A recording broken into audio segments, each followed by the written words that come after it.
Sure. Okay. Let's open this meeting of the Carroll County Commissioners' weekly meeting of 10:31. Would you join me in the pledge, please? I pledge allegiance to the flag of the United States of America and to the republic for which it stands, one nation, under God, indivisible, with liberty and justice for all.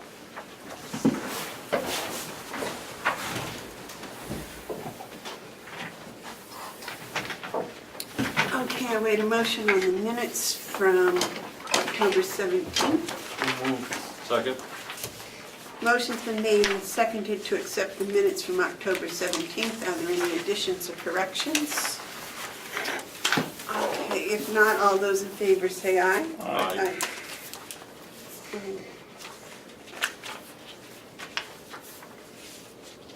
Halloween. Happy Halloween, gentlemen.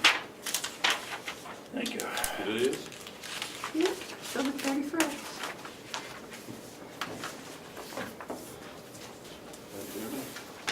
Yes. Did we finalize and approve the minutes from last week? I know we had some adjustments. There was an amendment made. Yeah, 2 weeks 2 ago. weeks. yeah, that's what I mean. Did we sign those? No, because we hadn't a meeting yet. Okay, so those are hanging out there to be done? They are, Do we have copies of them? not today, I honestly completely forgot about that, Yep. so. Can we postpone that until next week? Sure. I just didn't want to, Because we don't have the right. amended copies yet. That would have been the 10th. The 17th. What was our last meeting? October 17th. Yeah, but it would have been October 10th.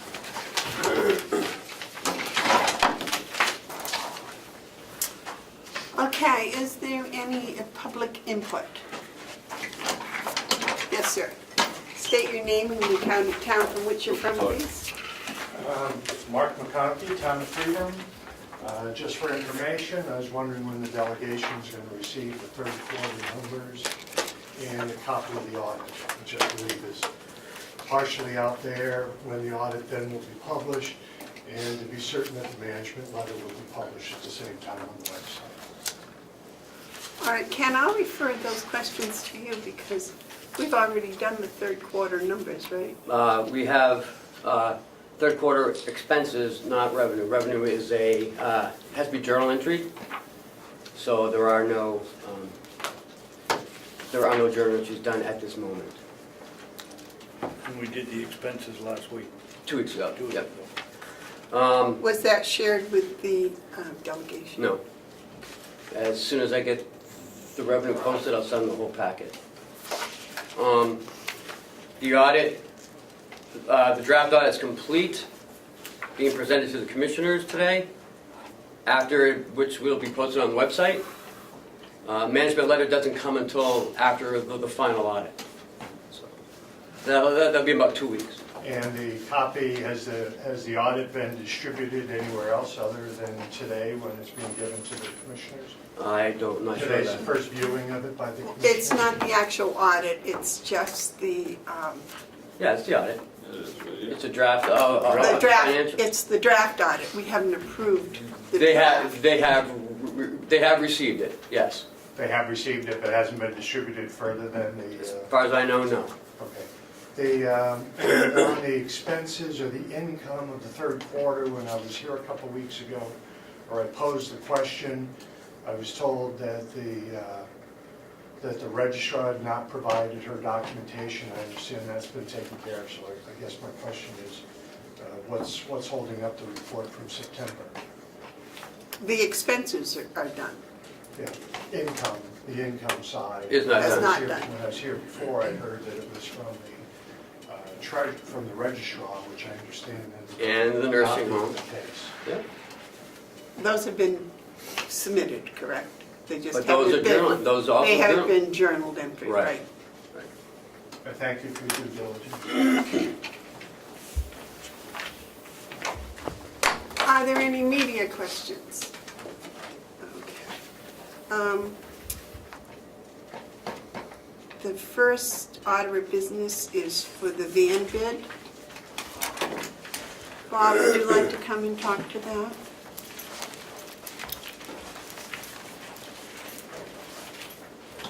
Good morning. Morning.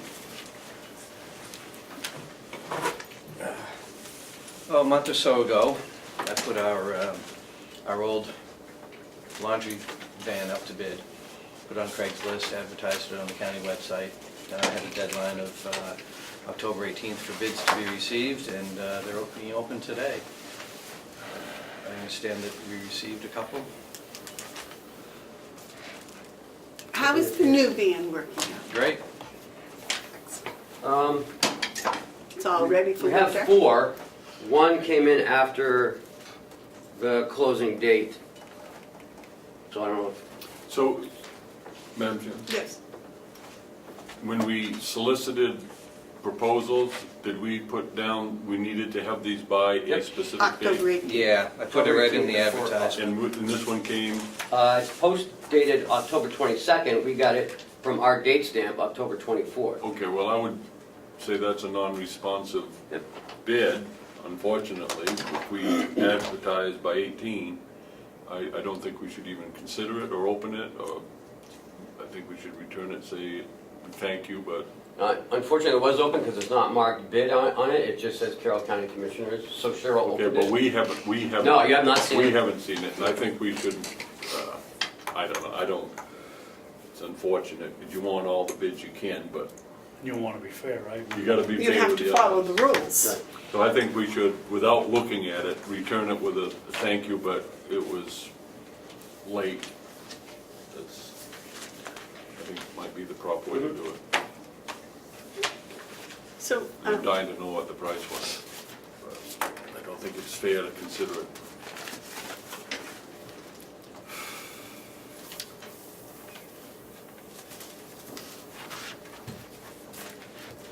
so this was,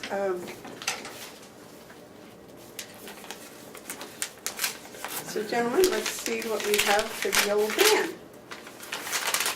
When was the cutoff date? 18? October 18th. Yeah.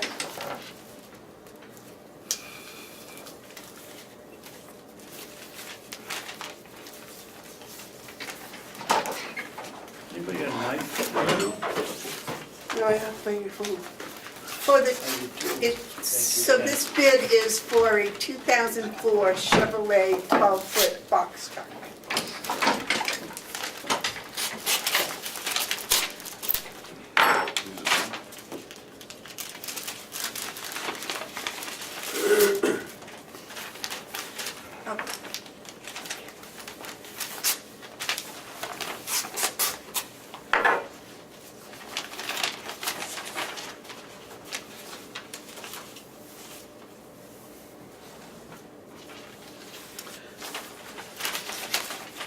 I take it this was put on the internet someplace?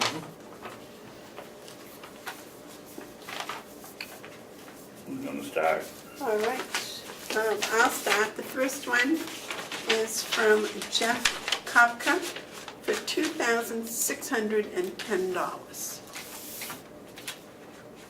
And he is from Silver Lake. Mark, you want to give yours? Yeah, I've got one that was received on October 4th from Terry Beal, Independent Heating Service Plus of Wolfboro. And their bid offer is, I'll read it, including bid, in response to the bid advertising for 2004 Chevy box truck, I hereby offer $5,600 to be paid in full by bank or certified check or cash upon collection of the vehicle. So this one is $5,600. David? I have one here. I done read the individual penmanship, but it looks like Asian Auto off Plastown, New Hampshire, and he offers $26,3212. This is 26,000? 2,632 $5,006.12. All right, so the apparent high bidder would be Mr. Beal from Wolfboro for $5,600. But what did? For what? $5,600. Whoa, okay.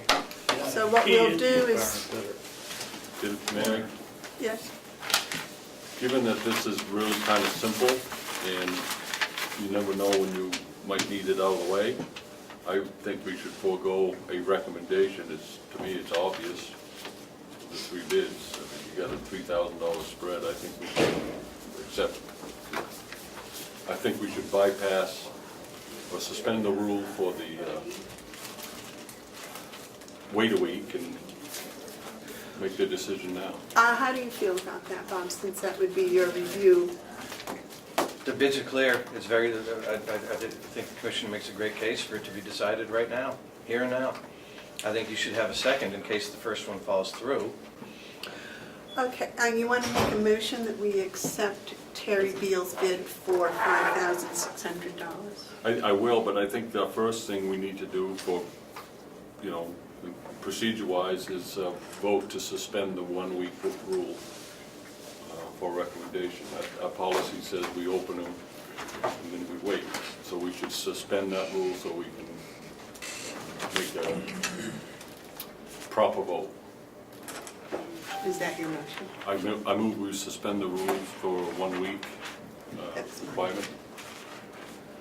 Would you second that, David? Yes.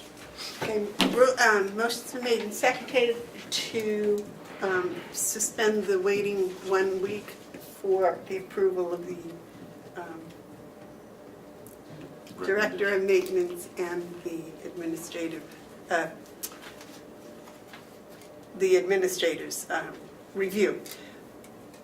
All those in favor say aye. Aye. Those opposed? Okay. Yeah, I would make a motion that we accept the offer from Terry Beal for the purchase of the van in the amount of $5,600. Okay, you want to take care of it? Absolutely. You need a second. Mark, Yeah. You're going to, could I make a suggestion?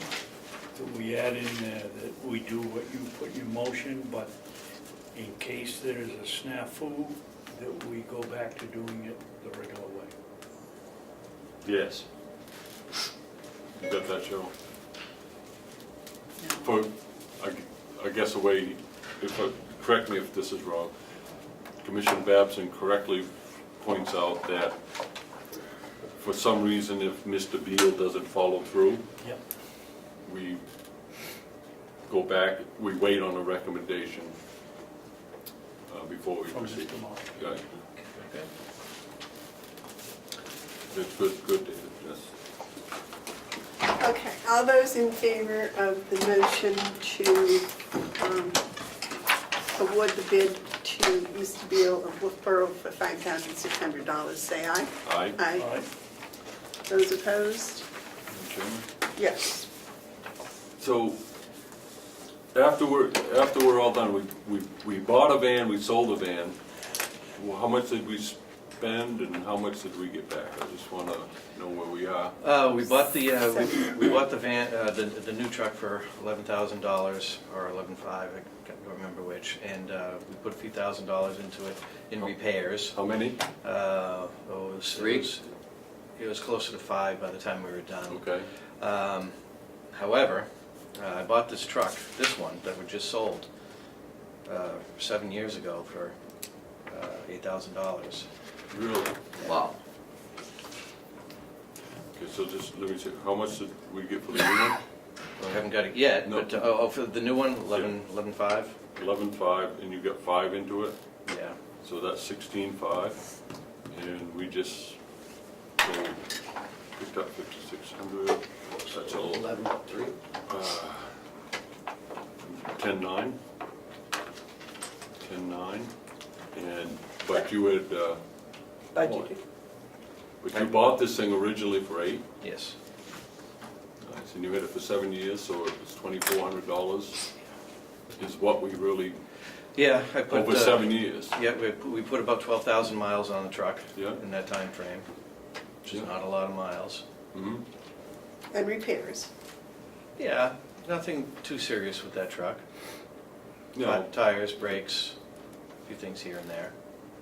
but just in the capital expense here of trucks, I think it looks to me that you did very well. Well, We did well. If this goes through, we did very well. yeah. Good, thank you. Okay. Well, you're here. The administrator's cameras. No, admin building. Yeah. I have 2 RFPs that I would like to put out that we put in capital for this year. The security camera upgrade for this building and the ADA compliance for all of the doors, plus card access control for the majority of the doors. Just a minute, I had that. I was just looking at it. Now I can't find it, of course.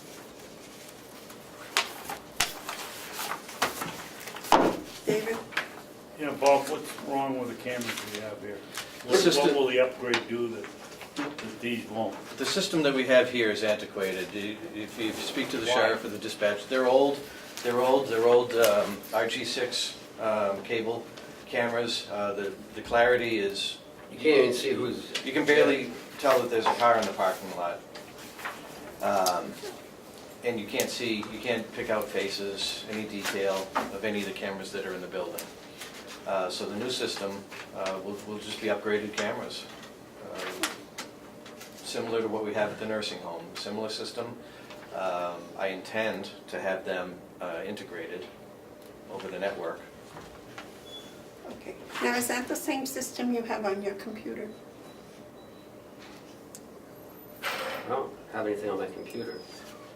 If you're referring to the videos that you've seen from incidences, it's those recordings, similar. No, I was talking about down on your computer. Haven't I seen pictures of the parking lot on your computer?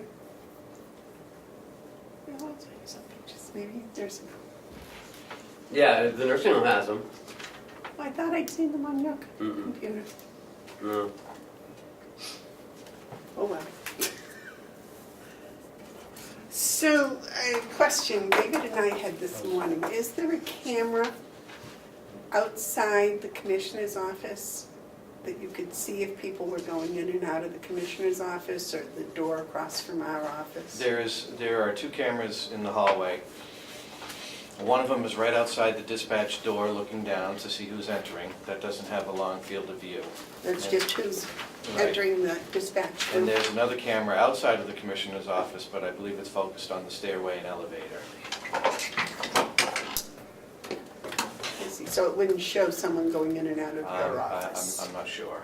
You'd have to look to see, but I don't believe that part of the hallway is captured. Okay. And who has access to that camera? Dispatch, Just dispatch? solely right now, yes. Okay. So there's nothing down in the sheriff's office? Down in the sheriff's office, there's one in the hallway outside the No, sheriff's no, I office. mean, he can't, the sheriff or anybody in the sheriff's office can't see those cameras? No, I believe it's all up in dispatch. David, you have? Yeah, I thought I heard you say that this would be integrated into our system. Mhm. What does that mean? If nobody's around here and there's something going on, somebody down at the nursing home can put it up on their video? No, of no, see the it, or- the access will be limited, very limited to who has access. I'll have access to it. How do you integrate it into this? What system will we integrate? You see, it'll be tied into the network with the proper connection and password, which only a select few people will have. You'll be able to see the video. Only from here though, No, down the nursing home? or No. jail, or Well, you- anywhere that's on the network. Aren't they on the network? Yeah, but they won't have access to They it. won't have access to it. This is all password protected. It's not wide open. It's Well, not I just, it's understand not just that, for but I anybody. would have thought if we're going to integrate it into the system, that maybe somebody down there, besides you, would have the password in case they have to look something, have to watch something going on right now. If it's I'm not sure anybody down there other than me at the nursing home would have any interest or reason to see what's going on in this But building. you will have it, I will have it, okay. Now, is that all recorded and yes. saved forever? Yeah. With the computers? Okay.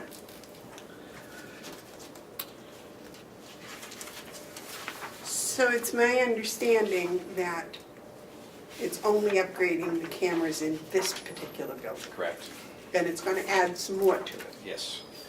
How many more? They have roughly a dozen cameras right now. We're proposing 30 cameras, Okay, inside and outside? inside and outside. Any questions, Mark? And we've been through discussions with the dispatch and sheriff's department on where they would like to see the cameras. They've had input in this. All right, is one of them proposed out here where it's so dark? on the- Back parking, this back Yes. alleyway here is covered. Would the camera be able to work at night in the Yes. dark? Yes, Well, that was part of the upgrade with the they have infrared. parking lot. But Even in poor lighting, they'll be able to record. you have a question? Yeah, I got a couple. On the first page, you said proposal will be evaluated post-bid by the Carroll County Director of Facilities. And then on page 2, you've got Bob Murray, Director of Maintenance. Yeah, I can correct that. Okay, which one's correct? The proper title is Director of Maintenance. Okay, so you're gonna change that on that? Yes. Okay. The other one is, what line item from the budget? Is this a sheriff's No, purchase, it's our purchase? capital. It's in the admin building capital. Did you say that already? Yes. Okay. Can you get me the line item number Yeah. at some point? I don't need it right now, but I mean, the budget line. I'd like to see what that is. I believe it's- You're waiting for these returns for November 29th? Yeah, I'm giving a month Okay. for response. And, I believe it's 9,400.99. did John help you with this? John Rich? John Rich, no. Okay. He's not, all he has to do is provide me rack space and Ethernet connection. Okay, I just see in the clarifications, network and ideas will be provided by Carroll County IT Department. That's John? Yes, that is John. So he knows about He this? knows about it and he's prepared to provide what is asked for. Okay. And this was a planned purchase? Yes. So, Madam Chairman? Yes. The line item number is 100-9400. 190,400, yeah. That was just there. 089. Oh, 89. thank you. I'm all set. Okay, I'll wait a motion for Bob to be able to put out this RFP.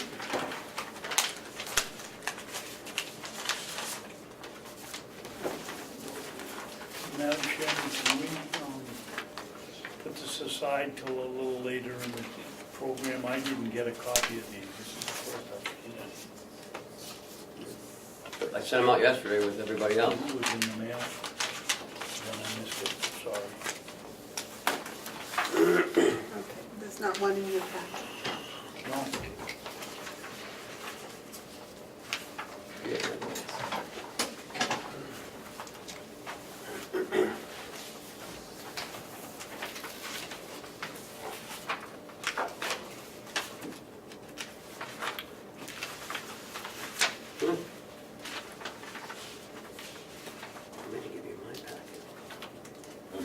May I ask Bob a question? Yes, go right ahead. You talk about a mandatory site visit. Do you have any idea how many people are qualified to bid on something like this? Or have you been in contact with anyone that, I've already had 2 yeah? look at it. Are we gonna put this in the newspaper anywhere? are you gonna- Yeah, probably this one, we probably will. Well, I'm thinking something like this. I mean, I haven't looked at the amount, but something like this. I don't know what the cost for union leader ad, but this is a big purchase. And I think we wanna get as many bids as we can on it. More than two. Just a thought. I mean, the sun covers Carroll County, but I'm wondering how many people in Carroll County. To do this work. Do you know if there are people in Carroll County? Oh, there are, yeah. No, There are. I have people that I'm gonna direct solicit. I'm gonna be direct soliciting at least 5, Okay. All right, and you're going to be including Carroll County? as well as the advertisement that, per policy. Okay. We have someone at the nursing home and at the jail who do this currently for us. Okay. Are they two different ones? No, I don't think so. No, we have a vendor on campus that did all the work at Mountain View. He's certainly gonna be invited. And he does the work at the jail also? He has been late, as of late, yes,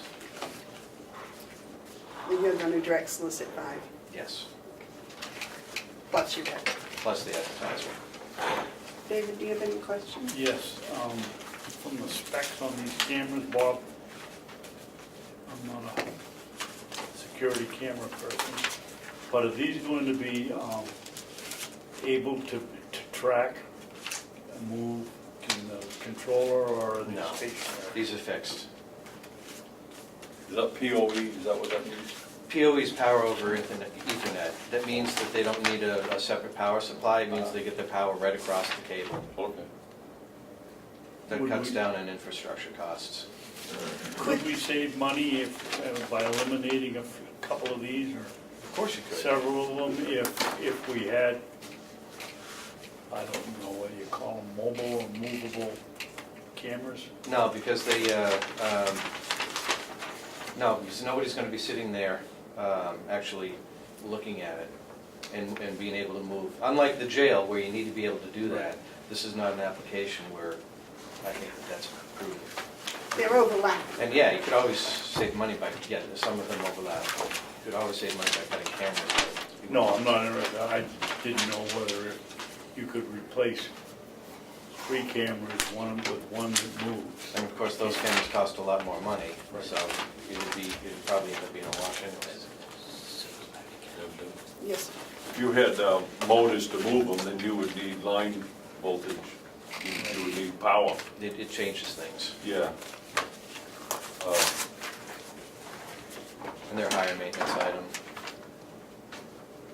How far will they view from the building outside? Well, Will they? they go pretty far, but the further you look, the less you can see. Right. Well, I have 2 questions about that. One, would it cover the entire parking lot? Yes. Yes. And secondly, would it cover the little bit of the road that goes out to the main road? We might not be focusing on the entrance off of 171, more focusing on the building, the parking lot, and the walkways. Well, I was just thinking of the lawyers that have to walk over there back and forth. There was a little concern about their safety a while back, and I was just wondering if that would be one of the things that would be showing up on the cameras. If one of the cameras turns out to be in that, or that area turns out to be in one of these cameras' field of view, then we're all set. It would go that far. Okay. Would we be better off on the last page, number 5? Provide for minimum 1 year of on-site warranty service. What happens if the warranty is for 2 or 3 years and we're just asking them to do it for a year? Why don't we just ask them what their warranty is on the... Well, there's a difference between manufacturer product warranty and the installing company Installer. warranty. The manufacturer's warranty will be at least a year, as will the installer's warranty. They warranty their workmanship. Well, I would think we'd leave it open-ended in case the installer wants to give us a 2-year. Right now, we've limited it. They can say, oh, well, we had 2 years, but you... No, I think it's open-ended by the word minimum. It means at least. If they want to provide 2 or 3 5-year warranty, sure, write it up, you'll sign it. But I want at least a year. Yes, Mark. On page 2, number 6, detailed requirements, your last bullet, I don't know exactly what this means, I can assume, but I hate to do that with a proposal. Communicate and negotiate terms and conditions with Carroll County's IT department for network integration. I don't know what that means. Terms and conditions usually refer to price. Well, the intent of that is to communicate with the IT department on the site visit to make sure that everybody knows what everybody's doing. Who's doing what. Do you want to have communicate and coordinate, maybe? I mean, communicate, I don't know, communicate and negotiate.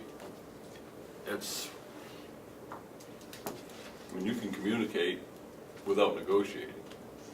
Negotiating is opening up a deal. I would welcome a suggestion. Yeah, let me think for a while.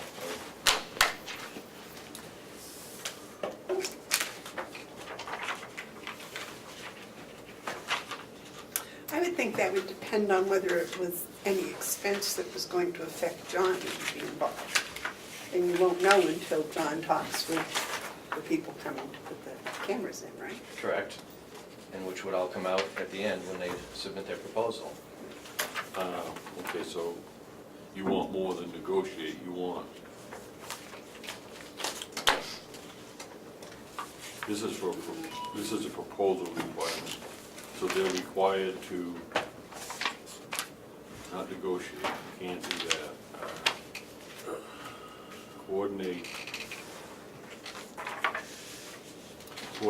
Coordinate integration with Carroll County's IT department.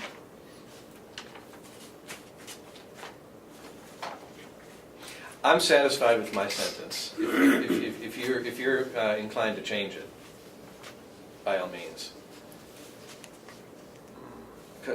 I understand my intent. Yeah, I don't. And if I don't, a bidder might not. Which is fine. If you want to change that, by all means.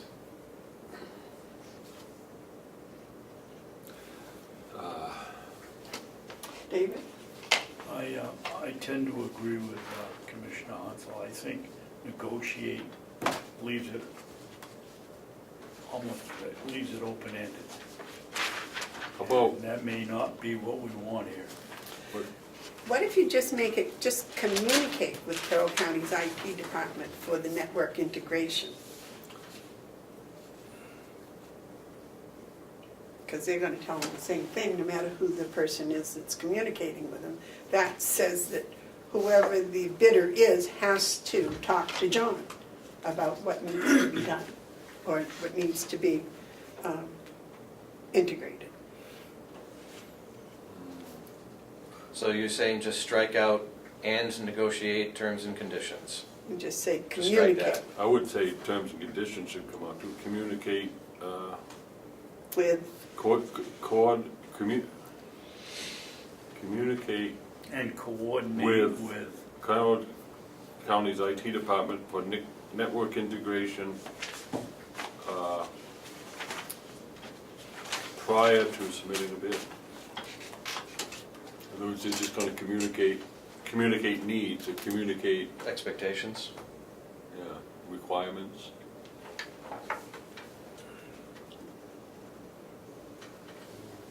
well, if they communicate the Communicate network mutual expectations Yeah. with Carroll County's ID department for network integration. I could do that. did you say what? Communicate mutual expectations with Carroll County's IT department for network integration. About needs and expectations, both needs and expectations. You may expect something you don't need. Sure.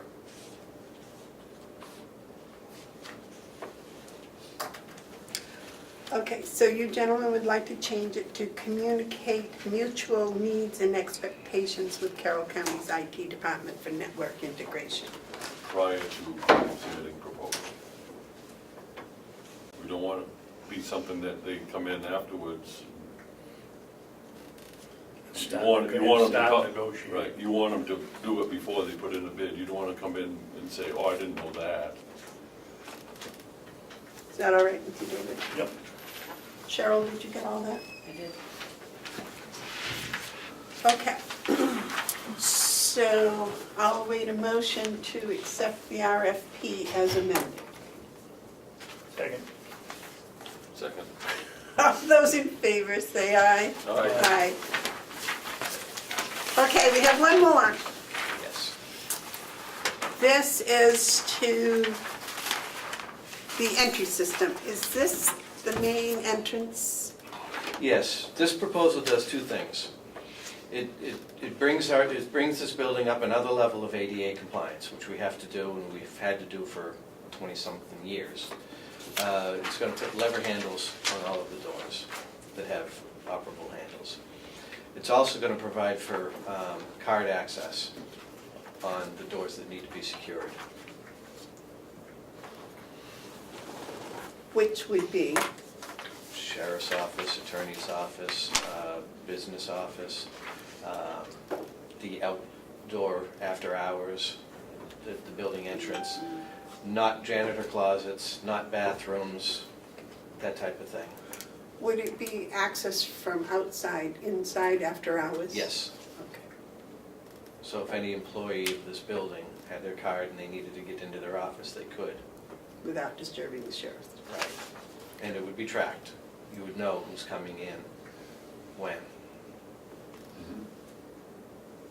How do you know that? The It's- machine prints out the key number and you know who the key belongs to? Yeah, that card number is tracked Plus you got them on camera. in the system. Plus you have them on camera. That's Hopefully you right. Right. So when Sunday says that they're in here at 6 o'clock in the morning, you can verify it.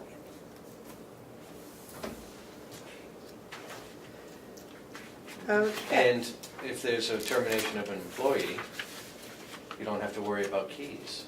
You can just delete that number from the system and they no longer have access. Sure. And you can allow access in certain doors And not others. and not others.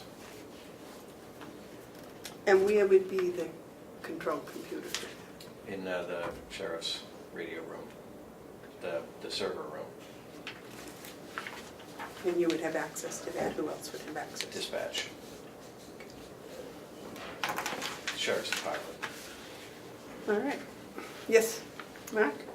Two things, again, you got director of facilities, and you're the director of maintenance. I'll correct that. I would like to suggest, though, that there may want to be some future discussion on that title, because I've noticed you're doing a lot more facility work than you are maintenance work. I mean, you're doing both, but you seem to be directing facilities more and more, so that might be something we want to take up. The other thing is the same sentence change on detailed requirements number 6, last bullet. Just cut and paste what we just changed. Yep. Did you get that, Cheryl? Yes. And I'm going to ask the question, are there local people that can do this? I certainly favor going local if we can, and but purchases like this, I think a healthy response is 5. The same, most of the same people are going to Do both. get an invitation, yeah. Okay. The one vendor that I had, that we already have on campus does both. But I'm going to be making sure that we have solicited responses. Well, solicited, I'm going to solicit companies, whether they respond or not is up to them. And you will put it in the paper. Yes, Of it's going to be on the some county website as well. Mark? Okay, so we got the same bid opening day, so we could end up with vendor A doing the cameras and vendor B doing the access control. Good. Have you given any thought to combining the two together? That would limit your responses.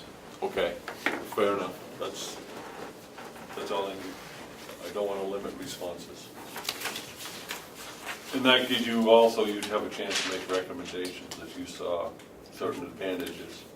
Okay.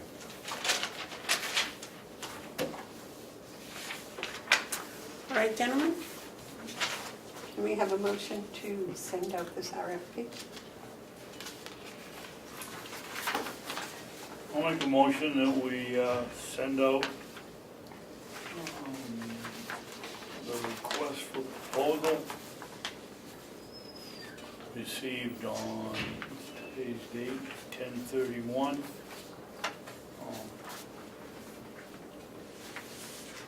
For access control and ADA compliance upgrades. Second. Carroll County Administration. Second. Okay, motion's made and seconded to send out the RFP as amended for access control and ADA compliance upgrade. All those in favor say aye. Aye. Those opposed? Okay. Bob, do you have anything else for us? That's it. All right. Thank you.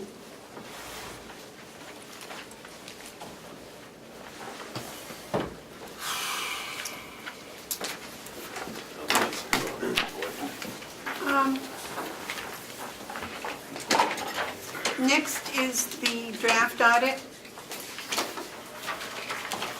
Point of order, Madam Chair. Yes. As a draft presented to us in public session, is this now available, is this part of, is this available through 91A? I guess is how I want to ask. Not now, well, now it will be as soon as you accept Approve it. it. Okay, once we accept it, okay, and I think it's important to accept it, and I'll make a motion to do so. I have read it, I'm not expert on it. I liked it. I don't know as I can pass a test on it, and maybe before I make that motion, Madam Chairman, that we have Ken go through and do some of the highlights, Yep. point out some Love stuff. to. I would like to make one statement before, well, our comptroller's here, that as far as I could see as I went through this over this weekend, most of the things that she had stated and you had verified last January are being reported by the auditors as being quite accurate. Thank you. And I want to put that out there and to just say it was a very nice job to stay on top of that and to be as accurate as you were. So, thank you. Go ahead, let you have the floor. David? Yeah, I think I'd like to discuss this a little bit before we start talking about it. I think Mark brings up a very good point. This is a draft. At what point does it become public information? If we don't, if in the case of, I'm sure we will on this one, it's so good, but what happens if we didn't? I believe, once it's presented to the board, It's public. Public it knowledge. becomes public information. Even if it's a draft and incorrect. Again, I think you're right. I think because this is laid on our table, it's public information. I also believe that it's important for us to take action on it so that we can provide that information to the public as well, whatever it might be, whether we approve the draft or don't approve the draft. Either way, it's going to the public, but we need to make our statement at this time. and we can't move forward with this until the Board of Commissioners accepts it. If there are issues that we have found or identified, we'd still present it to you, but then I'd say, well, we need to go back to our auditors, and then this is, we put it on the website, but it's not accurate, it's not good information. It's gonna take us about once we approve this, it'll take about 2 weeks to finalize the audit. Then we'll get it back without draft on it. Then the management letter comes a few weeks after that. So, Yes, Mark? I think we need to understand 91A. It's a public document now. And anyone can make a 91A request for it now.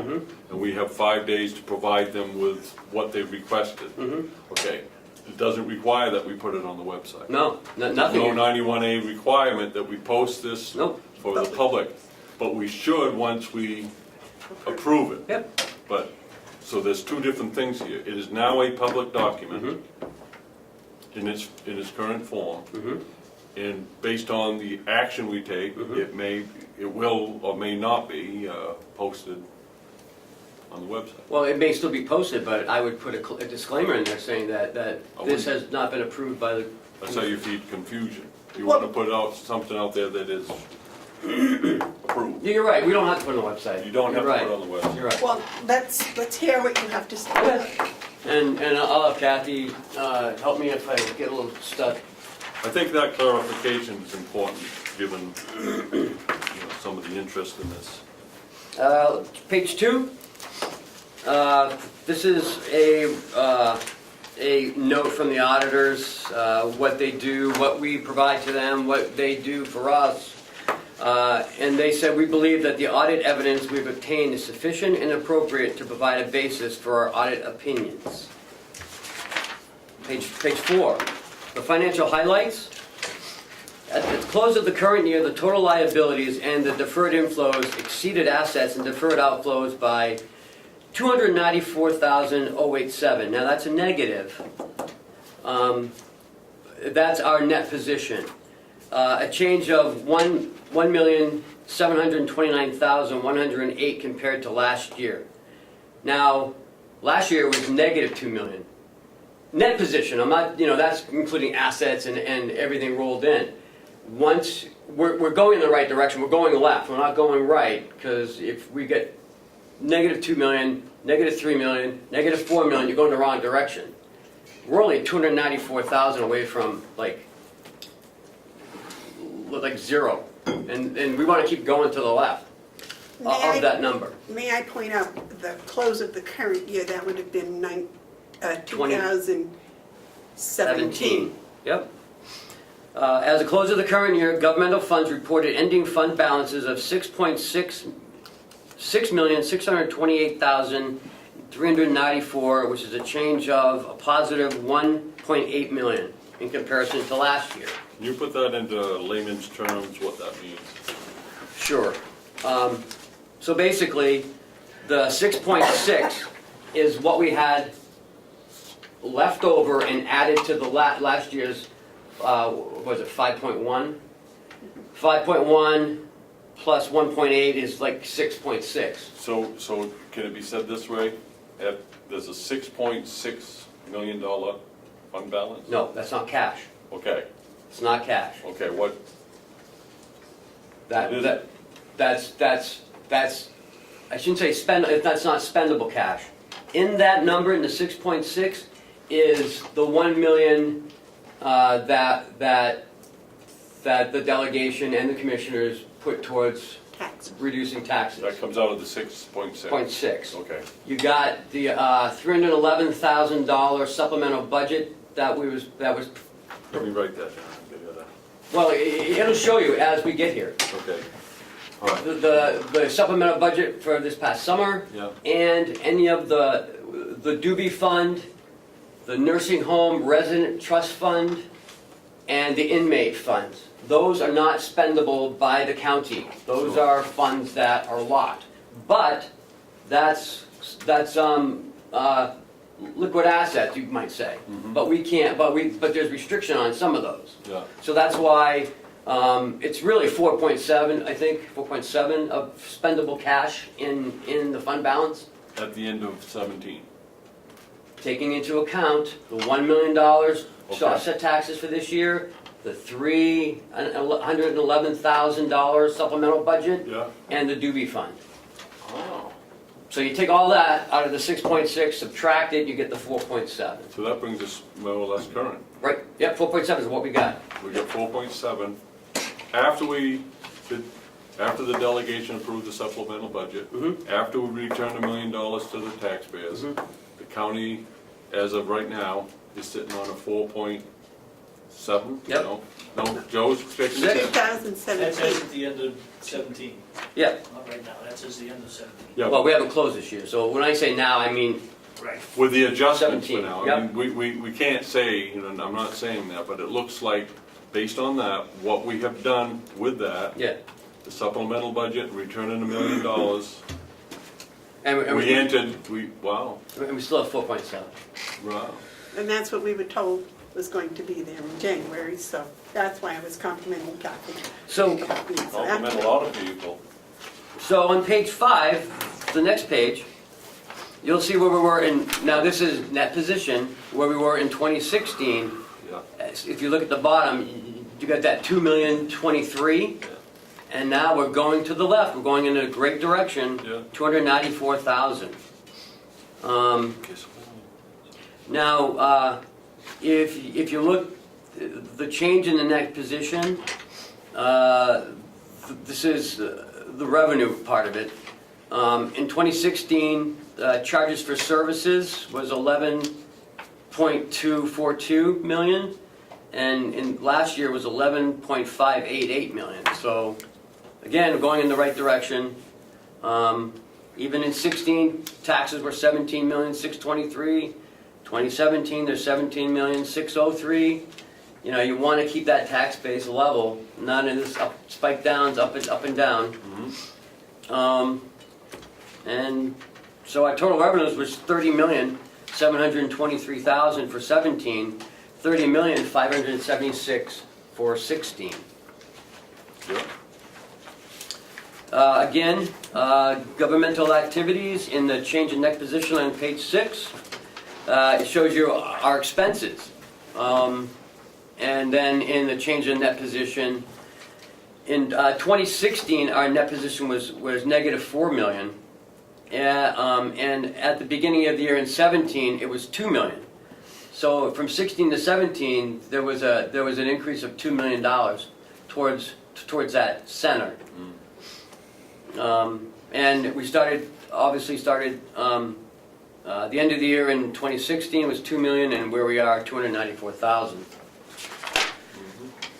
Now on page 7, that tells you at the bottom, the general fund. The unassigned fund balance, which is the cash in hand, is 4,718,636, which is What page? 7 at the bottom. Oh, okay. And that gives you the total, the percentage of where we are with the total general fund expenditures at 16%. You know, the DRA wants you to be around 10 to 12, somewhere in there. I always believe that 7.5 to 8.5 is plenty, but that's municipal stuff more than county, but.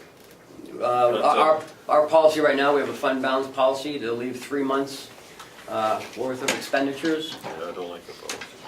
And if you look at the next line down, the total fund balance is 6.620,611. That includes some of the money that we can't touch because it's assigned. Yeah, sure. The delta between the two. Yeah. Page 8 gives us a little look at the revenues in excess of our budget last year, which is $349,676. We had 349,000 more than we had anticipated. Stated, right. So our revenue, conservative revenue projections panned out for budget purposes. For 17, yes. Yeah, Expenditures less than appropriations, 1.525592. so we brought in more than we anticipated and we spent less than we had planned. Right. Yeah. Yeah. What's that other gap adjustment? I don't understand that. Does anyone else know? It's just Generally a, Generally accounting procedures. There's some minor adjustments that the auditors did, you know, very small amounts, so. yeah, it's not a bigger number. It's No, they just total it there, that's all. Okay. And if you want to look at page 11, these are our statement of activities. If you look at the nursing home, our expenses are $13,192,594. Our revenue for charges for service would be $10,058,252. And some of the other funds that we get, grants and other contributions, MQuip, ProShare, it's almost $1.2 million. so if you take that number and you take out, so net expenses over revenue, so we were $1.8 million Loss. loss. So, I need to talk to the auditors about taking out the nursing home bond payment out of the nursing home and the interest expense out of nursing home. If that were to, because it's not an enterprise fund, it really shouldn't even be in there. It's in there because it used to be an enterprise fund. And it's not anymore. But if you take, because when our bond for the jail isn't in the jail budget, it stands alone outside of that. So if you take that, that bond payment and that expense, it just about breaks even. That nursing home just about breaks even. Doesn't that have an effect on our pro share amount though? Whether we make, I don't think so. Howie? Howie? No, the pro share is essentially the difference between That day. what our costs are and what Medicare and Medicaid reimburses us as. So it's not, it doesn't affect the accounting, it's not affected by the accounting. So we don't have to have a loss to get the pro share. That is Oh, correct. no. We have to have a loss between The rates. Medicare and the expense. It's all about what we charge and what we receive. Okay, gotcha. Yes, Mark? So would it be wise or even possible for us to identify pro-share revenues specifically to them? I imagine it's under nursing home charge of services, that 10 million. Right. And So how much was the pro-share for 17? Was it 1 million? 1.294. Where do you see that? Okay, that's what that is. Yep. That's pro-share. Thank you, thank you, thank you, thank you. Okay. Okay, that's pro-share. That's what I was looking for. So in 2018, you'll see that'll be 1.5, whatever it is. That 300,000 Yep. over than what we had, yeah. So, Howie and I, spoke about this, talking to the auditors about taking it out. The bond payment. Yeah, yeah.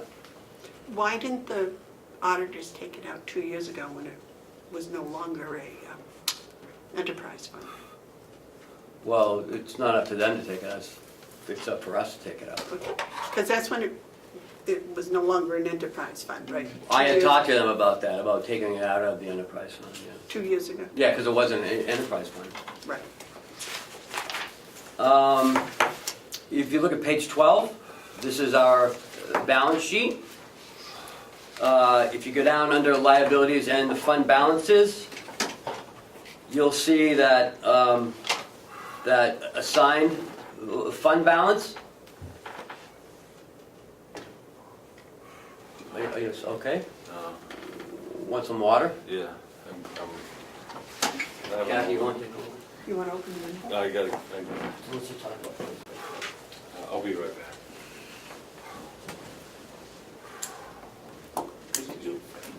Let's take a 5-minute recess. No, you go ahead, go ahead. No, we'll take a 5-minute recess and wait.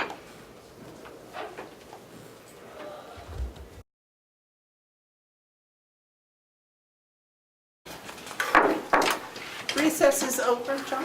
All set? So, on page 12, 3/4 of the way down, under assigned fund balances, you'll see subsequent year budget to reduce taxes, 1 million.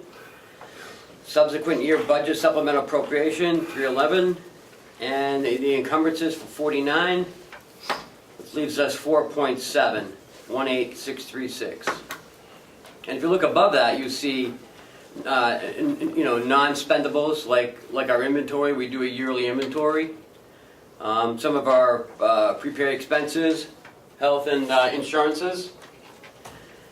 Of course, the deed search charge account, which we can't touch, only with the commissioners and the delegation, and the doobie fund at 218,624. David, you had a question? Yes, you mind if I ask the treasurer a question? I'm sorry. Go ahead. Oh, please.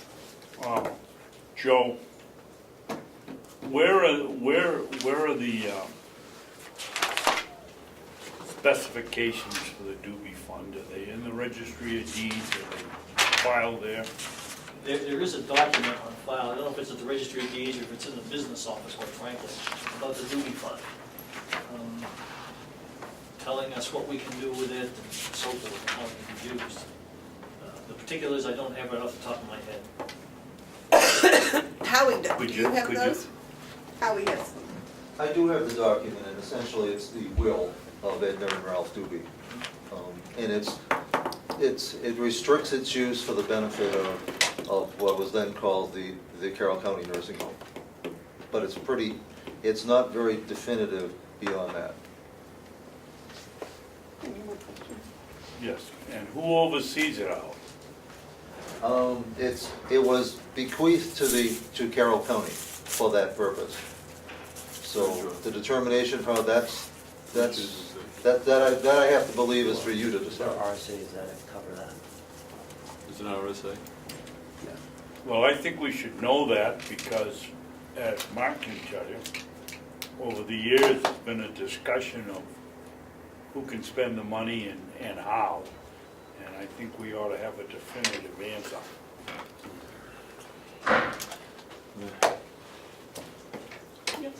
Yeah, I've only listened to those conversations, but I'm starting to see that we need a definitive answer. And we may need to employ, legal counsel or someone who can tell us what that answer is. I would suspect it's the responsibility of the commissioners and the treasurer to watch over it, but there really would be nothing we could do with it without the delegation. So I think that needs to be defined exactly like you said, David. And I think we need to invest some resources to get that answer instead of guessing or surmising. Well, that's probably a good idea, because when I looked at it, I thought that the people at the nursing home would have say over the spending of it, because it's restricted to the nursing home, correct? Yeah, but for the purpose of this discussion, we are the nursing home. We decide what the nursing home does, so Well, that makes sense. Joe's got his hand up. Yes, Joe. Madam Chairman,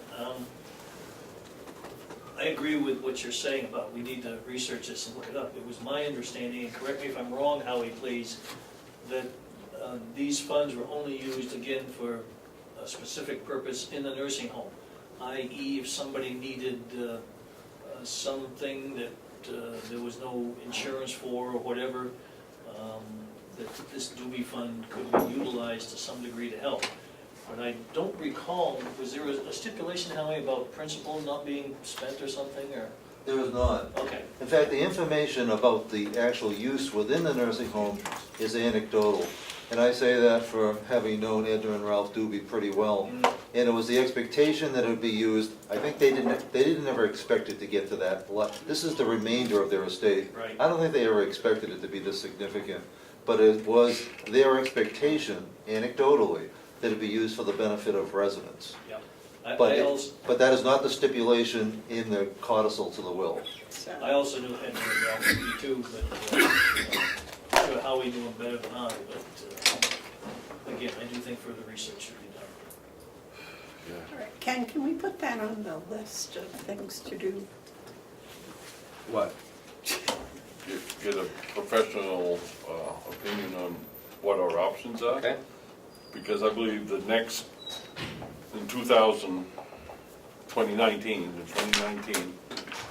there should be some clarity brought to this, and there should be the development of a policy that's in line with what's doable. You may have different options, but you may want to have a policy where we underline the anecdotal desire that this be used for residents, and we could write that into a policy if after we do the research, we find out we have that flexibility. Okay. But I think that's really a task for 2019. Right, that's why I put it on the list of things to do. Okay. David? Well, I'd like to know also if this is treated like government funds where we can't invest it in a little more risky adventure, and make more money, or whether it is county money, and we have to abide by the law and put it in the bank and make 0.5%. It actually makes pretty good money, actually, doesn't it? It's in a CD. Which it must be in a CD or something, but Yes, it is. not invested. No, we could invest it in OSB and make 50%. Good. You could buy scratch tickets, but, you know. OSB's a little more reliable. That And wasn't exactly what I had in mind. I've got two more points, and then Okay. on page 24 at the bottom, cash and short-term investments, they talk about the custodial credit risk. That's in case of bank failure or if something were to happen and the county, and the money may not be returned to the county. But none of the county's bank balance was exposed to any of the custodial credit risk as uninsured or uncollateralized. So we don't have that issue. And I think Joe might have another point. Well, when I saw that initially, I thought, wait a minute, I just want to make sure, because we do have collateralization on deposits in excess of the FDIC insurance. They provide us with specific government-funded securities, or government securities, excuse me, specifically named to County of Carroll to cover our balances in excess of the FDIC insurance. So that policy is in effect and it does exist. So that's one of the things I want to make sure we talk to them about. Well, they know that. Yeah. They get the report. Yeah. But they're indicating here that the county does not have a deposit policy for custodial credit Yeah, risk. that's one of the things I want to ask them about. Yeah. But we do. Yes, absolutely. Okay. I made sure of that on day one. And on page 25, Big question mark. number 5, the allowance for doubtful accounts. And this is at the nursing home. Howie and I were actually talking about this yesterday. I feel $205,000 is too much. So Howie, what were you thinking when we talked about it yesterday? The difference we have with the auditor is looking at a one-year perspective. Sometimes it takes us, we have a 99% recovery rate, but it isn't always within 365 days. So I would think conservatively, we could reduce this to half, to $100,000 and be safe. But that will take the auditor will follow, or at least consider, any recommendation that you make. Right. Well, what's the advantage of that? It improves the county's balance sheet, financial position. Does that include our credit rating? Would that improve our credit rating? The stronger the balance sheet, the better the credit rating, absolutely. Yeah. But I don't think, $100,000 difference is gonna make a hill of beans and That's what I'm overall asking. picture. Okay. Mark? So we are running 99% collection. That is unheard of. Yeah. That's unheard of, and great, and I hope it can be continued, but I think planning is that you might not be doing 99%. No one would be upset if you did 95%, so I would, I don't know. I'd be upset if it were 95%. Some county homes are taking $2 million, $3 million losses a year. I mean, they're writing off millions of dollars. $205,000 is really nothing, but still, it's something, for us to look at. David? While we're on that subject, and Paula is here, Paula, you've done an amazing job getting us from $990,000 uncollectible 5 years ago to the point we're virtually collecting it all. We thank you for a good job. I do want to point out one more thing on page 28. Some of our long-term liabilities. We have a rural development bond, I guess you might call it, loan, that it runs through July 1st of 2032. It's at $117,000. It's not a lot. What do we pay, Kath, about 8,000 a year, 7,000? 7,500? 7. Yeah, 7,000 a year on this loan. It's when they redid the water line. And the nursing home construction bond, it matures in 2030. We still owe 15 million on it. Well, that was last year, so probably 14 million. What page are you on? Page 28. Oh, okay. No wonder I couldn't find it. Okay.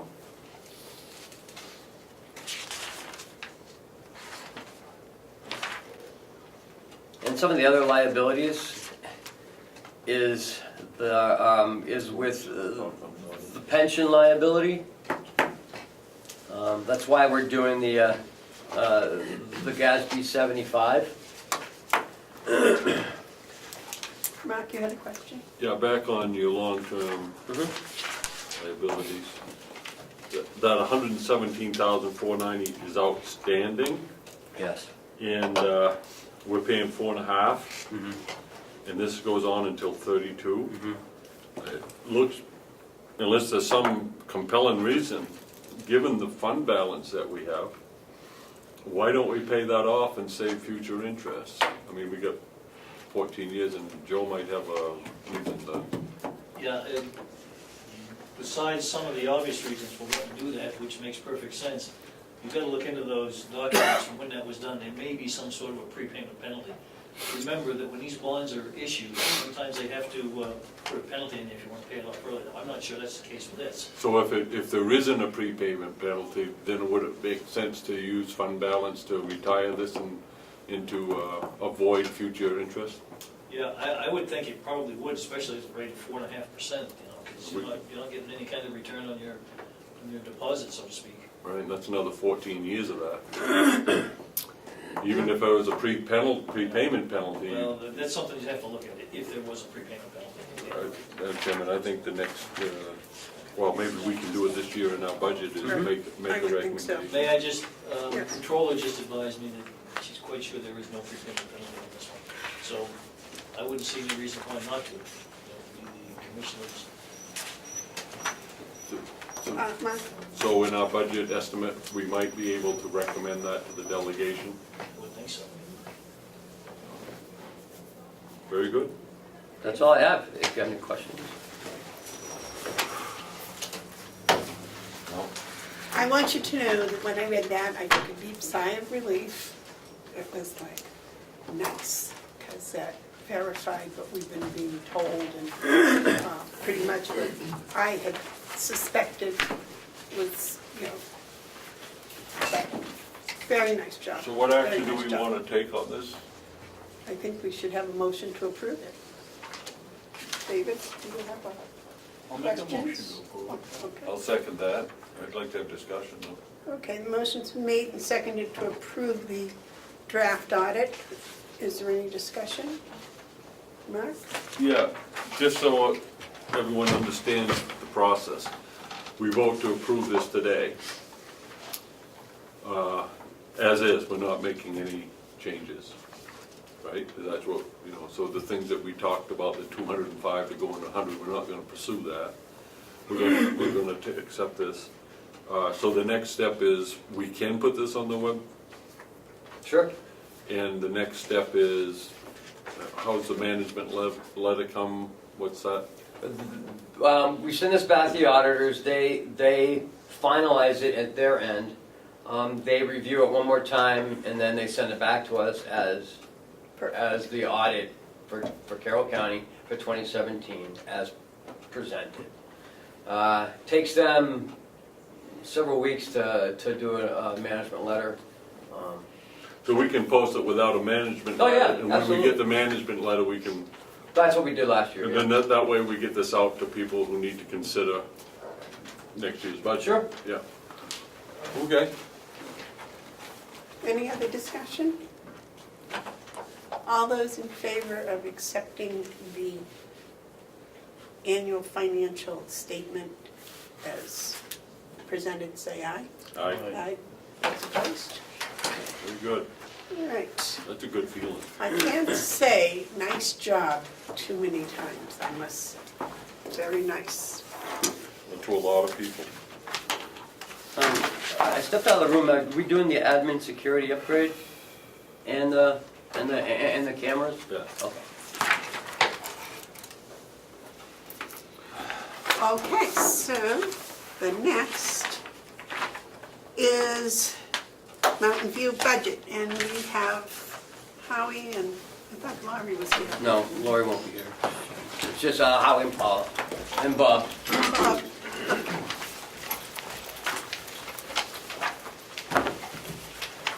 Good morning, Commissioners. good morning, good morning. What are you guys looking at here? I got, Okay, that's the jail. that's okay, I mean, put that. Okay, we've got two No, minutes. yeah, that's the jail. Yeah. The big packets in there. Now, as an introduction to our budget, first of all, I want to offer commendation where it's due, and that's to our supervisors, Lori Tatro, Crystal Isle, Bob, and Susan, along with Paula, for the work that they've done, not only in preparing the budget, but for their stewardship throughout the year. These are people who treat county funds as though it's their own money, and it's wonderful to see. They're also very diligent about not over-requesting. You asked for a needs-based budget, and we prepared a needs-based, not a wants-based, but a needs-based.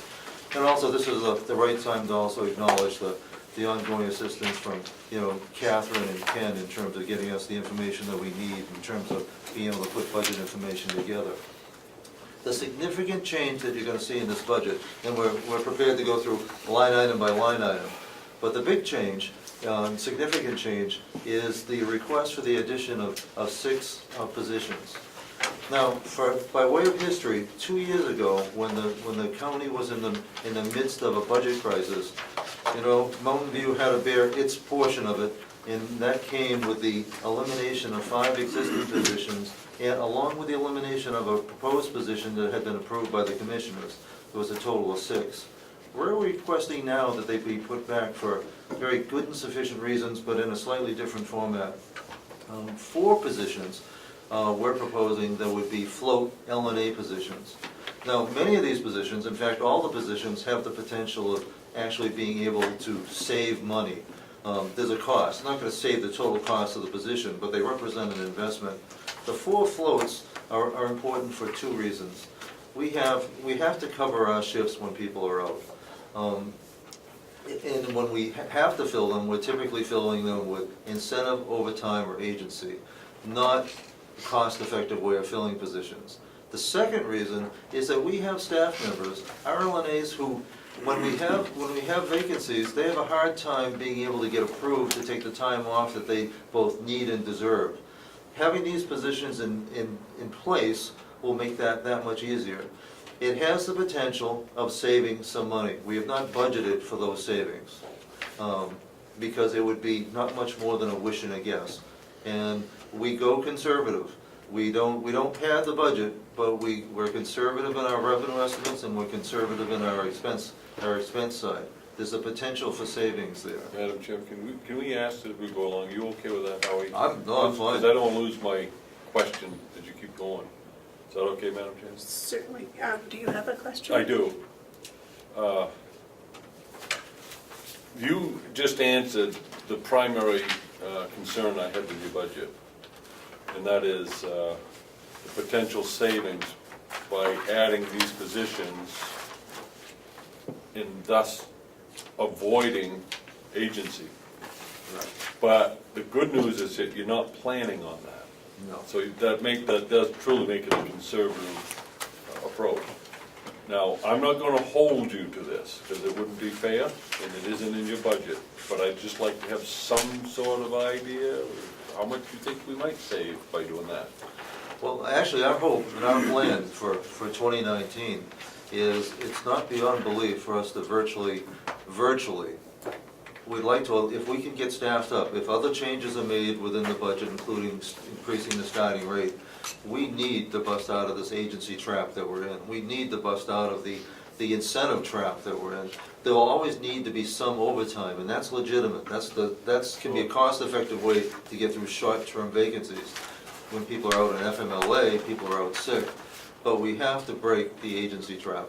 And if we can get the other changes that we're requesting in the starting rate, we're gonna be able, I think we're gonna be able to do that. We are a desirable place to work. Okay, so how much money are we talking if we break that trap? And I won't hold you to it, I just need some sort of, We're looking at the cost for the 4 full-time people at you wanna get back to 130. me with it? Hmm? You wanna get back to me with that answer? No, the real answer is, it should be about $200,000. $200,000.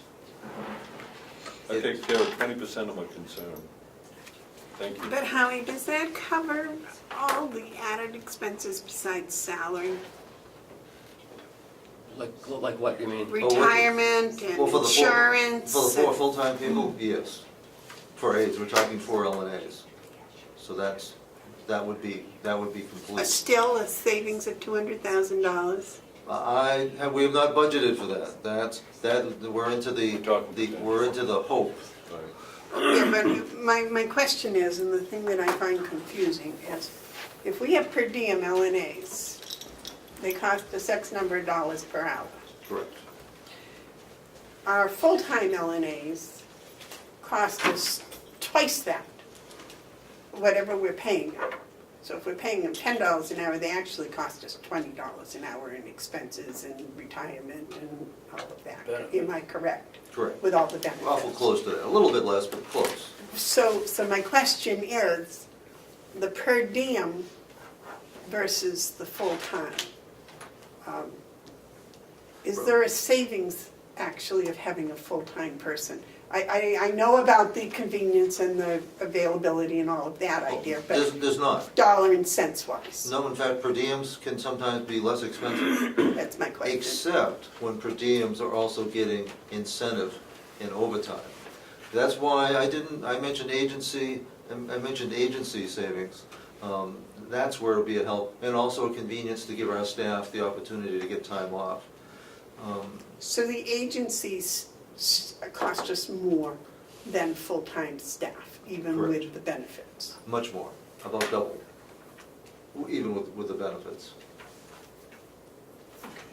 The other, you said there were 6 positions for LNAs, what is I it? flew. The other one is, well, the other 2, the first one is an MDS coordinator. Okay, I gotta write that down. Our life changes next October 1st. MDS? MDS, which means minimum data set. What it really means, it's our medical billing component. Everything changes with the Centers of Medicare and Medicaid next October 1st, when the reimbursement model shifts from what's presently drug-based, it's where essentially we get paid for the services we provide based on therapeutic minutes, to one that's going to be a patient-driven payment model, PDPM. And that is changing everything. Some of you, you probably remember when the hospitals changed to what's a DRG model, diagnostic related group. You go into the hospital today on the Medicare, and if you're having a hip replacement, the hospital gets X number of dollars, whether you're there a day, 2 days, or a week. Kind of a fixed price model. That's essentially the heart of the model that's going to be effective next October. Where when somebody comes to us, we're not going to get paid based on what we do. We're going to get paid based on how that person is assessed that first day. Well, the truth is, we need to have somebody to do that assessment the first day. We ran an analysis. HealthPro, our contracted skilled provider, therapeutic provider, ran an analysis for us. And if this were October 2019, and if we were using 2016 final figures, our payment model would have suffered $42,000. We have a $42,000 minimum problem that we need to solve based on reimbursement. And we don't have the capability of doing that without bringing in somebody to capture that. It all gets determined within the first 3 days of somebody's stay, what we're going to get reimbursed for their entire stay.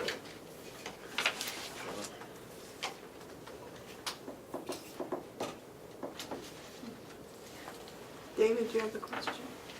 Not on that, but before we leave this discussion on agency fees, we signed, I think it was about $15,000 last week for agency fees.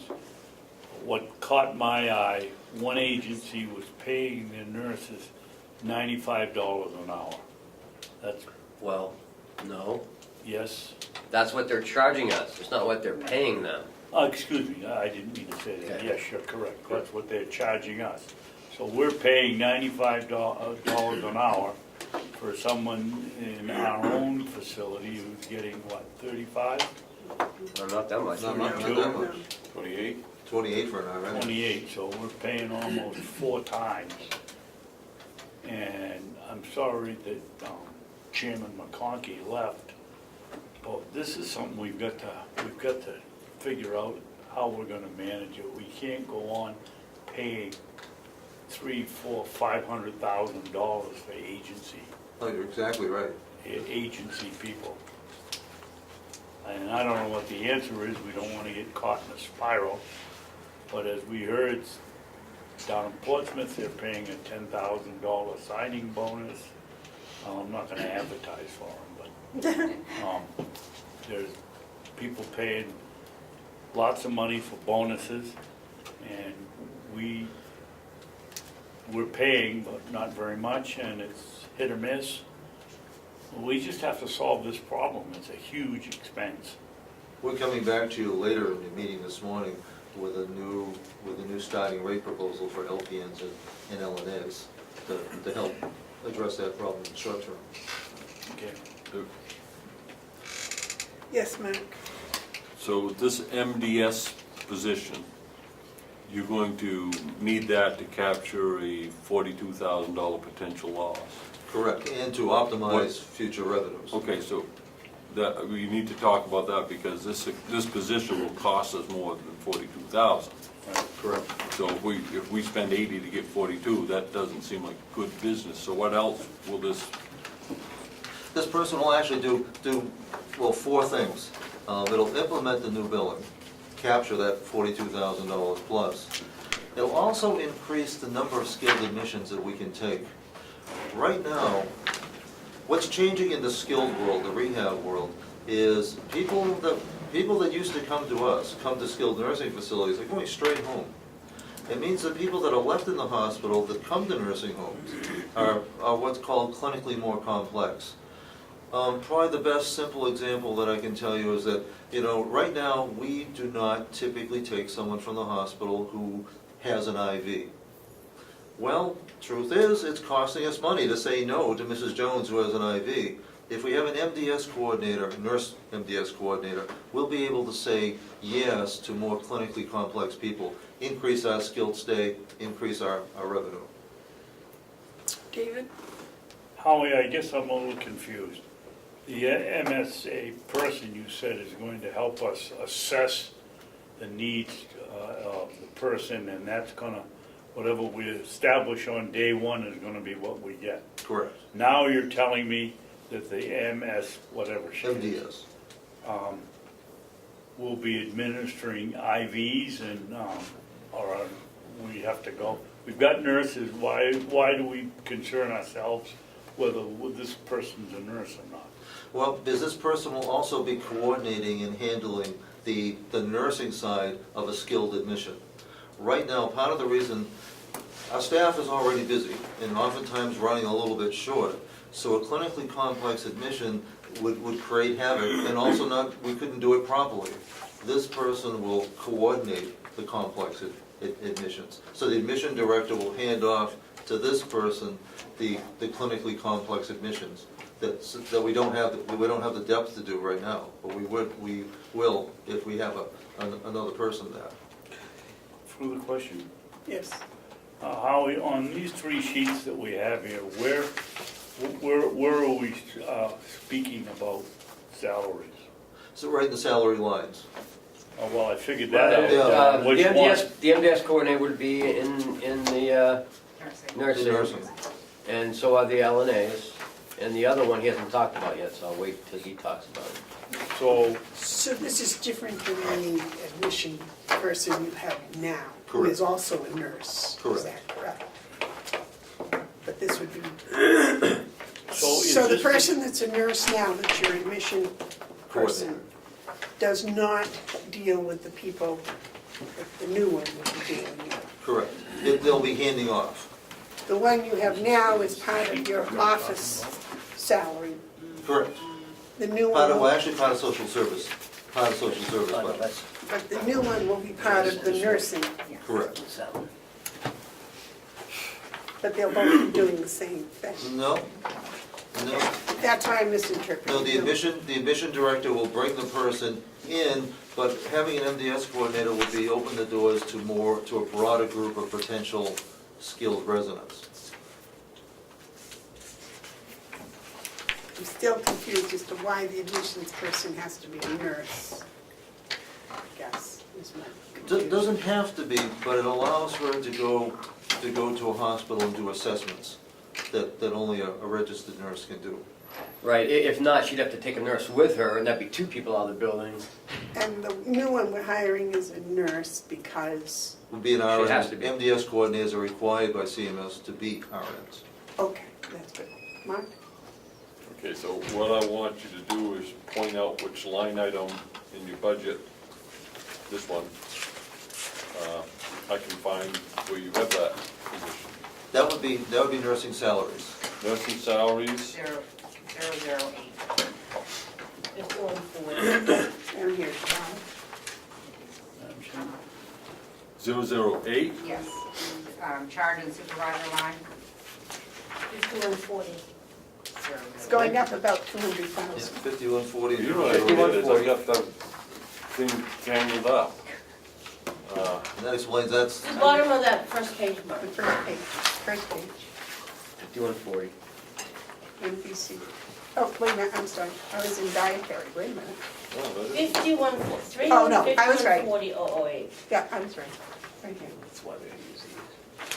Salary, Oh, charge, You know supervisor. the thing, okay, I got it now. Here's the thing. I look at the bowl that says dietary thinking what follows is dietary. No, it's And above. It's Yep. above, I got it now, got it. Sorry. Okay, so this is where the MDS coordinator would be. MDS, so let me just look at that number, MDS. So is that why that's gone Up 12%. plus 12%, plus 12%, and that's, Well, the- that takes into account what we're doing for raises and through the contracts and this new position, Correct. okay? There are 2 other things that this MDS coordinator would be doing that has some impact, and that's going to be to improve our Medicaid reimbursement. Our Medicaid reimbursement is determined through the MDS based on what's called a case mix index. And to the degree that we can document everything that we do, we get greater money back from the state. There's opportunity for us to improve on that.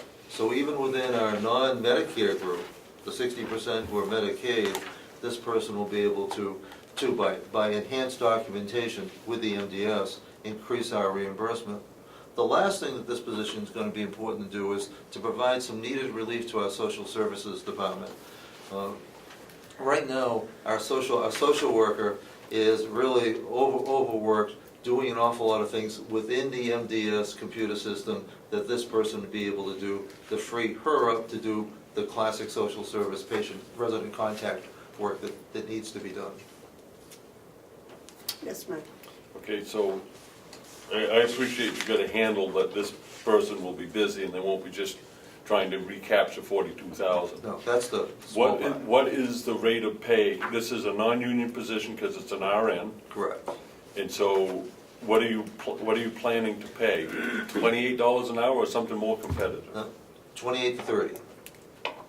28 Is to that- 30? Depend- Is that competitive? I don't believe that's competitive for RNs, based on what I'm seeing. You got RNs like 32. You know, are we?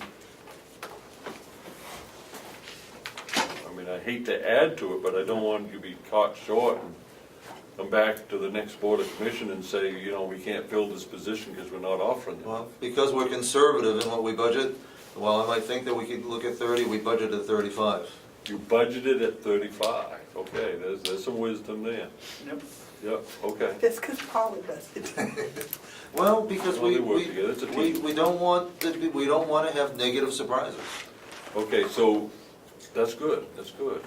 So you're gonna have this RN, MDS person overseeing admissions, building more business through the skilled, helping out wherever they can.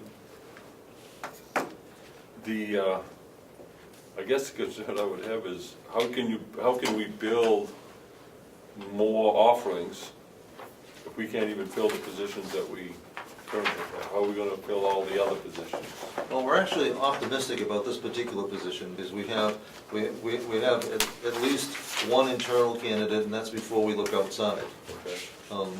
So that we're pretty confident there, and we're actually fairly confident that if the increases that are recommended are approved, that we are an attractive place to work. And there are actually some changes going on within the state, especially through the governor's office, that is revitalizing the LPN programs in the community college level. Sure. So that's not an immediate fix, but it is some help looking ahead. It's pointing in the right direction. That's right. Howie, how are your skilled beds? The Very comfortable. fill rate? It's frustrating. In the last year, we average around five in a given day, but what's been frustrating over the last year, I told you how not only are we not getting some, is people going directly home, and that's not a bad thing, but the people that we're getting, instead of being here for 20 days, they're being here for 10 days, they're being here in some cases for as little as 5 days. So in order to have that average of 5, we're turning over a lot of beds all the time, so it's a lot more work for essentially the same revenue.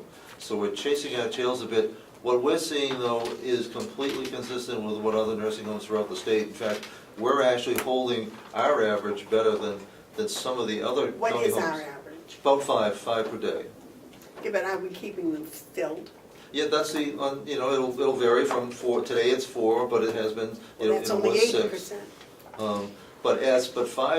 But our goal, if we could do it, it'd be great to have 10. But I don't think, now that we're seeing the shorter stays, I don't think it's gonna be possible. We don't have the referral sources. We have Huggins, we have Frisbee, Memorial, very seldom, but occasionally. So we're seeing a decline that the rest of the state's seeing as well. So what is your bed fulfillment rate? Oh, our average census is about 101. Today it's 101, that's about average. There's 2, because there's between turnover, delayed admissions, and trying to keep something available for that skilled admission. We never can, or probably shouldn't always be full. But our fill rate is exceptional. What is it? That would be 97%. Yeah, you always want a little cushion. Well, so that we can have that skill, because when the hospital calls, they don't call today for next week, they call today for this afternoon. Well, 97% is 4 empty beds. Yes, David? Well, as you know, we've made it a policy to keep one bed open at all times for skilled admission. So I don't know how you add that into your figure of occupancy if you're purposely keeping one open. It seems to me that we should be figuring on 102 rather than 103 if we know that we're keeping 100, that one bed open all the time for somebody. Last I heard, Wolfboro Bay had over 10 beds in. Well, that's, we're not Wolfboro. We're not. My concern is here. My second, just off the wall question for you or Bob or whoever. We budgeted last year to take your 2 double rooms and make them singles. Has that been done? It has not. Is it going to be done? What we found, we found two separate problems. One is a people problem. One is a matter of, well, you have to move people out in order to do that. And when you're almost full all the time, well, that's not easy to do, especially if you have people that don't want to move. And so it was never a good timing that way. And then we're into a contractor and pricing market that's really, really difficult. So we have not done it. It is still a good thing to do, but it is not critical or as timely as we might have once thought. The money has still been appropriated. It has. The last position is an employee relations assistant. Before you do that, it took me a minute to process what was just said.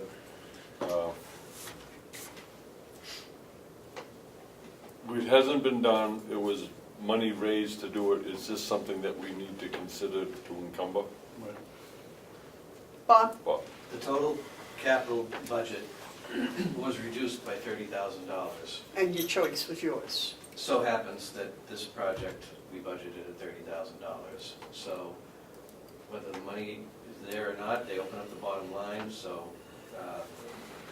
I would say that the money is not there, even though they budgeted for it. But didn't that also include the $90,000 for the No. parking lot? Different capital budget. Different capital Different budget, budget. okay.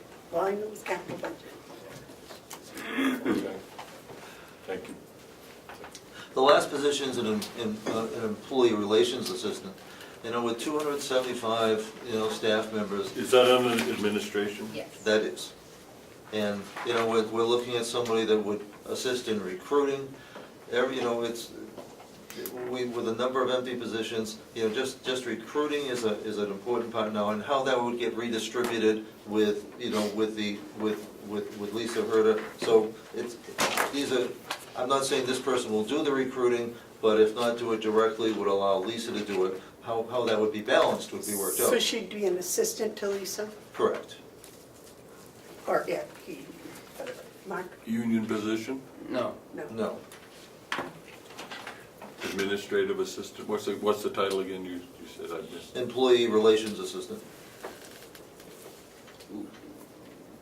Lisa is just right out straight with everything over there, and with hiring, right now, hiring's a full-time job. She does a wonderful job, by the way. She does. She does, and Well, that's- onboarding a new staff member is and should be very time consuming. Well, what I'm thinking is that maybe this new position should be designated as Lisa's assistant. Well, Because- Lisa already works for Jess, so it would be, she'd work for Jess, really. Because that's the way you guys set it up. It comes out of our budget, but reporting requirements essentially centralizes it to here. Mark? Rate of pay for this non-union position? I think we budgeted 1825. 1825. Any nursing experience needed? None. This is more like Seth's job, and that type of qualification? I would think so. Okay. 1825? Correct. And the other things that this person would do, or allow Lisa to do, depending on how we're set up, would be things that we're not doing to the level that we should be, which includes safety and risk management. And also something that it sounds like it's something soft that we don't need to deal with, but how do we deal and work with staff morale? And the idea of doing supportive things environmentally in terms of nurturing and So support. an HR person. Correct. Well, We don't call it HR. no, it wouldn't be. Oh, no, we wouldn't want to call it HR. No, it isn't an HR. It's, I don't even like that term, HR. it's an employee. Resource assistant. We what call do it we ER. Employee resources assistant. Now, the only other thing that I'd point out before we get into the details is, I know there's been a lot of question and concern about agency. What I do want to point out is when you look at our total nursing payroll, year-to-date and projected to the end of the year, even with the increased agency, we are going to be under budget in terms of nursing payroll. And that comes because we have unfilled positions. So the agency is a problem in a number of different ways, including dollars spent and even to some quality of care concerns. But it's not primarily a budget problem. But it's not the best way for us to spend those dollars. But we're not going over budget. And with that, we can go line by line, if you like. I think so, but I'd like this employee resource assistant at $18.35 an hour, which we know is gonna cost us about 40 with benefits and, 36. yeah. This has the potential of really helping with morale. It really does. And I say potential, it's all gonna be in all the different factors that come in, but I would think it would be something, a tool, a position that would give you the opportunity to make the employees feel more connected, I guess, is a good way to put it. And that's important, and that's, we're in a stressful, a stressful Vitally. environment. It's vitally important. It's the number one thing down here. The best thing we can do, and I say that we can do, whether that's you as commissioners or me as administrators, we're not providing the direct care to the resident, but what we can do is take care of those people who are taking care of those residents. And if we can support them, they can better support the residents. And that's our charge, and this is a tool to help us do that. So before we get into line by line, if we do that, I just wanted to point out what my concerns were as I looked at this before your presentation, which Howie, I think, was excellent. You were describing a lot of things. When you consider the change in revenue, which is a decrease of 94,000 from previous year, and you add the increase in expenses, which is 972,000, you have a 6% impact in the nursing home, 6% increase, if you will, or $1 million. It's actually a 7% increase. But I think what you did is you described how this budget will work to promote and enhance the nursing home. So I don't find it to be out of line at all, because I believe that these are, not only are they necessary to meet current needs, they have the potential to bring in additional revenue. And that is, I think, is worth the investment. So I see this $1 million shift as a good use of resources for building for the future. And I'm not as concerned as I was.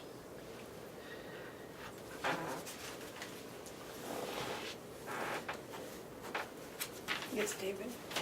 Howie, I'm a little bit concerned. I understood you to say that with all the increased expenses for agencies and over nursing, we were still under budget. Correct.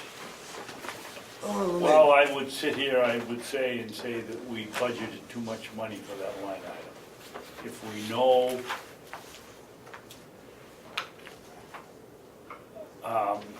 we have to have some agency money in there. But maybe we saved a whole bunch of money with not having positions filled, but it appears to me that we might have overestimated what it was going to cost us for agencies if we spent the amount of ungodly money we spent, and we're still making budget. Well, it's because of those unfilled positions. When you have 17 unfilled positions, we're running short, and that's a challenge. Do you have a figure by any chance of what money became available because we had unfilled positions over the year? Well, right now, Overtime was affected too, wasn't it, Howie? overtime goes up. But in terms of total dollars, if we take the nursing department, just their salary lines, we have 9 months year-to-date expenses of $2.6 million and a projected of $3.5 million compared to a budget of $4.6. Roughly, if we project it to the end of the year, we're almost $1 million projected under budget. But that's that's completely attributable to unfilled positions.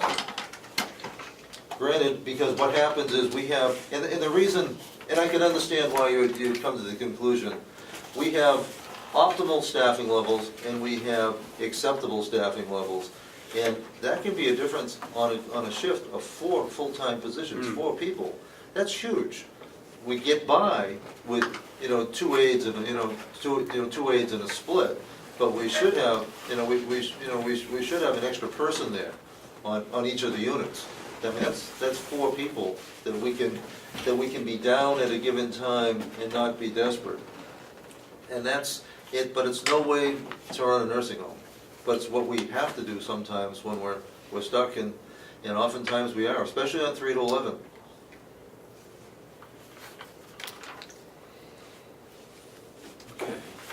So how,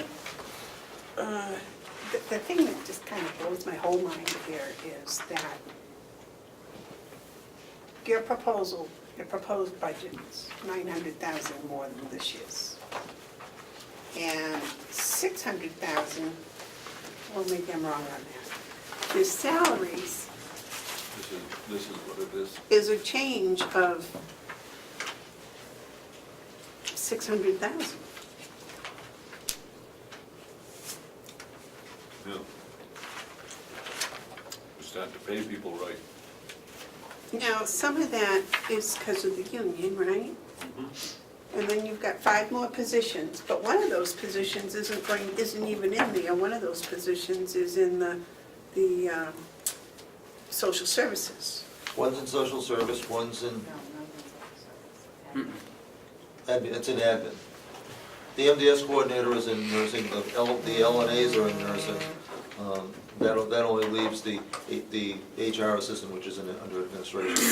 That's under administration, not under social services. Correct. Okay, so that's that. 250,000 is an increase in agencies. And we're talking about increasing starting rates. Right, that I We understand, but budgeted the starting rates for, 600,000 just seems, remember, we're talking, potential 275 people. Figuring that we haven't paid what we should have paid up until now, Right. I think it's about time we started paying people what they deserve. We're competing for an LNA, not with other nursing homes. We're competing with McDonald's. We're competing with retail at this point because we pay so low. oh, I understand, and I also think that,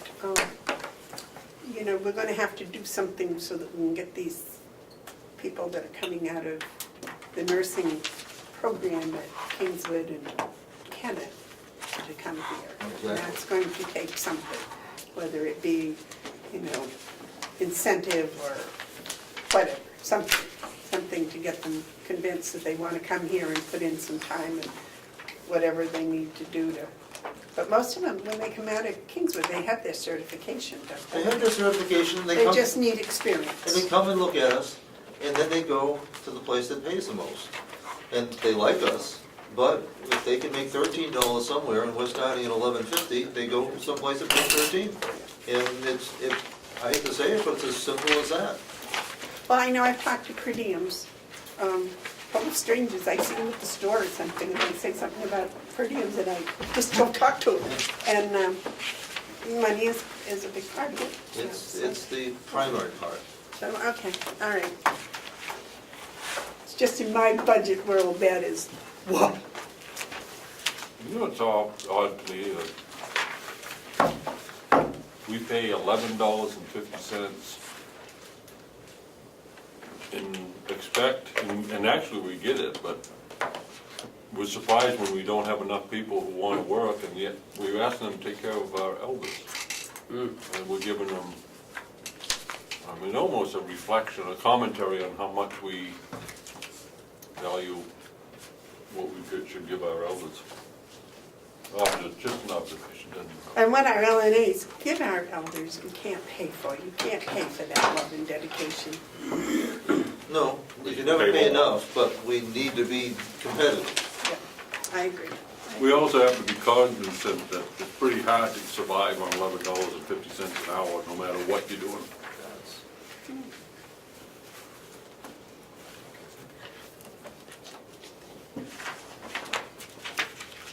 I was just thinking at that rate, I made $23 this morning. You did? 2 hours. Well, yeah, I guess. I was gonna say you had to work, but You learned everything. Oh, ow, that hurt. I'm the one one that did my homework, remember?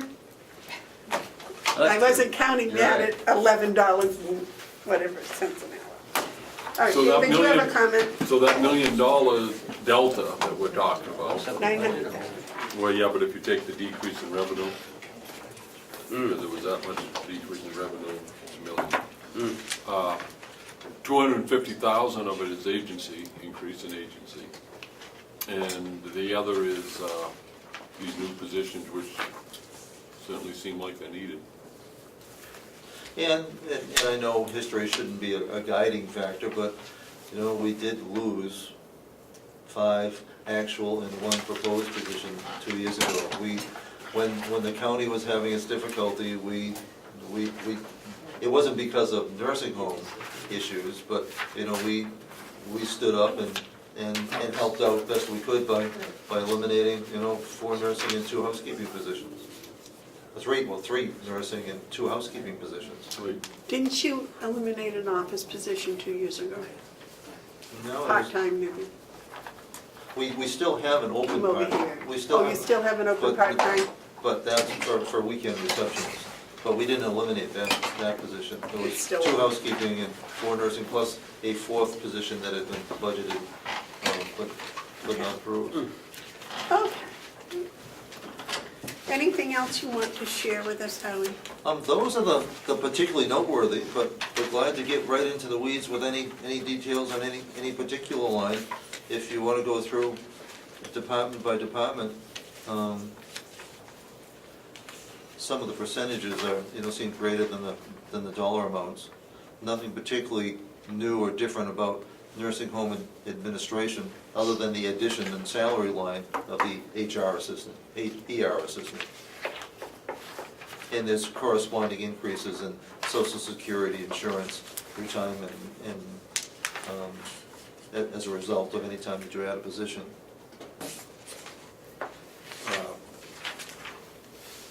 We go through environmental services. I didn't see much of a change in that, so, Well, I see 58,000, 6,000. well, part of that is their new contract, right?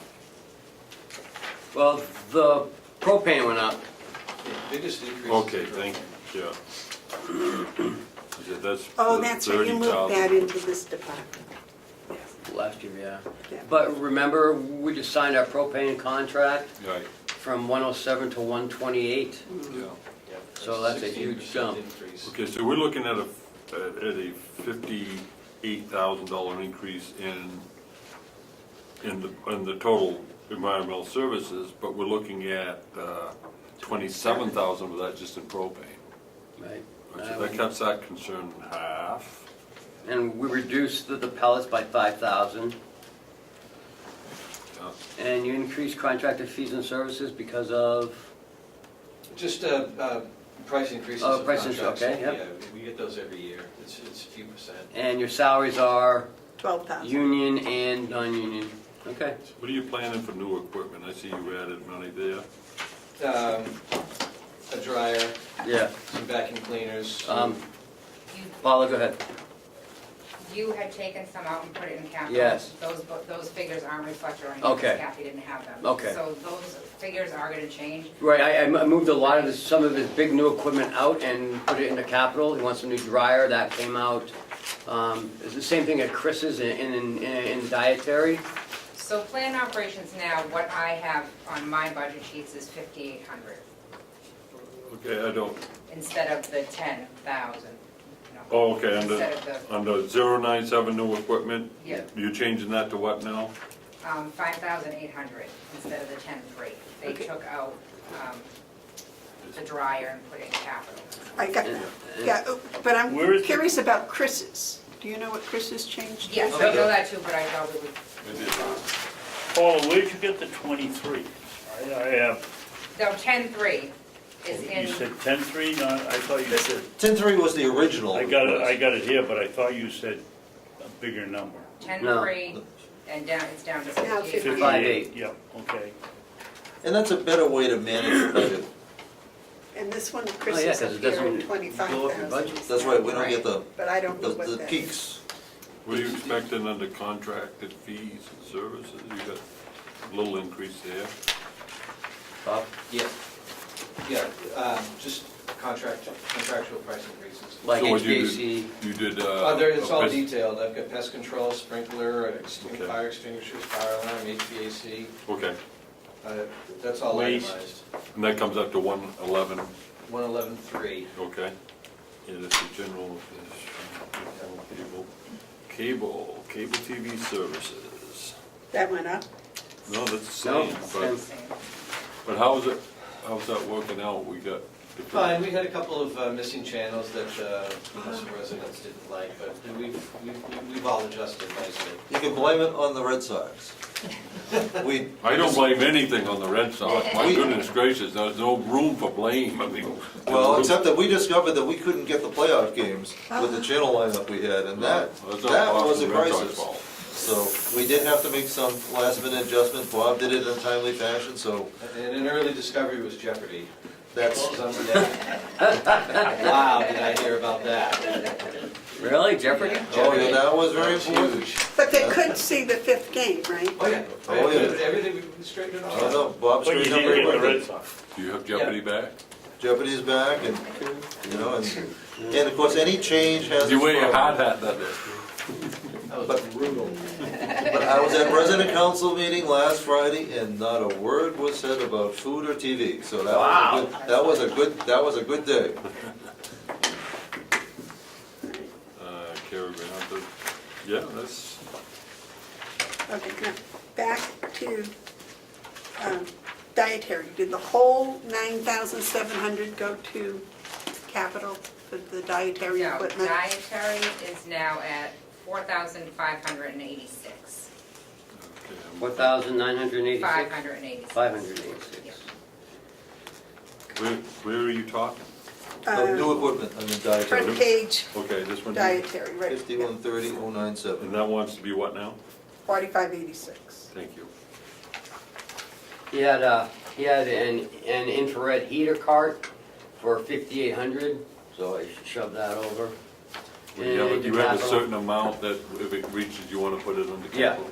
Yeah, and amount and useful life. Okay, now what about this new equipment also in nursing? Well, admin zero, if we wanted to start at the top, admin is zero, That's a zero now? yeah, What was that, with that 10,000, what was it for, and That did it go to capital? the panic Oh. alarm system. Yeah, having us put a panic alarm system in the nursing home in case something happens. Is that a capital now? Yes. Was in capital, yeah. So these expenses didn't go away, they're just showing up somewhere In else? capital, Right. Okay, And the reason for that is so that we want to get as much capital out of operating budget, so you don't see the spikes. You know, if we had $50,000 in 1 year, it would give you the wrong impression, and it's actually, in theory, not an expense anyways. If it has a useful life over 5 years, it's really a capital investment and added to assets. so what is this panic alarm system? Panic alarm is, you know, my concern is that someday, somebody's gonna walk in, and whether that's to Sasha at the front desk or the evening nurse, how would they notify the sheriff's office that they have an intruder, or somebody who's potentially an intruder? Because the idea that you're just gonna get on your phone and call when you have somebody standing in front of you, it would be essentially a button that they could push. I envision it going probably to the sheriff's office, if the sheriff's willing, we haven't had this discussion, so they would know that we have a potential threatening situation. We know we would do this the day after we had an event. We don't wanna wait till the day after. So is that a $10,000 expense? It, depending how extensive we get, I'm hoping that it'd be less. If it's a wireless system like this is gonna be, then yes. I'd like to have each of our nurse managers have it, because somebody comes into that building, we don't know what direction they're gonna go, who they're gonna see. So the best system would have, especially for evenings and nights, the maximum number of people, probably 4, to have those panic alarms. Mark? It seems like a lot of money. Mhm. You know, I mean, I don't oppose having a panic alarm system, but can you maybe take another look at expense of this thing? Well, we have them in this building. Yeah. How expensive were those, Bob? They were put in long before I got here. And it's a little different because it goes directly to the Hardwired. dispatch. It's a So it's, hardwire. yeah, it's all hardwired. If it's a button under the counter, that's easy. And that could actually work for Sasha, but for the nurses, it would have to be wireless. Right. Where would the buttons be? Around your neck. Oh, okay, so these are something that. It looked like a nurse's call, like a resident would wear for a nurse's call, Oh, okay, or a so- medical alert. You know those commercials, I've fallen and I can't get up? Yeah, They push the button and, Those aren't 10 grand. well, that's only one. We're looking at, 4. no, What, in 4, 12, 16 at least. let me ask you this, if you got a nurse on one floor and then another nurse on another floor, which you would, will it identify which nurse? And therein you have the reason why it could, $10,000. it could be $1,500 or it could be $10,000. $10,000 is for an addressable system that will let you know where the problem is, which is, if you're the first responder, if you're law enforcement responding, you don't wanna just go to the building, you wanna go to the unit. You don't wanna come in this lobby and turn around circles trying to wonder where to go. Well, it's a big building, you Sure. wouldn't know where to go. An addressable system, a wireless addressable system, can get initially to be relatively expensive. Well, I'm gonna give it some thought, it just seems like a lot of money. I'll give it some thought though. Well, that's all any of us can ask. So that's in capital. 5130, we talked about Chris, right? Yep, Yep. so now Nursing, I moved lifts up in the capital, 25, and I 580. moved, that was it. I had lifts and O2 concentrators, the O2 concentrators. how many O2 concentrators? I have 6. At what, how much? They're $3,240 for all 6 of them. What did she say this? Yeah, I think I moved them in capital Is it the too. same number? Oh, that you didn't count. Okay. 25 So dollars? am What I are moving they? those in capital? O2 concentrators, So nursing, you want me to put 0 Yep. now? So Okay. instead of, okay, now what was in there this year for 54,000? Lifts, O2 concentrators, and bladder scanners. No, that was. Oh, you mean for this, last year. this past year. Lifts, I know we had both of them. and I think we did get 2 bladder scanners no, Okay. at the beginning of this year. I don't think so. Yeah, I don't think those came out of new equipment. I didn't bring my list for last year, but. This, I can this, see. This is the top line, the nursing thing that sure, now is 25,590, and she wants 6 O2 concentrators. It's gonna be 0 now. He's she's putting taking it everything- out, they're putting it in He's capital. putting Right. everything in capital. And last year, the capital was 5,400, and that was some O2 1,000. concentrators. 54. I mean, 54,000. 54,000. That was That also was beds? some O2 That's concentrators. beds, Mattresses? There were, I know there was 2 bariatric beds. Yeah, that's probably it. Okay, not the O2 concentrators. No. Okay. No. All right, that was my concern. Okay. Mark, you have a question? Yeah, okay, so last year, or this year, 2018, we had $54,000 under this line. To date, we've spent 21,000, correct? Correct. And so we have, in this line, a current balance of 30, some odd, 33. Do you have planned purchases for 18? Additional planned purchases for 2018? Yes, I don't know what Lori has left on her list. I don't know, yeah, I don't know if she bought those lifts yet or not. Actually, I can. No? No lift shut, okay, so that would be. That's 5,000 apiece? Are all the mattresses posted? Let me check. All the mattresses should be out, Huh? yeah. Somewhere around 3.5, I think. No, they're more like 4 or 4.5. So I guess what I'm wondering is, Are you gonna have money left in this line? if you're gonna have money left in this line, are you gonna go on a spending spree to buy what you need before the end of the year? Or are you gonna look to encumber it, or are you just gonna look to turn it back to the budget? If they get lifts, that'll eat up quite a chunk. If you get 5 lifts, that'll be like 20,000. Do you need those lists? They want one for every room. Yeah, all the rooms don't have them. Okay, so you want those lists? My hope is that you'll buy them this year, Yeah. and, you know, because I don't want to encumber anything. Why haven't they been purchased? That I don't know. Well, I can tell you, we haven't had a purchaser for a couple, you were Right. doing I it didn't for a purchase couple anything months. like that when I was filling in for Norma. Oh, my Yeah, goodness. sorry.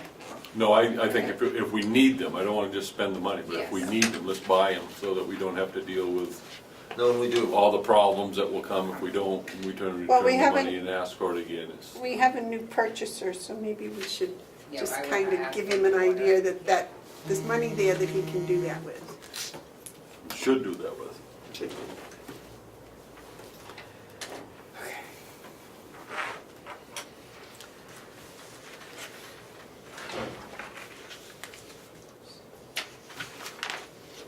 So that takes care of all the new equipment, right? Yes. What about respiratory therapy? That's part of special services. Oh, that was just the last page, I just happened to just. They've spent nothing this year, and yet they've got money in there for respiratory therapy. Why is that? Well, that's as Where a, are you? Hold on. She's Where at are the you? very end, very last page. Jumping Jumping over. Oh, Were you questioning Oh. $1 in there? No, they have nothing. They've spent nothing this year, and yet they budgeted 4,800. if we took in a skilled person, and it's actually a contingency. Okay. If we took in a skilled person, we're responsible for 100%. Medicare gives us a dollar rate, $700 a day, and we own all their services. If they needed, if we accepted somebody, and they needed respiratory therapy, they needed radiology, we have to pay for that ourselves. So this past year now, what we've been doing, and good or bad, what Carol does is because Carol, our admission coordinator, is a nurse, she's doing some very careful assessments. She's assessing what medications is a person taking. You can have people that can come in on the skill and have $1,000 a day medication for special antibiotics. We have to take all that into account with our decision to accept somebody or not. We have to look at, well, we don't provide respiratory therapy, we'd have to contract for that. Do we accept somebody? So that is a placeholder amount. In respiratory therapy terms, $4,800 doesn't take you far. Okay. Mark? So if you get to the end of December and you haven't used this is a line that you don't spend. We This is can't. when you return it. That goes, Right, we so return- this is in case you need it. Exactly. And you haven't so far, and if you did need it, it probably wouldn't be enough anyway. We return quite a bit of money. Because we have it, doesn't mean we spend it. No, I understand, Right. I'm just But this would be looking at, 100% return. I'm just looking at this line. But you overspent radiology already. Yep, that's, So do you need to do a line item transfer? I think you may have some transfers for that line. Which That we would probably haven't, come just out of regular transfers in and out. Just regular Right, transfers, right. well, yeah, when he tells me I log them on a sheet, but Yeah, that's what I mean, I think some of those, there might be some. David, question? No, it's a statement. How you just made the statement, and I know it is in your, but what kind of a system are we running in this world when we don't take somebody because they have to have a $1,000 medicine a day, and we are gonna give them respiratory? Not your fault, it's just a lousy system that isn't working. it is. It's, now, And it's disgusting. There's more to life than money. some of this will be changing next October 1st. Part of Medicare, CMS's decision will change this, because right now we're just paid on a daily bed rate. So now we'll be paid for the needs of the person. So I'm expecting some of this to change significantly. It's gonna get more complicated, but it will be more fair For skilled, for skilled. for skilled. This doesn't mean our regular patients, our regular. I understand that, but we could get a person with skilled needs that has lived in this county for 70 years and paid taxes, and we're considering not taking him because he's got some other medical problem that, Next October, we won't have to worry that's about a that. lousy system. Well, it's been changed, thankfully, yes. It's really quite an unbelievable situation when you listen to what Commissioner Babson just said. It's intolerable. It's wrong. And I'm glad it's being changed, but I think I want to push it to the change. We should never say to anyone, you can't come here because we don't have all that you have. We should be in a position where we will give you the best that we have, hope that it's going to help, but to turn people away, that's, I don't know, something they would do in Bosnia. Well, no, that's something that happens here, right? You Yeah, have well, to turn away people that we don't have the facilities that they need. Well, we have to be sure we can give them the proper care. But with the financial side, we never turn away anybody who has no other options. At the same time, we have to be careful that hospitals don't take advantage of us, as hospitals are wont to do. Yeah. And so there's a balancing act, but we take pride in taking care of our local people, regardless of their ability to pay. Can you tell us how many people you have had to turn away because of our inability to meet their needs? Well, that happens, and of late, that happens fairly often. If somebody comes in needing respiratory therapy, which we don't provide, comprehensive IV therapy, which presently we don't provide, sometimes we can't meet their needs if they have the biggest single source of reasons we decline are behavioral. If somebody needs a locked psychiatric unit, that's not us. We don't have a locked psychiatric unit or a staff that are trained or prepared or enough staff to deal with that. That's one of the biggest needs in long-term care around the state, is having secure psychiatric care. And as Frisbee has a unit, Lakes Region has a, Lakes Region Hospital, hospitals have units. A couple of the county homes have behavioral units, which is different than locked psychiatric, but getting close. Stratford and Merrimack and Cheshire have those kind of units. We have no care, as far as I'm concerned, for psychiatric units in the state of New Hampshire. It is abysmal the way that we throw people off to the side of the road because we are not willing to invest in their care. And it affects the elderly a lot more than people realize. It does. That the psychiatric care that is needed for elders in this state is real and it's unaddressed. And it's growing. Yeah, It's growing significantly. yeah. And And if you notice on the last page, the Mountain View Nursing interest expense is down, so that saves about 50 grand, right? That's on the bond. Yeah, Yeah. each year that goes down, it's down 10%. So, The principal stays the same. I like that. I like that. Throw something out there. We have, what, 12 more payments on the bond? Nursing home to bond? 30, There's 2 payments a year, 2 payments a year. no, But 2 payments on interest. interest a year. But we have 12 more years of this, right? Yep. To 30, what is it now, 18? 2030, We've paid 18, 12 years. 15, 20, 30, yeah, 12 years. Okay, so, all right. I'll save my comments for another day, but I got some. You gonna pay that off too? We don't have enough, No, Fund balance. but I'm wondering if you could double up on payments. Think you could make 2 payments in a year. Well, it depends on what the interest rate is. Well, it's $577,000 a year in interest. no, that's quite a bit. So if you could, we're sitting on 20% fund balance, which is way excessive. Even though you have a 3-month policy that you want that cash in hand. All depends on the bond covenants. Some allow you to. Well, that's and true, some don't. that's true, Well- but, And I do want to talk to you guys next week about, as we look at the contract for the performance energy savings, we were talking to Ken tomorrow. Oh, yeah, that's right, too. I'd like to Okay. put some money towards that. to Yeah, offset that. that's right. That's Well, what and we done have now. to be constantly aware, the 3 months that we want is so we don't have to dip into the tan for 3 months. Yeah. but So maybe- we ought to look at the very least, look at what we're paying for interest on the bonds, so. You just gotta watch your cash flow issue, you Right. know. That's what It we went to doesn't 3 come in months for. evenly every month, you know, Right. some months are, Right. and Kathy does a heck of a job with that too. So you don't wanna She's highly incur trained. something that might disrupt the cash flow. Yes, she is. That's right, that's right. Okay, Is that it for Howie? that's it for Howie.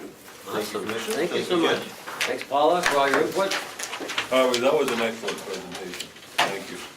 Thank you, Commissioner, for being attentive and responsive. And doing our homework. Yeah. And you did it well. No, but that makes good answers. Questions here, say it. Jason, what? You got some questions? Bobby, why is the generator very good of it. expense under, That was very good. the annual contract Waive that all. for 3 or 4 units? Oh, yeah, I put all, I gave you track. Spent a lot of time this weekend going I over gave you why. 41.7. The Word document. This is Trying what to these long- digest what's But as going far on, as the but maintenance, I know I we're gave it going. from the jail and the nursing home. It's interesting how, They have, how these little things. That's probably not. I think we're all set, Question yeah. mark, I had to, what is that for?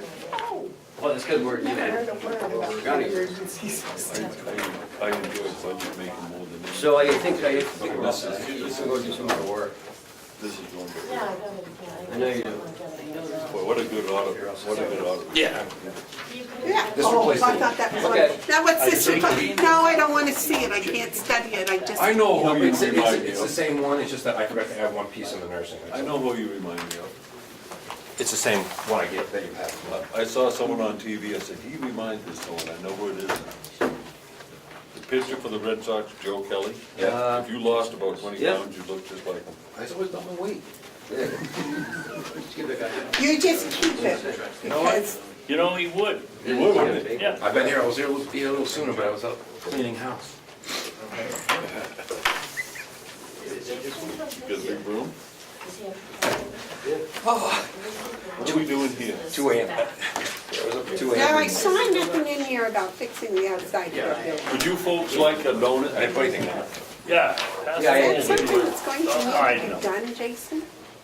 It looks to me like You folks like a it's getting donut? worse instead of better. You talking about The between the blocks and the joints. Yeah, it's been that way. He already had a lawsuit out of the deal and got money out of it. The company already came in and looked at it. Bert, you want a donut? That was because the wall was falling away. Right. John, you He want already had a a company in here for it. Well, this, the outside He doesn't have the needs work and paint and stuff. I didn't put anything in. If I don't have to pay for, if Siemens contract goes through, I'll probably have to have money in the maintenance budget to actually do maintenance on the building. There you go. Well, is that regular maintenance or is that, For now, because we can start portions of it until I have nobody's come in to do quotes or anything. So, well, I just hate Will to you see pass it them out to crumble everybody away. else except Oh. us? You can keep them right down there. No, I'm not, oh, I'm gonna take one of I those. don't want them down around me. You where need am I it. at? No. I'll take it. What is it? What is it? Well, I I get think the some package nice ones. says donuts. Oh, there's only 3 left. Yeah. There's chocolate, Pass them out. raspberry, Pass and them out to chocolate everybody. Oh, well, okay. You'll like that. If I get a little hyperactive, you won't want it. Well, I think you need to be a little, look at him, serving him and.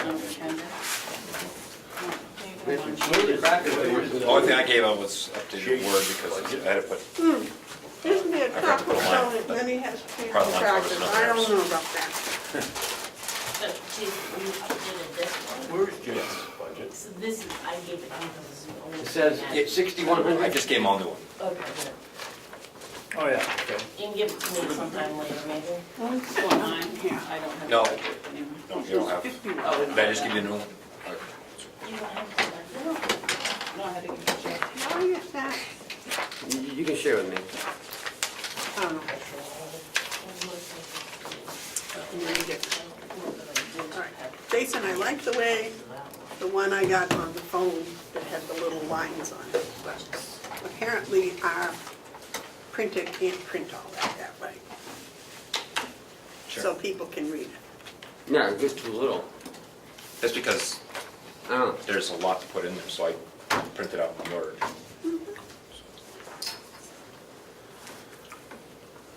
Okay.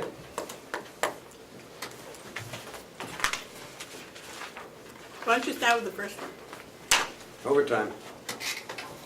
Sure. Would you like to know? Overtimes covers vacations. You want me to go over what it says? Sure. Come on. Covers all vacations, sick leave, staff training, correctional academy, active duty leave for military callbacks, emergencies, report writing, extra details, medical emergencies, including staffing a hospital, inmate subpoenas. Overtime cost goes up with increased CBA. I did not increase the overtime budget. We've tried very hard to keep it limited overtime.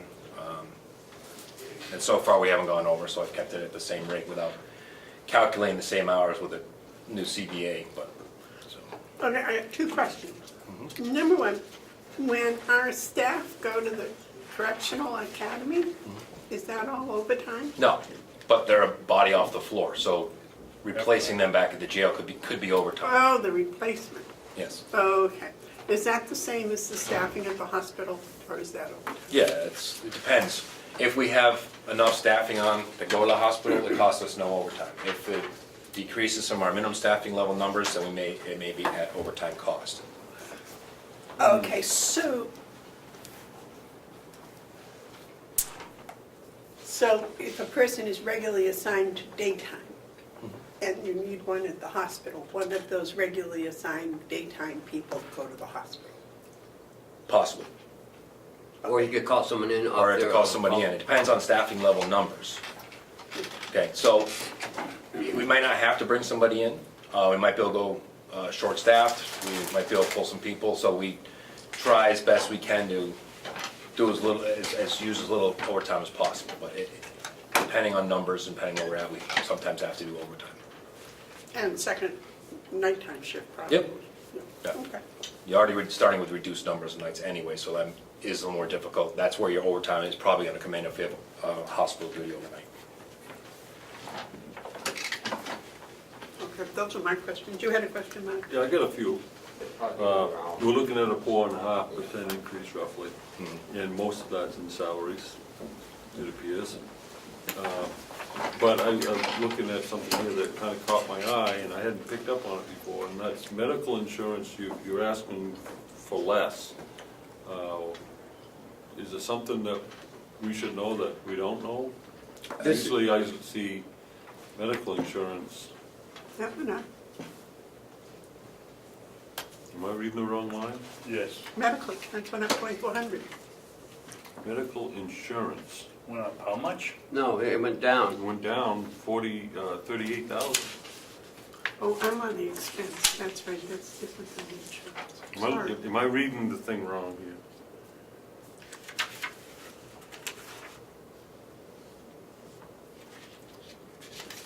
Wait, I'm confused. We just went over this. What am I looking at here on this first page? What is this? Yeah, that's it. 6,100. It went from 490 to 452. Yeah, so. The business office look at the actual expenses that are being paid and people on plans and then amortize it by what they think it might go up, and so there were savings on it. Right. So we haven't had any rate No. reductions? Oh, right? no. Okay, all right. This is people actually on the plan. These are our actual plans as they are today. Are they also given an opportunity to be insured under a spouse at someplace else? You don't have to take this insurance. They can choose to take it from their significant others, yes. Didn't we want to give them, okay. Okay. Got it. Okay. Sorry. Did you want? All right, so I'm not sure if we were going line by line or we're just going where we have questions. Well, I was starting on line one, but somebody else went down the line, so that's okay. Go for it. You're in charge, Jason. You go. Probably. Okay. Administrative salaries, 007 covers non-union wages, schedule, or negotiate agreement with the commissioners through the budget. Includes superintendent, deputy superintendent, captain, lieutenant, maintenance director, administrative assistant, full-time mental health coordinator, licensed alcohol drug counselor, and case managers. It's calculated at what the commissioners asked for the 2% for the non-union. You want to keep going? Next is nursing salaries. I'll just stop when you have questions then. Nursing salaries, 008, it's all the nursing salaries include their overtime, including the holiday pay, part-time hours, everything's included on that line. You will see that it has gone up. We have 3 full-time nurses asking to put another full-time LPN on, as what we're doing is burning through nurses, because what happens is 3 people trying to cover all the hours that we have. Basically, our nursing director with a salary has to eat up, 100 hours a week sometimes. Or like one of the other nurses just did, she did 100 hours because she was covering overtime for somebody to be able to take a vacation. 100 hours in a week? In 2 weeks. Okay. So we eat a lot of overtime out of there because there's just not coverage. Okay. Agency nursing, which you'll see another line. Hold Yep. on there. We're still on nursing salaries? Yes. All right, I heard what you said, I haven't processed it all, because I'm looking at, through 10 months, you're averaging $14,500, $14,500 per month, and at that rate, you won't spend your $200,000 for 18, and the increase is because you're adding a new nurse? Ken? Additional nurse, I mean? If you say that this is to 10/31, we're not done payroll through 10/31. But all the expenses, other than payroll item expenses, are through through the end of this month. Payroll is not through the end of this month. So the first 1, 2, 3, 4, 5, 6, 7, 8 lines, and the Medicare are not. Right, they're 9, not 10. Okay. Along with that being said, is why I also try to keep the numbers down, but I'm burning out. Anybody I put on salary with the nursing director, I'm burning out because they eat up a ton of hours to keep the costs in there very low. And I cannot continue doing that. That's why we've lost so many nursing directors. Are these nurses union? No. No. Okay. Are they RNs? No, LPNs you said? No, one RN is on staff. The LPNs work under the RNs, and 2 of the others are LPNs. And they're non-union? Correct. And what's the rate of pay that we're giving them? There is no standard rate of pay. Each one's a little different. Okay, Why? right, that's what.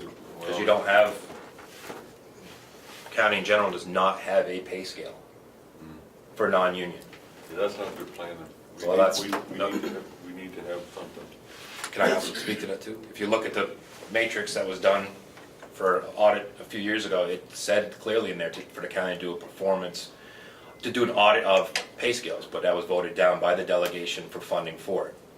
And I've suggested that we ask for it again this year. I think so. I think it's good That's what planning we- for the future if you got something that you, Well, and not only that, we need a pay scale that's set out based on experience and time employed, et cetera, so people know why they're getting $38 versus someone else is getting $32. You can look at it and go, oh yes, they've been here 10 years longer, so they've got 3 years more experience or I something. mean, we're trying to do that in our matrix of our LNAs in the nursing home. And it should apply. yeah. Well, if it was done in the nursing home, that same thing would apply to whoever Jason hires. could. It could, yeah. It's a little different environment. It is a little different environment. Well, it's a lot different. Let me ask this question. You didn't do the matrix because the delegation didn't fund it? But Right. why would it take much funding It's about 25,000. to do a matrix? Yep. Well, they do a survey of the, You do a survey and come, yeah? I speak to that. I don't want to be more divisive with the delegation. But we have done wage studies in the past that the delegation did not believe were correctly done outside of here, because there again is a divide between the delegation and the county. So when we brought it in the past, they just have not listened to us or not believed us. So in the matrix, it did say to do a wage study, which would pull everything from around the state and anything else, and that was voted down with some other things that were put in that audit that were recommended for the county to do. So that was voted down. There was a performance audit recommendation that the delegation didn't. Right, in 2014's performance audit. Yep. I wonder if they'll bother to follow this one, that they're gonna spend $26,000 on to do an audit, to tell us to spend $26,000 to a matrix. Okay, next, Jason? You could have had it done by now and saved 50. 009 covers all salaries of the union staffing, and do include their holiday payout, their part-time, if we have part-timers, if we have the part-timers, the holiday pay, personal time, covers for some vacation time, and if they work straight time. Overtime goes to overtime. Under Fair Labor Standards Act, if you do other hours worked, you take a vacation day, a sick day, a personal day, it comes back down to straight time. So the straight time is taken out of the regular salary lines, not out of overtime, because it is not overtime, if that makes sense. Yeah. Okay. 10, Social Security, payments for staffing there in Group 1 retirement. Hold on a sec before we go out of salaries. Sure. Where do you have money for Sergeant Corliss, and I forget her name, the dog? Other fees and services, because it's a contracted position. The dog.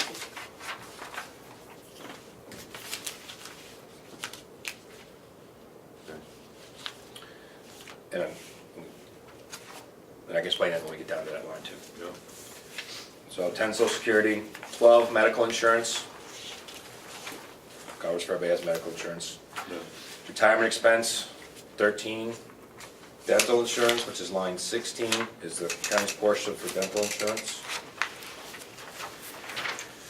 17 is education and training for all staff. This includes CPR, first aid, 40 hours of mandatory training for each officer to keep their certifications. Association of Counties, American Jail Association, and others deemed as by myself, or training department. Collective bargaining agreement also says we have to keep $2,500 for staff reimbursement for those who are taking college courses for reimbursement. Our licensed alcohol drug counselor, a mental health counselor, and medical for all their licenses, and keep them up to date. 18 is... Whoa. Hold on. I didn't see. Jay, several years ago, we picked up some kind of a program for training. Reliance, yes. Reliance. The first year it was, the amount of time we used it was significant. Has that continued? Yes, it has continued. That's paid out of IT line. And is that working the way it's supposed to? Yeah, it's great. The Reliance, also nursing home uses it as well too. We have been in the top 10% for years of using it. We offer a lot through the Reliance program, and it works especially with new hires. It limits, we do on hands-on training, but there's a lot in there that they can get supplemental training on laws and other things before they go to the academy. And there's mandatory trainings every single quarter that they have to do in Reliance, whether it be PREA, Prison Elimination Rape Act, which they have to do every year. So we are still using it, and it's awesome. Don't get me wrong, it's repetitive, sometimes I don't like it, but everything's tracked, and we have everything in their files for training, and protects us when we have to go to court and defend ourselves.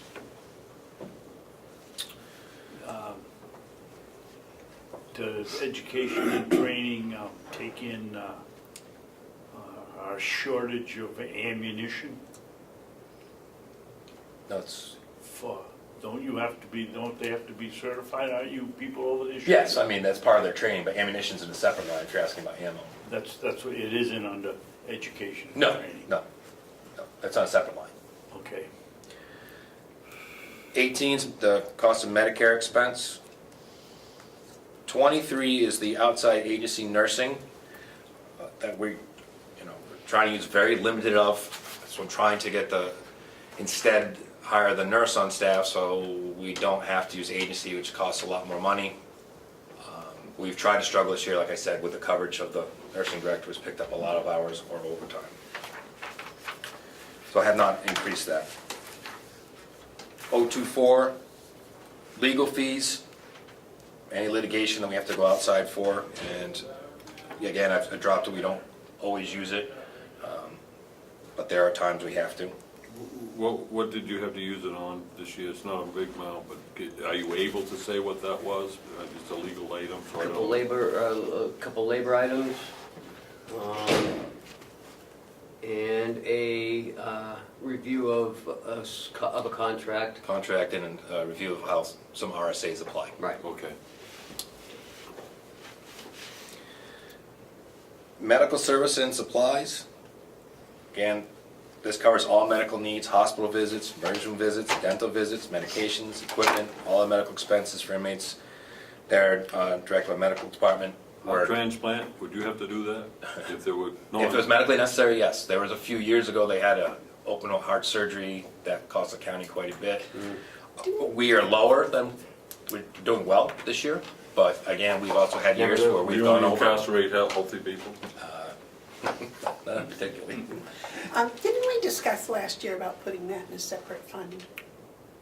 So that Jason's budget wouldn't get flip-flopped around about it? You talked about putting in a contingency fund, and we've talked about it before, Babson brought up years ago, and I brought it up like Sullivan County does, a contingency fund that if it came to a certain threshold, we come back and say, hey, it's a one-time cost, would you like to use that, so it doesn't go up and down. But what's happened over the years, and from the delegation and the commissioners agreed that just raise the money up in here and not do that contingency fund. Instead, the funding for the fees and services has gone up, and we've been fine for the past couple of years where we haven't even had to worry about that kind of cost. Do you get to pick and choose whether they're sick or not and whether you can take them or not? No. So the contingency fund would be something that would be encumbered? You'd have a fund and you'd keep it? It'd be like a capital reserve account? I don't think it's a revolving. I don't think so. I'd have to check with them if they did. It would be us revolving, because then it's only, and I had set it up a couple of years ago when we did it. It was only to be used, I think it was anything, if it was a one-time event over $5,000, come to the commissioners. This is a one-time event over $5,000. Take a look at where we currently are in a budget and take a look at, does it make sense to come out of that contingency fund, as we know, for going throughout the year, so we don't have peaks and valleys and go over it. That was the thought behind that, and there's another county that does do that. So what would happen to it? The Delegation took it out. delegation took it out and then said they'd rather just fund more in the line. So the money that we actually put in there, they actually funded towards the line. Okay. Except it was a one-time, Yes. Yep. Well, wasn't it 3 years ago you had a lady that had a complicated pregnancy? I didn't have it, I had nothing to do with it. Well, the commissioners, before Mark and I got here. I didn't know anything. No, it was before us, I guess, Mark. Yeah, there was an expensive one 2 or 3 years ago. With Yeah. A woman with an inmate that had a. Yep. We've had people come through with significant issues. Again, like the commissioner said, we're not dealing with the healthiest population a lot of times. They've not been to a doctor or any help in a very long time, so. That one alone for the hospital was $16,000. You had a question, Mark? Yeah. Gosh, I lost my spot. Where is this, and what line is it? 2025? Yes, sir. Yeah, thank you. Okay, so it seems as though you want to budget 165 every year, and it seems to work, but it could be very short if the wrong circumstances arise. Yes. It could pose a problem. I'll give you an example. If a person came in on a certain medication they already started with, we'd have to probably continue it, and that's the HEP treatment, and that's like $50,000 a treatment. Thank God, we've not had happen, but could it happen? Has it happened in other facilities? Yes. Oh, it could very well, because, So those things that, don't know. so here's my thought, and I'm just throwing it out there, see if I want to see how it happens. I'm not saying this is what we should do. But you spent half so far, let's just say you don't spend any more, you've spent about half of what we have. So typically you turn that back. And then you plan for another 165. What if you were to set up some sort of way that you can take a portion of what you don't spend and put it into that contingency fund, and then raise the 165 again? And do that until you get a certain cap, just as almost like an insurance policy. I don't know how it would work. I'm not sure I'm convinced myself that it's right, but I think we ought to think on that line, because this could be a budget bust. Yes. Absolutely, and that's why it was my intention, along Jason way back, to go to a contingency fund so that we wouldn't have that. But you could fund it with your leftovers. How? Okay, You so, can't take this next year's money and, no, you'd have to set it up. You could encumber it, I suppose, but I don't know if you'd want to do that. I don't know if we could, because there's no No, there wouldn't reason be. to encumber It'd be it. in anticipation, so it'd be a reserve fund. Yeah. So I guess, David, Commissioner Babson, what I would say is, they got a $165,000 budget, they spend half of it, so they got an $80,000 surplus. Take turn that, back 90% of it, keep 10% of it in a reserve fund. put that into a contingency fund, and then in the next year, still raise your 165, because that's a whole new year, and you build that fund up to an appropriate level, and then when a catastrophic case comes, because you will have a catastrophic case, you will have someone come in here someday. But Yeah. Mark, wouldn't you have to, the time in your scenario that you take the $10,000 and set it aside, you gotta put it somewhere, wouldn't it go into a contingency Yeah. fund? So Right. you'd have to call it contingency fund, so why not go for they weren't objecting to I think it was 30,000 we put in. They weren't objecting to the money. No. They put it in the regular budget. They're objecting to having a Contingency fund. Yeah, but that only makes sense to have a contingency fund. They don't like You contingencies. forgot who we dealing with. Well, yeah, I know, but that don't mean it still isn't the right thing for us to do. Well, we did. Well, They let's took do it out. Let's do it again. Well, let's We do did it. twice. Well, let's do it again, maybe they'll do it. They won't do it this time. But the other thing is, with the, they did the expanded Medicare in New Hampshire, and I think they're doing something, they're working on something else. Is there any way to get House of Correction people covered? Because most of them are, They're covered for a very short duration of time when I they come think it's in. 30 days, right? After 30 days of being in there, they Cut them off. cut them off. well, because one of the things that I've been hearing is they want to extend it so that people on opiate treatment can have longer terms. But not while you're in jail. Well, maybe we could talk to our reps and get them to add that. That would be great, but it'd be a huge significant cost because you're looking at state prison in 10 counties. That's a lot of people, 1,500 people in state prison and over 1,500 or more inside the jails with a lot of them with significant issues. So after 30 days it's cut off. It's also like your Social Security. Your Social Security benefits are also cut off after 30 days inside of incarceration. And they have to get CMS involved in it too, because they're the ones who would be funding half of it. CMS? Yeah, the Centers for Medicaid Services. And there is some good stuff in the law. We only pay 125% of the Medicaid rate on our bills, so that was put in, which has been helpful. It really did. It has helped and saved a significant amount of money. But yeah, if their benefits could continue on that end, that'd be great. If they also have private insurance when they come in and it's still going on, we bill to the private insurance. We bill to anybody that we can if they have anything, as long as we can for them, until we have to absorb the cost. And David will tell you that the hospital and the ambulances and all of that have been willing to negotiate with the commissioners, with David.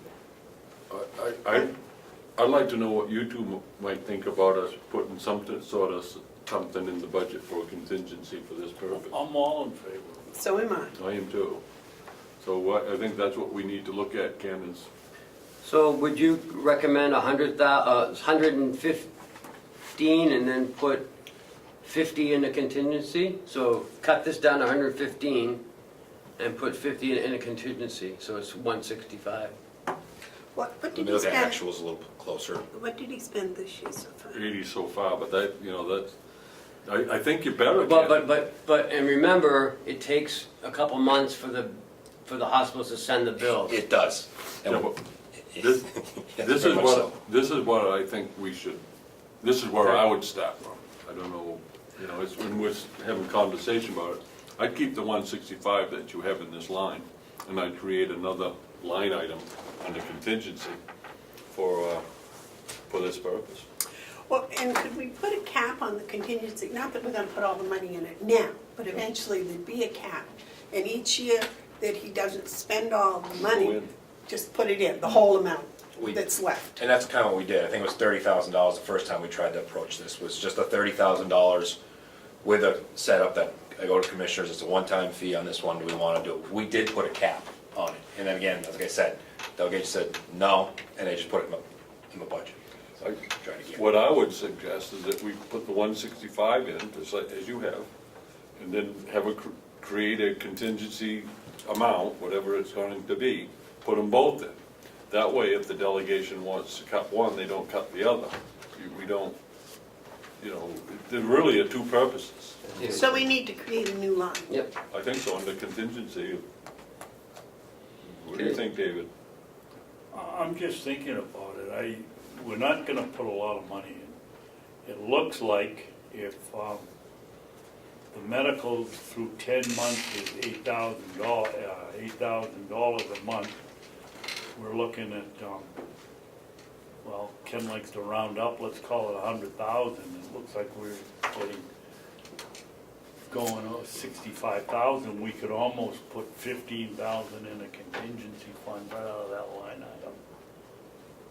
Well, what I'd like to do is set an amount to put in the contingency fund, and then at the end of the year, what isn't Transfer. spent just gets transferred into the contingency fund. Because we don't know, somebody might come in tomorrow and it might cost 160,000 just for that person. Well, and my question now is to Jason, do you keep track of who goes out? Because I know we've had someone in the hospital recently. Yeah, We haven't got that bill yet. no, So how long, you know? Well, the hospitals, you know, they're usually built monthly. Okay. And then, like, Huggins, well, obviously, we use Huggins a lot, because that's right here. So they bill monthly, but then it takes them a little while, because they have to go through the 125% Medicaid rate, blah, blah, and they just switched over to their physicians, as we ran into, to an outside company in, do you remember where that was? I can't remember. It's out west somewhere. Out west, yeah. So they sent it out west now, which we had to do a new vendor form, because they take time to actually get their bills back in. Every hospital, all these places have their own separate billing department for each one of their departments. So getting all those together, they come in at multiple different times. The one that we are consistent on is our medications, Westwood Pharmacy, once a month. Average right around, depending, right now we're on $5,000 a month, but Westwood Pharmacy. But my question is, do you keep track of who you send out? Yes. And how long they're out for? Yeah. So you can tell me if 2 people went out and we haven't received any bills yet? You can kind of plan on what Right. it might be. Yeah. Yes, we can look at. So let's look at encumbering a pot of money before we go into next year, who's out and what they went out for, and then we can kind of, Right. You do want to encumber. yeah. Well, No, we'll encumber all of this, and then what doesn't get... Can't encumber all You of it. can only cover what's been obliged. And with that being said, it's also more difficult than just who's being out. Remember, we go down to doctors every single, almost daily, to a dentist or Huggins for blood work, everything. It's not just the ones that are out overnight, though. Out overnight or lengthier, that's easy. But transports are almost daily to some sort of doctor visit. The reason I said we could encumber Yes. all of it is so because if we had this extra line in there for a contingency fund, what wasn't spent at the hospital and the doctors would be put in the contingency fund. I can see something like that work. It wasn't spent for this. So your incoming money, and what you don't spend, you're gonna put it back in, I don't know if the auditors are gonna let us do that. I don't see how you can do that. I don't think the auditors are gonna let us do that. No, but if you have, I'll ask them. if you got 4 people out and you haven't got billed for them, yeah, you can say, we haven't got the bill, so we don't know how much it's gonna be, but it could be $20,000. Can you encumber that 20,000? Yes. I would say yes. Okay, so say you take that 20,000, then the other that you haven't spent and isn't obliged to anyone, you could set up, I would think, at the end of the year, a transfer To the contingency. to the contingency fund. And start the contingency fund with a modest amount. I would say something like this is one Hep C treatment plan, 50,000.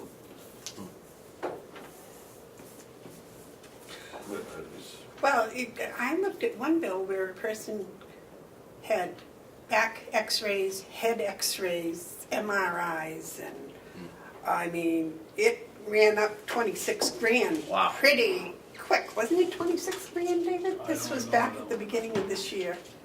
Could be. And that ran up pretty, it was maybe a 2-week, there were doctors as well as all the x-rays in the hospital and all of that, so. With the silent epidemic of Hep C, liver disease, you could get a liver transplant. And that's $500,000. Wow. Well, that would be, don't we have some sort of catastrophic insurance that would cover that? David? Mark is much more of an expert on budgeting than I am, and you are too, but I don't see how a contingency fund is a line item. I don't see how you can say it carries over from year to year.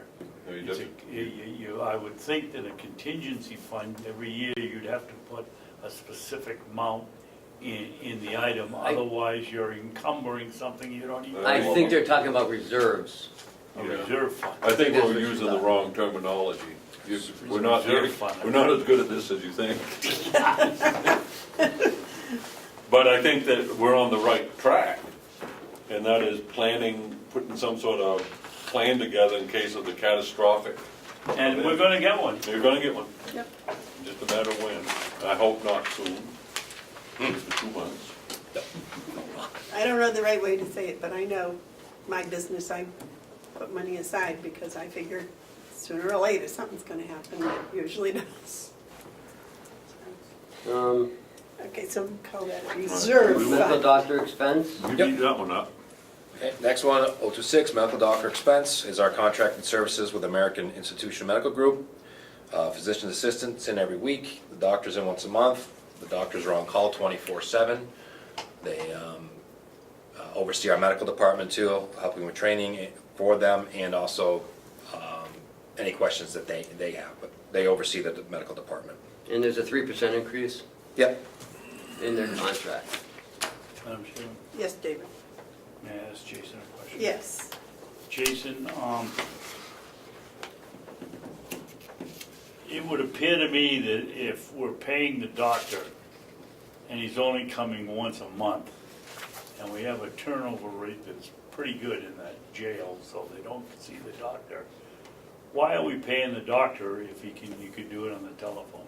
I can see us say, doc, the practitioner says you have to come. No, the PA comes in every week. Right. You're paying for the group itself. It's both. The PA is here But my every week. point is, the guy comes, the PA comes every week, but the doctor isn't used except once a month when he gets all the. That's regularly once a month. If he needs to be up here and the PA says you need to come see somebody, the doctor needs to see him, he'll be up. Oh, okay.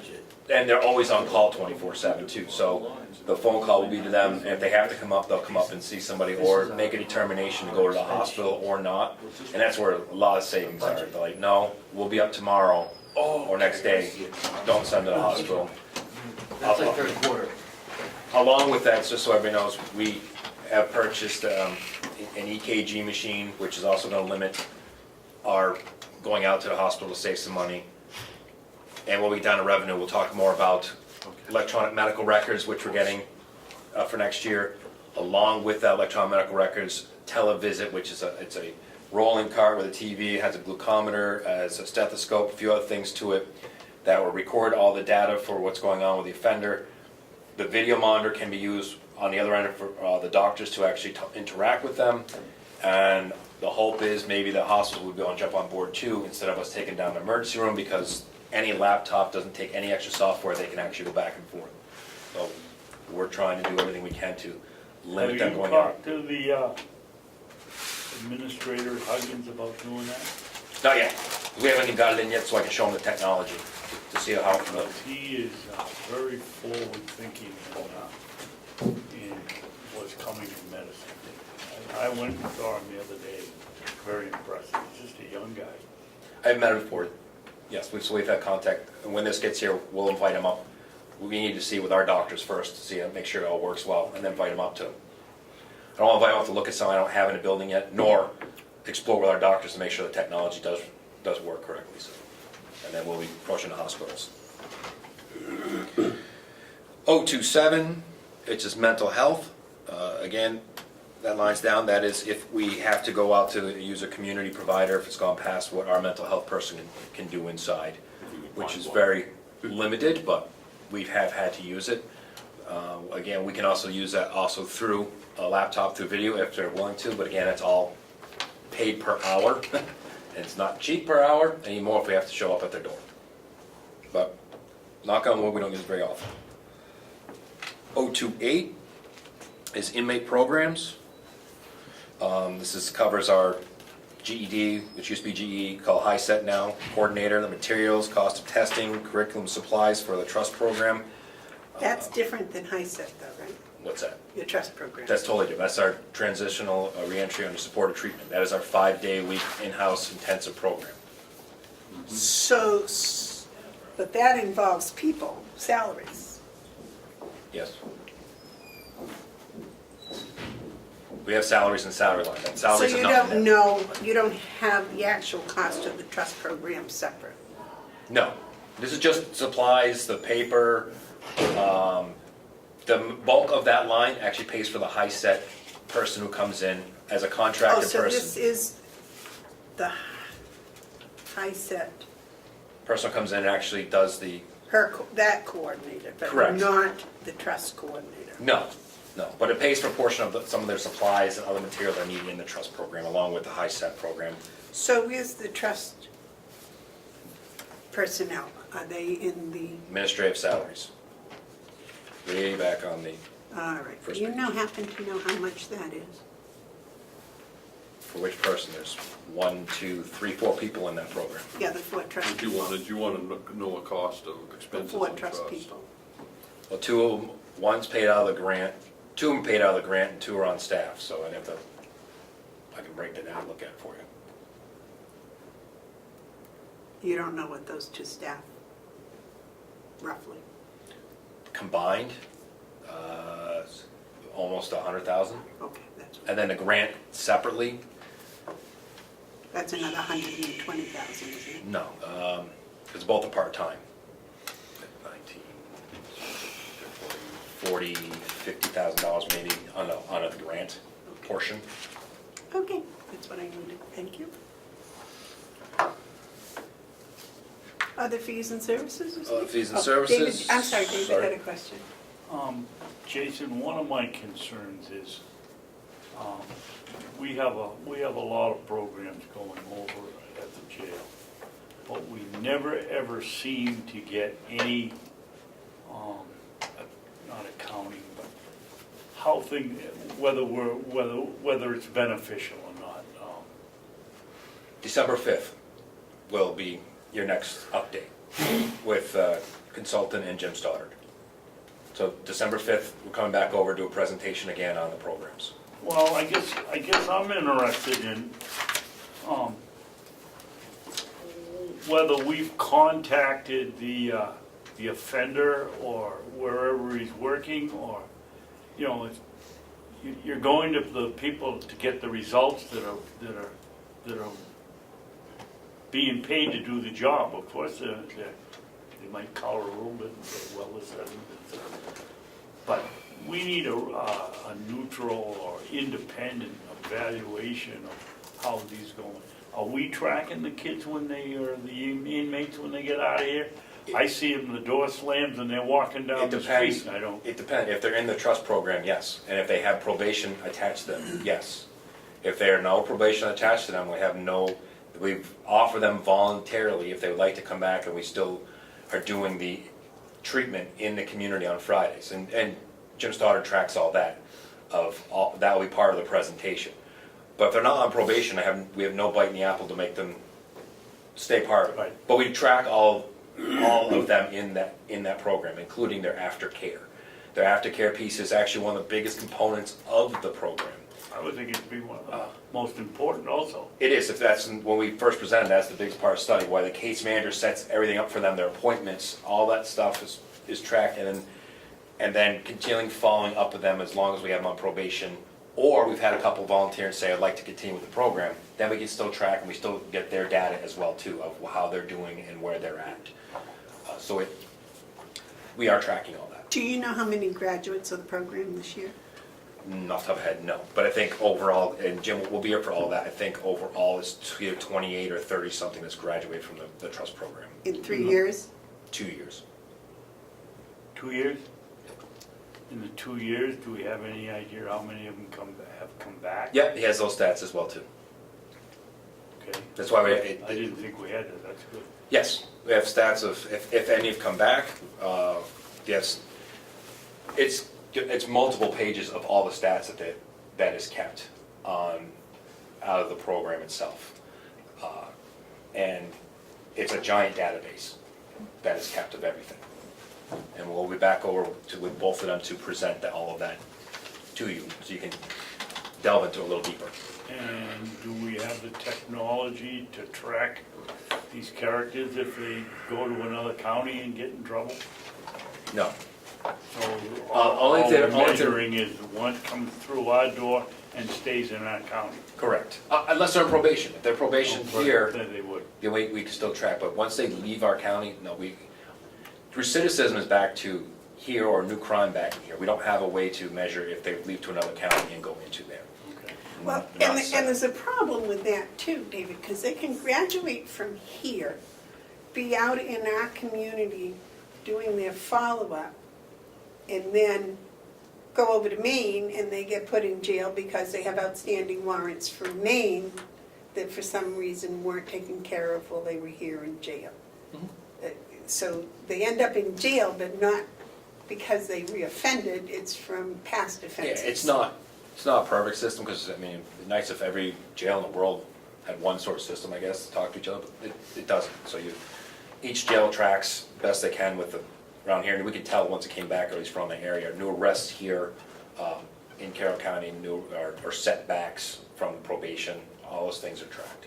But to answer Amanda's question, I would think if, once you get the goofball back in the jail for the things that he's done in another state, it's pretty easy to check a box that says this is an old warrant, or arrest for an old warrant, and keep that information on file. Yeah, well, if they've been through the program, when they come back in here, if they come back to us, yes, it is checked off again that they've come back on a new charge, a new arrest. They come back into our facility and been in the program. That is part of being the tracking portion of it. But if it's in another And state, that we have no idea. there's no connection. No, but if they come back, we hear, yes, but there's no connection. If they go over to Freiburg and end up over it, no.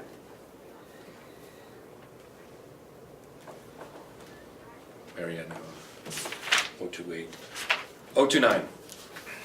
Other fees and services, covers all contracted services to include pest control, fire control systems, maintenance contracts for heating, HVAC, sprinkler systems, legal update materials, kitchen inspections, and this in here. This is also where a contracted position with the K9, which I will add to and get you an updated sheet with that on there. How is that working out? How do we cost that out? Well, The officer is working anyway, we just charge for the dog? yeah, basically it's contracted for the dog. And How much you carrying for that? I put 3,000. That's what I thought you were going to, because Yes. that's what we had talked about. Yes. And that is a, That's fair. that's extremely fair to our side. He does bring the dog to work every day that he's working, which is Monday to Friday, so the dog is there a lot. He does perimeter checks, it has been helpful. Searching, it has been a deterrent around the area, and including some of those individuals who might be more challenging to us, who decide they don't like a dog in the facility and who may want to lock down a little quicker. You know, we're not using as a biting dog, it's just that the presence there is helpful. He is trained to growl. She, I should say, Chloe, yes. Well, On top of that, as long as we're talking about the update right there, we were awarded, Sergeant Corliss put in for a grant, and she is receiving a vest along with a Narcan holder for her. When that comes in, the paper will come back down again and doing a full article on that. It's on our website now, but Damon will do a full article when we actually get it in for her.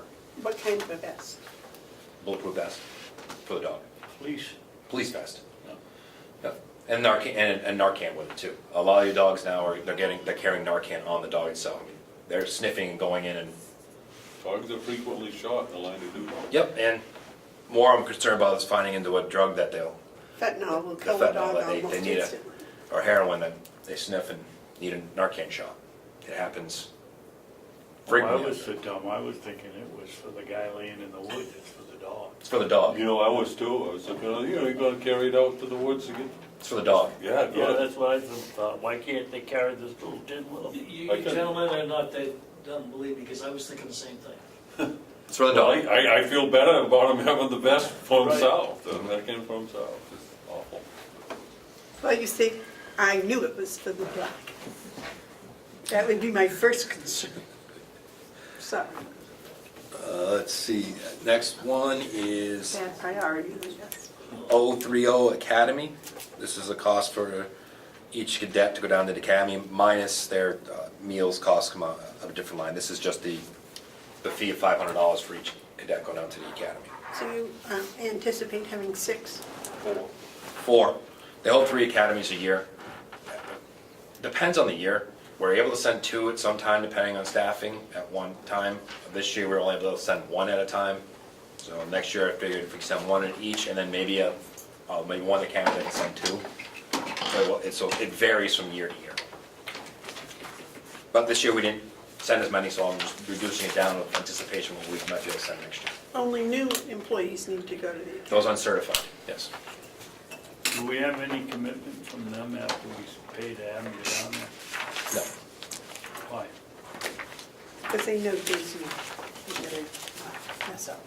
We've talked about this before in the past. I mean, what a commitment are you going to have them sign that they're going to pay back, which it doesn't work in most of the towns, and most of it's been proved in court that doesn't hold up either. More of a deterrent to hiring anybody than not. And we don't really send anybody in the academy. They don't go academy before they start working. They're usually working with us almost a year before they even go. Oh, okay. So you know whether or not you wanna send them? Yes, and I would tell you the staff is pretty honest. We've had several staff members, they ask, listen, we hear you're also looking somewhere else. Can we, because the contract says within the first 18 months, try to get them in there. But we've had many of them say, hold on, don't send me to the academy, I don't want you wasting money, because bless you, I am looking to go to school or whatever. So we've had them step up, which is a good culture, because the other ones know too. Hey, if you're not gonna stick around. Yeah. And I'm happy to report to the last academy, our graduate that just went through, she, Kaylee Picott, she received the award for the highest grade point average. Nice. Good for her. When was that? When did that happen? 2 weeks ago? 3 weeks ago? Yeah, 2 weeks ago, 3 weeks ago. No, 2 weeks ago. 2 weeks ago. Did you get any recognition for that, official recognition from you, or Ken, or us? Not officially here, no. We've had a meeting since you did it. Whenever anyone comes in number 1, and we know about it, it's a good time for us to celebrate that. All right. The letter of recommendation or acknowledgement of some sort. I'll get you her information. When should her come to the meeting? What's she working? Nights, see if she's able to come to a meeting. Young lady, right out of high school, Wow. great kid, doing very, very well. It's very impressive when anyone comes in number one. And I'm going to be grabbing her on, I think it's November 12th, to go to Prospect Mountain High School where she graduated from. And her and I will go speak in front of some kids there referencing What high future. school? Prospect Mountain. Okay. At your school, is it? That's where I'm also a school board member, yes, too. But her alma mater as Nice. well. We're gonna go back and speak in front of her, some classmates, is a possibility for future looking at. We have 2 from Prospect Mountain that graduate high school very recently, Good, that are doing well and stuff. good. Are you getting them back to talk to the young, their peers before the rest of the underlings that were in school when she was there, that are still there? Yeah, we're going back November 12th. We're going to actually speak with some students. But, I mean, she hasn't been out of school 4 years, so No, no. 3 years, so the ones we're trying to influence to come into the trade have graduated if it's 3 years. She's going back, so they might have been sophomores when she was there, or juniors, but they're still there. Still there. Yeah, she only graduated a year ago, Well, that's 2 years ago.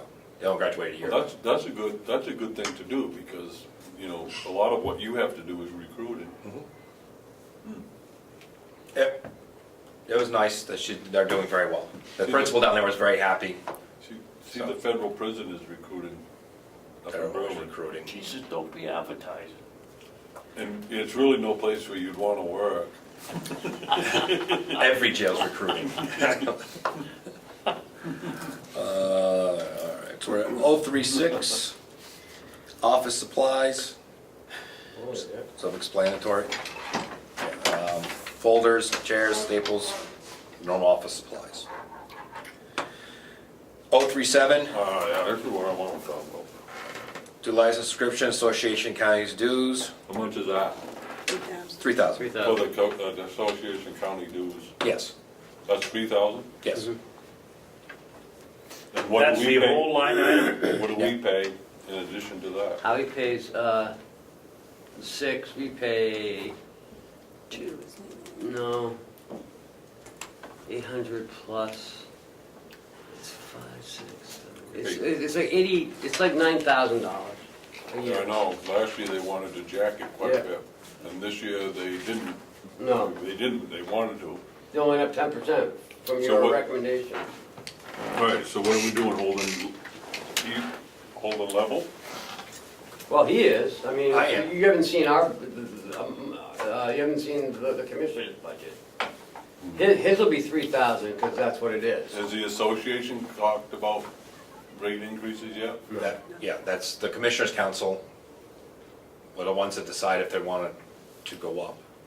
So, we haven't heard anything about Well, I don't next know year. if they're gonna have a commissioners' council while I'm around or not, but I would hope that we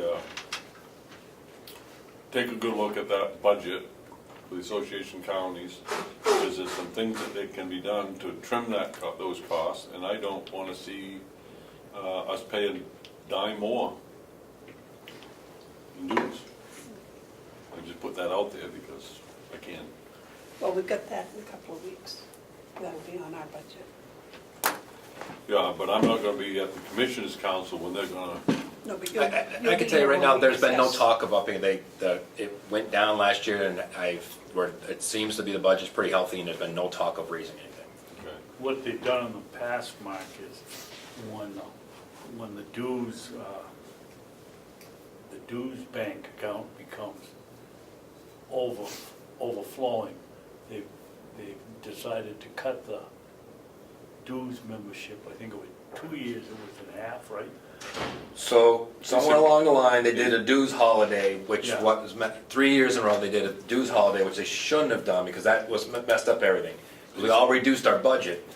It was nice that it was going back, but what happened was, everyone reduced their budget, and all of a sudden, it needed to go back to where it really belonged, and it's like, well, wait a Now they're minute. complaining about it going up. Right, instead of keeping it healthy like it should have been, somebody tried to do something nice, and it bit them in the tail. That Yeah. should have stayed steady, so you didn't have Right, peaks and dips.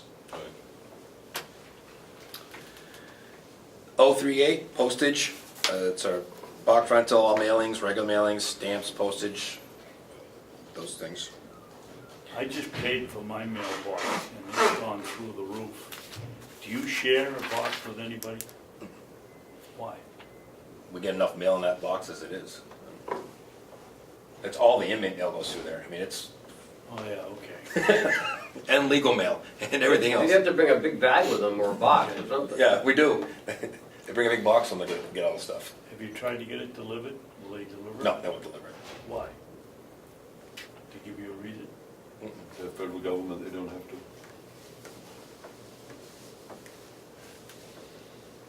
Yeah, I can most certainly follow up and ask them.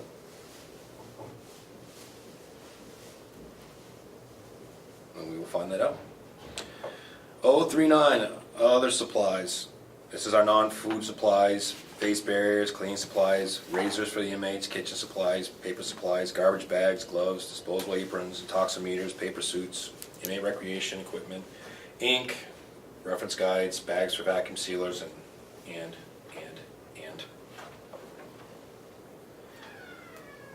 041 is the chaplain. I'll explain why I asked for it to go up a little bit. Is the jail's religious coordinator. He's a faith leader for us, confirms all religious meals, special diets. He covers all the religious materials that they need, coordinates grief counseling for general non-denominational.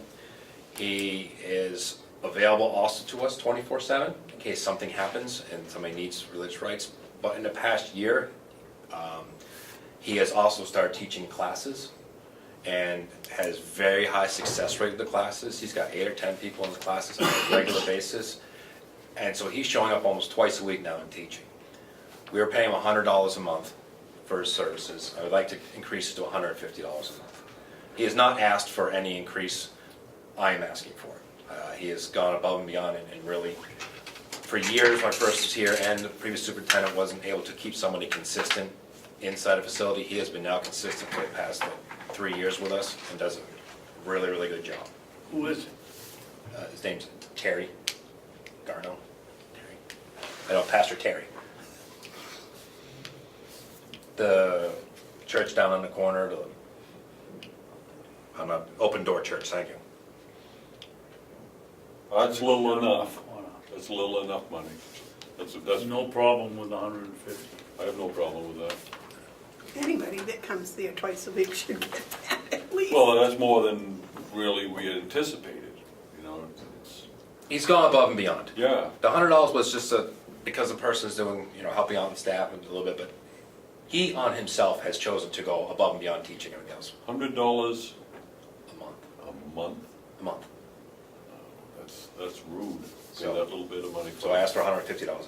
Yeah, well, yes, It's almost an insult. it is, isn't it? It'd be Next. $1,000 a month. I'm not proposing that. You most certainly can adjust the budget. No, what I'm saying, there's a value to things that sometimes we undervalue them in our budgets, but I think so. They've always been undervalued because they think, because a person is of a religious nature, that they're all supposed to be free and giving. That's a lot of his time. You know, I'd like to make a change to that. I would like to recommend that we give him $400 a month. That's $100 a week. I'll second that. David, what do you think? You made the motion, Mark seconded it, It's open for discussion. and I didn't say a word. It's open for discussion. I wanted to make the second for the discussion because I think it speaks to the importance of this position, but I do think we need to have a discussion because that is, that's quite an increase percentage-wise, but I see the value there, but I certainly want to hear what Commissioner Babson has to say about it. Maybe 400 is. I'd go to 200 and if the gentleman continues to do the job that he's done or he goes beyond, then I'd consider even more money, but I don't think an incremental change from 100 to 400 without any substantiation that he's gonna continue it, is a problem for me. Well, one of the things, if he's teaching classes with 8 to 10 inmates, and he's supplying the material for the classes, We pay for the materials. well, it says in here the materials was part of it. Just part of that. It used to be part of the budget. I didn't want to increase the budget too much. We had some money in there for materials. We put it in other fees and services so I could pay him instead. What we pay for, and it's not really much materials. I mean, the religious books are already there. Those things are there. He has bought some of those stuff, like he has DVDs and those kinds of things, but he brings them back out, the DVDs. But if he needs anything, we take care of it. It's for the inmates. If we have to, we'll take out the inmate funds if it's something, but it's not, it's I think this discussion needs to be molded a little bit, so I'd like to make a motion that we table this one for 400, because I think Commissioner Babson has a good point, incremental steps, but I think I want to spend some time with this, because I'll second it. I'll second table. Well, and also, if we're gonna table it, I know I shouldn't be saying this, but it says in there that this also covers some religious materials for the inmates. Yeah. So, I'll take it out. Yeah. There's some other things I got to change in here. that would reduce the amount, because I do know, Madam Chairman, we have a motion on the floor. I know, and I said I shouldn't be discussing it, so I That's shall. correct. Well, go by your first thoughts. Okay, motion's been made to table it. Those in favor say aye. Aye. Aye. just a point of order, that goes on the bottom of our list on the agenda for a table motion, so we don't lose it. Yep, just like all the other ones that Yep. are on the agenda. Which I like, by the way. Thank you. I do too. It's 1 o'clock. Was it Next is Ken's, meals. idea? Oh, sorry. No, it wasn't Ken's idea, it was mine. No, you don't, we No, don't it get wasn't any your credit for idea. ideas, they're all his ideas. That was my idea, that wasn't yours. What, two? Was not. Okay, Babson. I'll find it on the tape and show it to you. Okay. 051 meals. It's all meals, it's the cost of the meals for, cover the nursing home. It's the cost of the meals from the nursing home. It includes labor and includes the food cost itself. I don't understand the $16,600 increase. The meal costs for labor and meal costs are going up next year per meal. 8%? Mhm. The kitchen's increasing your Yeah, charge well, 8%? Howie is, yeah. You charging us more? That's just barely, that doesn't even recover our costs. What we have to be careful of is that we can't subsidize it for our Medicaid cost I got it. report without Yeah. getting in trouble with the feds. So we at least have to be able to say that we break even. Okay, so there's an 8% increase that you need to cover your Medicaid reporting, Correct. and there's 8% increase that you need to pay him for the Medicaid reporting. Yes. Got it. Uniform? Madam Jim, well, Yes, Madam David. Chairman. Jay, how do you calculate this on, we have, 135 possible cages to live in there? Cages? Well, they're not cages. Cells or whatever they are. Beds. I Beds. calculate on that, 60 inmates, count on 60. Count on an average of 60 inmates times 3 meals a day times the price of the meals. And how about your employees? None? It's all, it has tendency, it has been able to cover all of it. Okay. So your employees get breakfast, lunch, and dinner? They get trays are sent over for them too, because they can't leave the campus. Can't leave. So when does your evening shift start? 3, 7. 7, yeah, 7 to 7s. Or 3 in his book. Yeah. 7 a.m. to 7 p.m., 7 p.m. to 7 a.m. So they don't get any food? The night shift gets a meal sent over, yeah. There's usually leftover trays for the night meal, the night crew that's there, so they have food. Oh. Just want to make sure everyone gets treated. Yes, they are. The nursing home does a really good job, so they take care of staff. And the inmates. And you're convinced that you have enough money in here to cover it? Yes. Okay. Uniforms. Uniform?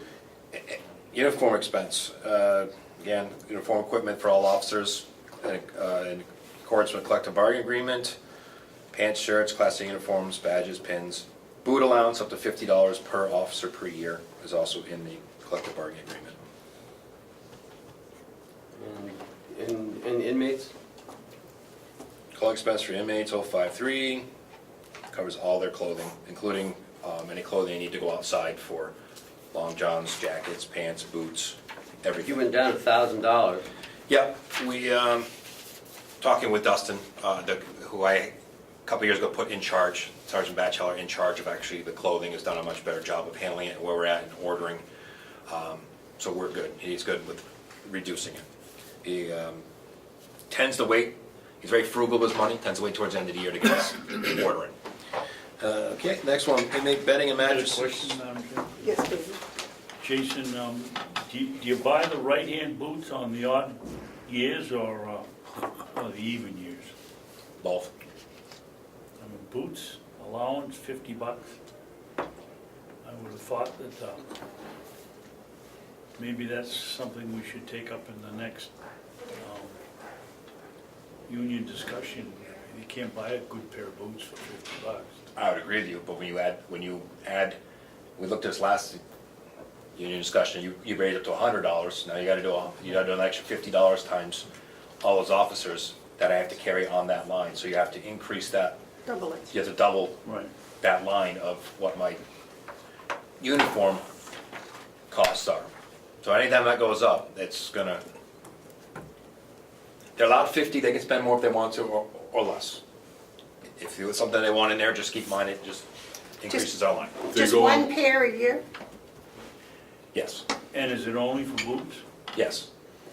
Well, because we What happens if they want to buy some pair of sneakers and? No. No. No, they get low-cut boots, they're black boots that are designed for law enforcement, so Okay. And they have How to much be do they steel cost? toe, right? how much, no, not No. steel toe. Your feet would freeze doing perimeters. Right, yeah, it's close. How much boots cost? 125? $80 to $125 depending. Okay, so we're not buying the boots, we're giving them allowance so they can help them buy the Right. boots. We did offer in the last contract that we would pay for the boots, but they like to be able to pick which boots they want, so. That gives them the opportunity to buy what boot they like. Yeah, but Commissioner Babson raised a good point. I mean, that's a negotiating thing. They can still pick out the boots and we pay for them up to instead of $50, a little bit more. Or give them a left boot this year and the right boot next year. That would probably work out very well. 054 inmate. They do the perimeter one way, 1 year, and then Yeah. they can reverse and go back. Just like tires on your car. This is all sheets, mattresses for their bedding. Mattresses. Electronic monitoring, you went Electronic down monitoring. 1,000? Okay, now, electronic monitoring, it's gone down because we haven't got as many census from the court to go out electronic monitoring, and we haven't for the past couple of years. This year will go down if we talk about a pretrial possible program in the future, that may go up, but for now, and this line's offset by revenue as well, Okay. yes. So this is, the revenue totally offsets it? No, No, no.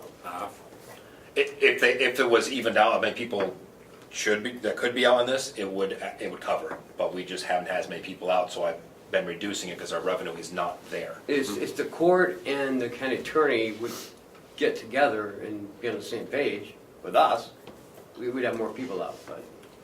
But again, it's also lack of sentenced people that are in there, so that's a direct correlation to what's going on in the court system. Right. David? Jason, you'll have to explain this to me because I distinctly remember a couple of years ago, we were paying $85 a week for the bracelet and charging something like $110 or $112. No, we charge them $70 a week. And what are we paying?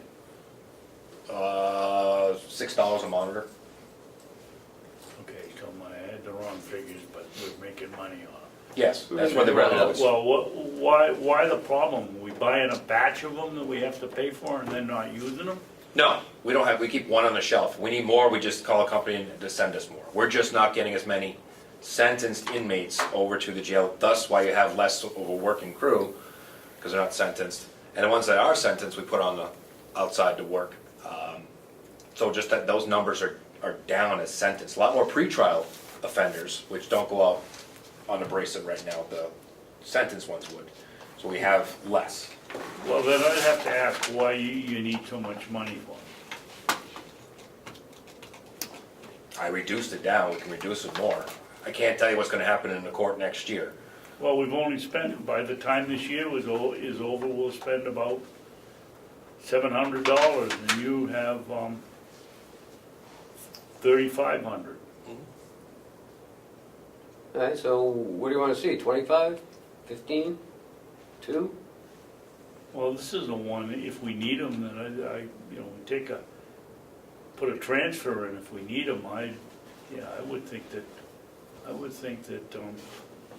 Whatever's here is what, 3,000 would be plenty. that's fine, because whatever's here is what I'll have to reduce also the revenue. Yeah, so change that to 3,000? It's fine. Jason, we pay a company for the bracelets. Do they service the bracelets and keep the batteries up to date and all that? Yeah. And they Who actually runs do the the monitoring? monitoring? No, They- we do the monitoring. Oh, we do? We do the monitoring. The jails do the monitoring. We have all the software and equipment. It's also on the phones, everything else we do. We set up the perimeters of where they can go, pings us, we can follow their traveling, everything. And what are we doing since Ian left to follow these people? Lieutenant Baker does it. He does. Yes. So how much time is spent on doing that, do you know? Depends on how many inmates are out. Because we have to set them up, make sure that they have a job, that can pay for it. Then they have to go to their house, make sure it's appropriate. So that would take care of why they cost us $6 and we charge $75. We charge $70. We $70. charge $10 a day. 'Cause- On top of the $70? No, $10 a day is $70 a week. 10 times 7 is 70, just put it out there. Speak. I thought it was $70 a month. No, a day. $10 $10 a day, $70 a week. About $6 for the price, and that's for us making $4 off it. But that Per month. reimburses us for the time and the So it equipment reimburses we for time, have. it goes into revenue, sure. Doesn't go back to reimburse my line for anything, but Well, yes. but I mean, for us to have an inmate on a bracelet doesn't cost the county money by having our workers keep track of them, because the inmate is paying for that. I don't think extra. that's accurate. I think it does cost us money, even though that they're paying this year. We recoup some of the cost, but we don't recoup 100%. So therefore, we're Making paying. $4 it an does hour. cost- Yeah, but if we get And back a $4 day, and we're it not- costs us 10, it costs us. $4 a 20. day, and we're not even coming close to covering our costs. It's just getting back a little bit of flavor. But I don't wanna make money on it. No, I mean, the whole goal for is to get back out into the communities. Sometimes we start with they can go out to work and then come back during the day, and then eventually electronic monitoring home, or if they have to be at the hospital, sometimes we let them on electronic monitoring at the hospital so they can stay there and report back to us, we can monitor where they're at. Because remember, when they're in the jail, it's costing us $70 a day. We don't pay for they're out, we aren't paying for their meals, we're not paying for those kinds of things, so there is savings. But the whole goal for us is transition back into community Right. anyways. That's- Right, sometimes we forget, or people have a tendency to forget, I don't mean we do, but, we look at it as a jail, not so much on the corrections part. So there has to be some cost we absorb because we're involved with correction. Right. Right, because we're giving them some freedom to go to that job, freedom to work, live at home, freedom to, maybe fall on their face like a child and maybe have to come back, or maybe not, maybe a success rate, and then eventually work their way off of it. So, Sure. it's a good thing. One of the things, if I can, Madam Chairman, just note that watching Jason, we tend to look at law enforcement, it's called justice, I guess. It's over across the street at the courts where they pass judgment. is not in the House of Correction where the judgment is passed. And I have to thank you, Jason, because you make that pretty obvious in the way that you deal with people. You're not judging them. That's already been done. You're helping them. And, you know what, just so I know we're crunched on time, but that is important to the inmates. We have to remind them sometimes, to the inmates too. We're not here to judge you, we're not even here to punish you. We're here to make sure you're safe, well-fed, taken care of, and you go back, hopefully back to community, or move on to whoever next place you need to go to. The judgment area is done next door. We don't. And Jason, don't worry about the time, because part of budget making isn't just about the numbers and how they line out. It's about the heart, the philosophy of it, the intent of it. And it's good to have these little sidebar Yeah. comments. Yeah, I agree. Well, in that case, I'll make a comment that the parents of the people over there that have opiate problems are so happy to have them where they're safe and they can't get a hold of stuff. And they can actually sleep without worrying someone's calling them up in the middle of the night to tell them their child's passed. So that, I know for some parents, although it sounds terrible, but they are very grateful for the jail here. I know parents who are happy when some of the kids have been locked up a little bit. Yep. Sad, but it's. 6.1, electric expense went up for the rates there for next year. Yep. Propane, 6.5, again, rates that are up for next year. Advertising, next line, 6.7, I did put up a little bit. We spent all the $1,000. It covers all of our, every time we have to advertise for a position or all our RFPs. Last year was the first time it was actually put in the budget. It was, I believe, in the Commissioners or somewhere else before, so now this is kind of new. Yeah. Telephone cost, that is just to cover the cost of the cell phones that are over at the facility. 069 you'll see is down, laundry expense. That has gone down because we put the ozone system in, which is working out fantastic. We've actually now even worked on cleaning our own mop heads now too as well, so this has really been reduced. So when we buy new mop heads, detergent, all that kind of stuff that we need. So I was able to reduce it down even further. This budget line used to be almost 10 grand. Wow. So. No, that's huge. Yeah, that is. So that's paid back, that's paid the ozone system off. Basically, the ozone system, I believe, was $13,000 when we bought it. So. On that, on your explanation here, you say laundry detergent. With the ozone, I thought we didn't need detergent. No, Very- hot a little. water. Water and a little sometimes just for A smell. little. A little. Okay. And we have a smaller washing machine sometimes we use in there as well too. So it's not as much as it used to be. So We're this line- really reduced. So this line used to be, 10. I had to 10. look. It was up there before, maybe 8, somewhere around there. It was up. Oh. Because we pay for general linen, which was very expensive to send all of our sheets out. We're doing all of our sheets. So we bought the sheets, Sure. and we're doing all of our sheets ourselves now. that turned into a real big purchase. That was good. Yeah. But that was also my idea. No, it wasn't, it was Bob Murray's. No, that I was, gave it to him. no, that was my idea. Thank you very much. Jason's idea, Jason Man, I get no came- credit for anything. I don't know who did that. And then Bob stole it from me. That's, No, Jason came in with the idea of the ozone. I remember that. actually, Yeah, but I'll we have to, actually, it was Representative Marsh. The one that asked me to look, see if there's any way I could save costs. And then from there, I went and looked at costs. Representative Bill Marsh, William Marsh, Dr. Marsh? Yes. That was his idea? Well, For me not to the go look ozone. for you. Not the ozone, but to go see if there's other alternative methods for me to find a way to be able to do the sheets. He inspired And- you. Yes. Good for you. So I'll give credit where credit's due. I won't. He doesn't. Travel expense. Ken takes credit where it isn't due. Associated travel with all meetings, NHC, all plane tickets, taxi rides, everything that is needed for under travel comes out of there. It is going up well, next year. We were able to use, and this year's down a little bit. We were able to use some grant money to do some things, which won't be there in the following year. Next one, vehicle lease purchase. That is just the cost of the 2 vehicles we have that are leased, which we'll own in 2020. Vehicle expense, as all the fuel that we use to travel everywhere, tires, any maintenance, everything to do with the rest part of the vehicles. Generator expense, 078. We don't have that anymore, it's now covered under Madam Chairman? Bob's. Yes, David? Before we slip through these two items, Which do- Jason, do you have any tracking of what we've saved by having the vehicles, taking the old sheriff's vehicles and using them?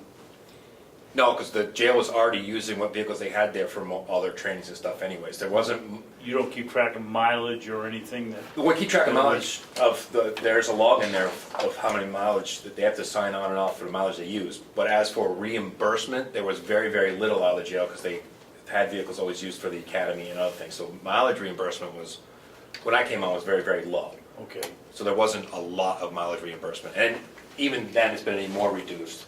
Because the only people that, we had very few people need it, and if mental health somebody needed, they can get a car over here. We've, very little mileage reimbursement out of us. In your opinion, are we saving money by doing that? Yes. I think every county, most counties do have county vehicles to save money for mileage reimbursement. Thank you. So, Jason, will you consider, like the sheriff's department, instead of doing lease purchase, to purchase outright? that's, Ken talked about that the other day when he's putting in as part of a plan for the future. That's the route we'd probably go. Rubbish removal, all trash is taken out and the fees it cost, went up a little bit for next year. 081 building maintenance repair, put down a little bit. Hopefully, I have my fingers crossed, this whole Siemens contract goes through. If it does, the amount of repairs that I have to do hopefully will decrease in some of those things. And actual repairs that we need inside the facility, like showers that don't drain properly and other things that we've, I won't say neglected, but just have been pushed off on these other things, we'll actually be able to take care of with the budget. Yes, sir. Our Madam Chair. Mark? The steps in the back that I've pointed out a few times, is that in here? I'll have to get a bid for next year, yeah. You're gonna fix those steps? Yes, and the hope is, You're gonna have a rail on it too, they're not safe. I know you like the wiggly rail. I don't. I mean, if you're a fall risk like I am, the wriggly rails kind of throw you off. Now, it's not a set of steps that is used by the public. I mean, I want to note that, but at the same time, the whole time I've been there, they haven't been right. Right. And I would strongly urge that we fix those steps. And like I said, with Siemens, hopefully this overall stuff will be done and I won't have to be every few months looking at a $5,000 to $10,000 bill on a boiler and HVAC system to be able to actually invest the money in the things that need to be fixed. I can't think those steps cost that much. $1,500. No, I'd probably look at, see if I can put railings on first before I did this, just the steps. And the steps were, yeah, like $1,500 for the steps. Well, you've got approaches and all that stuff, it's a little bit of work. But I know Joe can do it. 088 is photocopy. 082, there's only $1 in there. We keep the line open. There's for if you had large equipment repairs. Photocopy expense 088. It's all our leases and all our papers. We pay per paper, per copy, toners, everything else. The next one, this is where the firearms training and equipment is, where we have the ammo out of. That's the bulk of that line. Did you find out what they do when they go up to the target range to Yes. keep the... You told me not to, you told me to leave it alone and you were going to speak with Dominic. Okay. I didn't know if you might have done that on your own. I went downstairs and told Dominic that you might be coming down to ask him about it. I have. I've been down several times, but I haven't I been asked able him. to coordinate what he said. He said they just shoot into the bank. There's no collection, but they don't use lead, he said, so. You know, Lead bullets. What do the bullets use? No. Probably brass or copper. Mark? You got $5,500 in that line, how much is that for ammo? Most of it. Most of that is for Yeah, ammo? it's actually saying all of it, it's all ammo. When we get ammo, it's the whole line. The whole thing is ammo? I can attest to that, we saw the invoice. Do you $5,500. shoot a lot of inmates? I mean, to me, I know they have to be safe, but between you and the sheriff's department, it's a huge expense. The sheriff might use their guns once in a while, but you, It's huge. We have transports on a daily basis that are armed. It's a huge liability. If you're not well-trained and you go and use that, and you're not properly trained, welcome yourself to a lawsuit that the county's gonna own. okay. That is why for me personally, I'm an ex-police officer, I've been a full-time police officer and I work corrections. Has the biggest liability you carry over there is your weapon. Everywhere you go, there is a weapon. Most of the time, you're killed with your own weapon. You know, you want to be very, very proficient with that and understand it, know it, and hope to God you never have to use it. You sold me. Well said, you sold me. Well, you could always reload.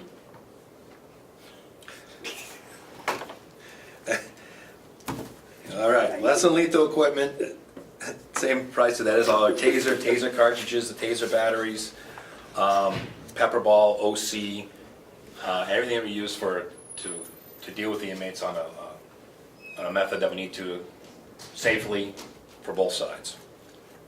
Just a observation on that. You've already overexpended your budget. How do we handle that? Do we transfer money or how do we do that?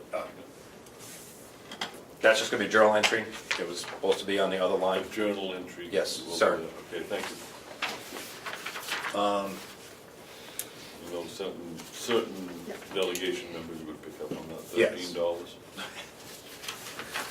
I worked with Kathy already. She has it already to move as a journal entry. And your new equipment is? New equipment, hand restraints, belly belt, shackle, iron duty belts, pistols, officer radios, radio microphones, ballistic vests, electronic whiteboard, strike the whiteboard.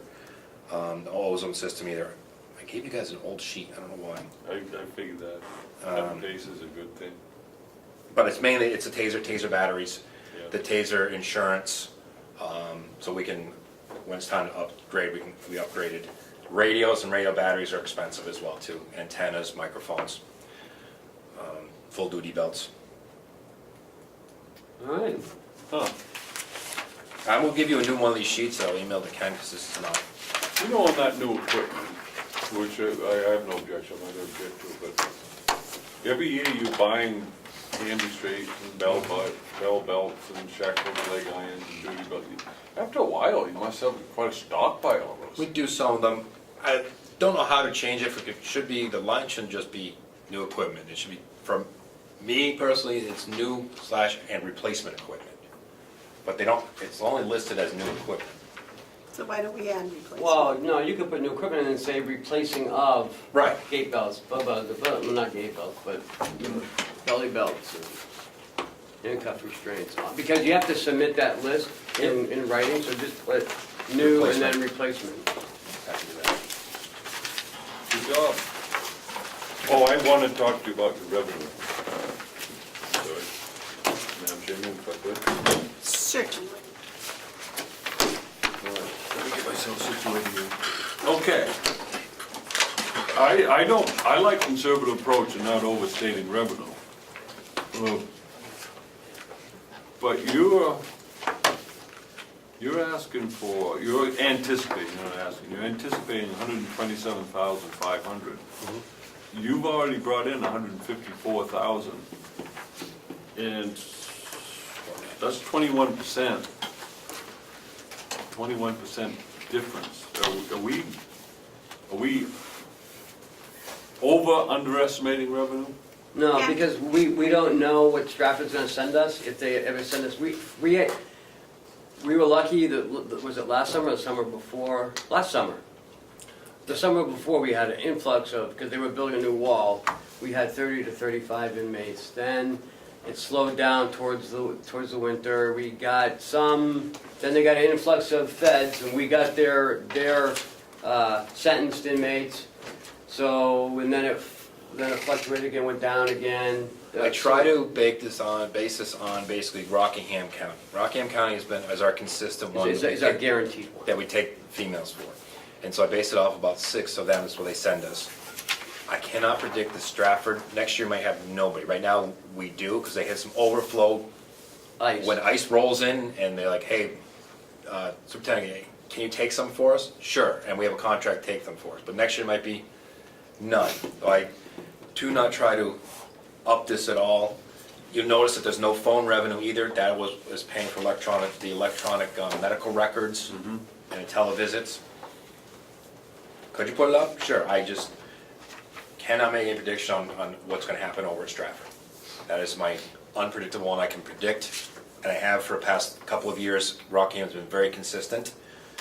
Stratford, up and down. And 2 years ago, it was $50,000. So we have upped it $60,000 in the last 2 years. And again, Every year this going is up. what we will get for Rockingham, and this is what I feel is what we're guaranteed. Everything else, we're not guaranteed. Okay, thank you, fair enough. Jason, how many empty beds do you have? Empty beds. The jail was built for 73. It was double bunked to 100 and 35. yes, 100. Actually, like 103. If you're on 35, and you got 60 inmates in there right now. That's all I know. We've had up to 85, 85, 90. Yeah. I think that was a good presentation. And I don't think I heard that. It is going to be a struggle. The courts right now are in a different place than they were a few years ago. Bail reform, your felonies first, drug How's that court. working out, that felonies first? That doesn't really affect me that much. That's more early case resolution out of the county attorney's office, so that would be more of a question out of her. They don't get out quicker for bail? It's early case resolution, so felonies first is, if you have a felony, they'll try to come out of agreement quicker where you belong, basically. So it cut down a few days of how long they're in a facility, but it's the same amount of intakes, so it doesn't change a real lot. Biggest thing next year is, like I said, we're looking at maybe a pre-trial program because of a bill that came out, and that might be put on the jail to look at a pre-trial offender program. That might increase our electronic monitoring costs, and we'll have to talk about that. The county attorney and I are doing some more discussion on that. She'd also like to look at diversion. We'll see. The Vines program will also be in by July, which is the fixed advocacy. Oh, I thought that already went in. No, it just started with a meeting. It's a lot of stuff that goes with it, but Rockingham County will be upgraded to their platform first, followed by Hillsborough, and going from there. By next July, we'll all have it. And again, thank you to Sullivan County who wrote the grant. for all Well, this. thank you very much for taking care of the money so well. Yeah, thank you, Tracy. Thank you. Thank you, Jason. Yep. Enjoy the rest of your day. Thank you, thank you. Yellow folder? Nothing? Madam Chairman, Yes, sir. you had Howie and Yes, but they're for afterwards, right? They're there for a non-meeting So I'm and trying for to the, get through here. then for the hiring here. Any administrative updates? Yes, yesterday Commissioner Babson and I were participated in the MVC Halloween haunted house. The residents had a wonderful time. We were scaring them, and they were really scared of Commissioner Babson.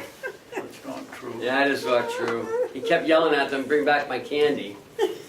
And but I'll tell you, they had a great time. They were. We had 2 other nursing homes come in. Holy Cross out of Manchester and Belknap County came over with some residents and their staff. And they had a nice luncheon before. Chris did a good job for them, and they all had a great time. That's Really good. good time, yeah. Madam Chairman, Yes, Dave. I know it's not our turn, but while we're on the subject, it was really fun, A, and B, I can't believe the amount of effort our employees put in. It was incredible, from blowing smoke to Scaring, dead bodies to it was just incredible, and I guess most of them give the credit to Alexis. Alex Alex, Smith, yeah. Alex.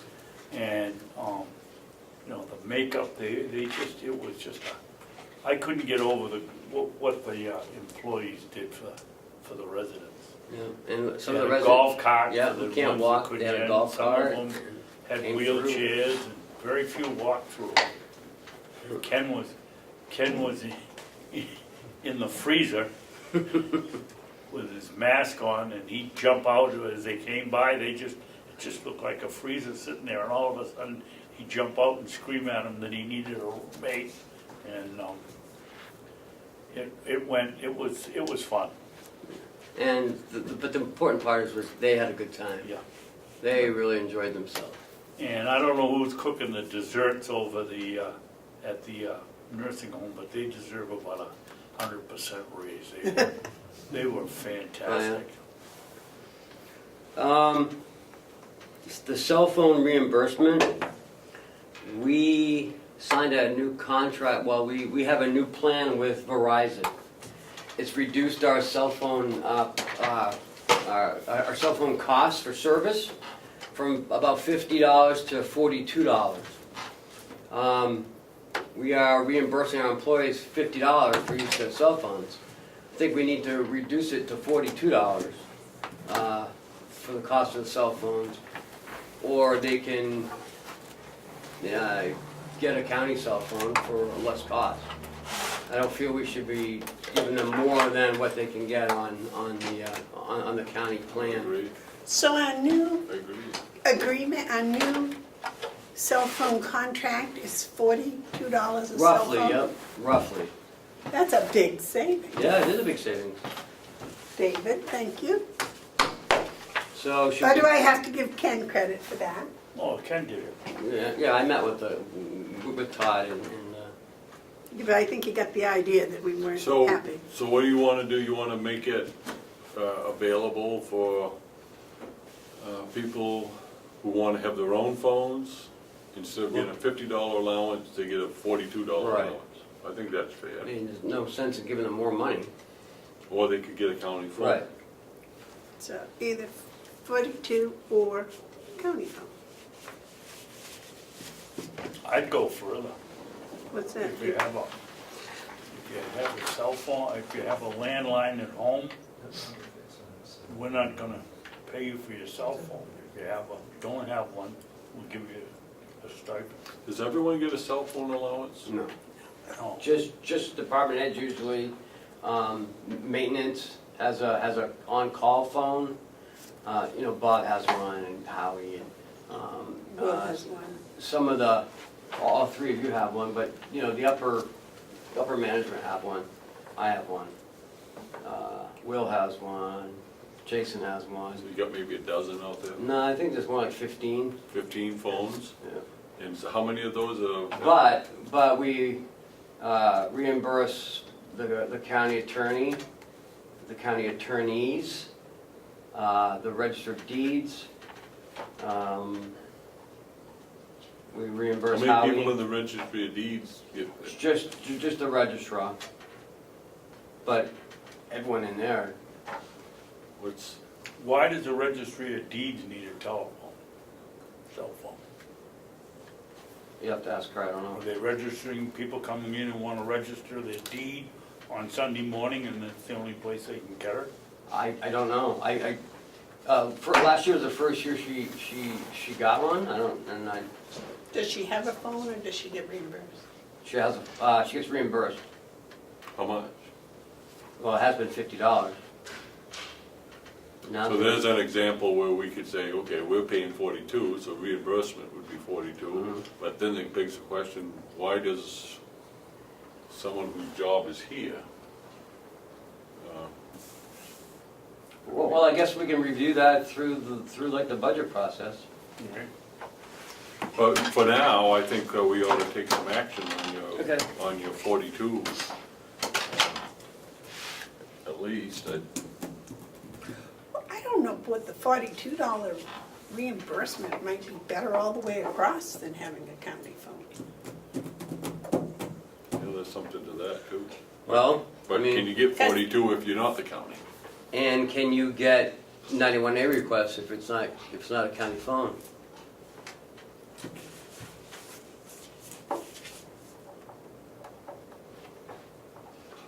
Like, you can't just go into someone's phone and say, well, I want to see your emails. No. You know, I pay for the phone, not you. So I don't know if, because Most of my emails from you come to my phone. well, that's okay, because it's a county phone and a county phone, so, No, my personal phone. oh, well, that's Why your are we problem. paying for it? Because you call me on the county phone. Well, you The just said it's your delegation personal members. phone, I don't have a choice. The delegation members call me on the county phone. Most You last people time- call Did you me. just make the statement that it's your personal That's what I thought you said. telephone? No. That's My- what I thought, did you say that? His emails to me come on my personal phone, Do you Which is have, your cell phone. which is my personal cell phone. Your calls, the delegation calls, people calls You come. have two cell phones. I have a county cell phone where all those calls come on. Okay. Then I have a personal cell phone for my personal stuff. Oh, I thought you well, how do I said- send emails to you then? You have email on your county phone? It doesn't work. Well, then how do you want me to send you emails? I don't know. Carrier pigeon? Howie sends me emails. And it goes to your... No, but I can't send them back. I have to send them back on my personal phone. I don't know. Oh, my God. Well, that's what I was just I thinking. am not gonna talk, last time I talked cell phones this table, I ended up throwing it. That's right. You've grown up a lot since then. You think so, huh? So, what are we doing? Are we reimbursing the 42? I think we need to talk about it. I'd like to take a look at month's billings and see, because we kid Mark a lot, but his was, I don't think his phone is $50. It's No. 35. But his is a county phone, so what it matters? That doesn't matter. Because we have to pay for that county phone. No, we pay for it. I'm gonna end up throwing it. I'm talking about reimbursements to people who don't have a county phone. Okay. We're paying people $50, but they can get a county phone for $42. But we have to pay for the For county some phone. reason, mine Yes. is 35. Yeah, you got a low one. But not anymore, because with the new contract, they're all 42, right? No, mine went from Joe's- 55 to 42. Joe's got some input here. Joe? Well, I don't have input, but I'm hearing about reimbursement of $50 on your personal cell phone because of the county business. And I get emails left and right, county business on my personal cell phone, and I never got any $50. Well, I didn't get any reimbursement for my personal one, no. Yeah, but you got a county phone. I have a county phone. I don't. No, here we go. He wants a county phone now. No. I'm not You want paying to me to listen to listen? a train whistle. My point is, You're gonna end up Using throwing my your phone. phone. You're gonna end up throwing your phone too. Well, that's what I'm saying, but Ken brought up a very good point about the 91A, because some of the emails and things that you get are 91A yes, susceptible. yes.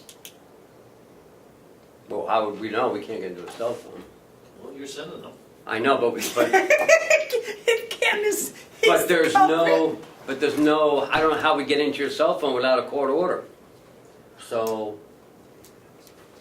I can't just give you 91A. I'm also getting emails from Chairman Bevard asking, asking for payments. No, please clarify Wait, that. I will clarify that for you. Not directly from her, but from some foreign Scam agency. scamming operation. Oh, man, I am so lost in this conversation. I think we ought to We're paying postpone it. $50 a month for you to be scammed? No, you're not paying $50. we're not paying him anything. You're not paying me anything. Oh, He's paying us. Yeah. You're paying us? All right, so we'll look at a bill and then let me know what you want me to do. Okay, sounds good. Anything else, Ken? Yep, the performance audit starts tomorrow. You all have your assigned times. Yeah. Friday. Friday, yep. Did you move mine till later in the afternoon? No, is that what you want? I asked you a week ago if we could change it to mine I from. thought 2 Mark o'clock. asked me. Oh, you wanted it earlier, he went later.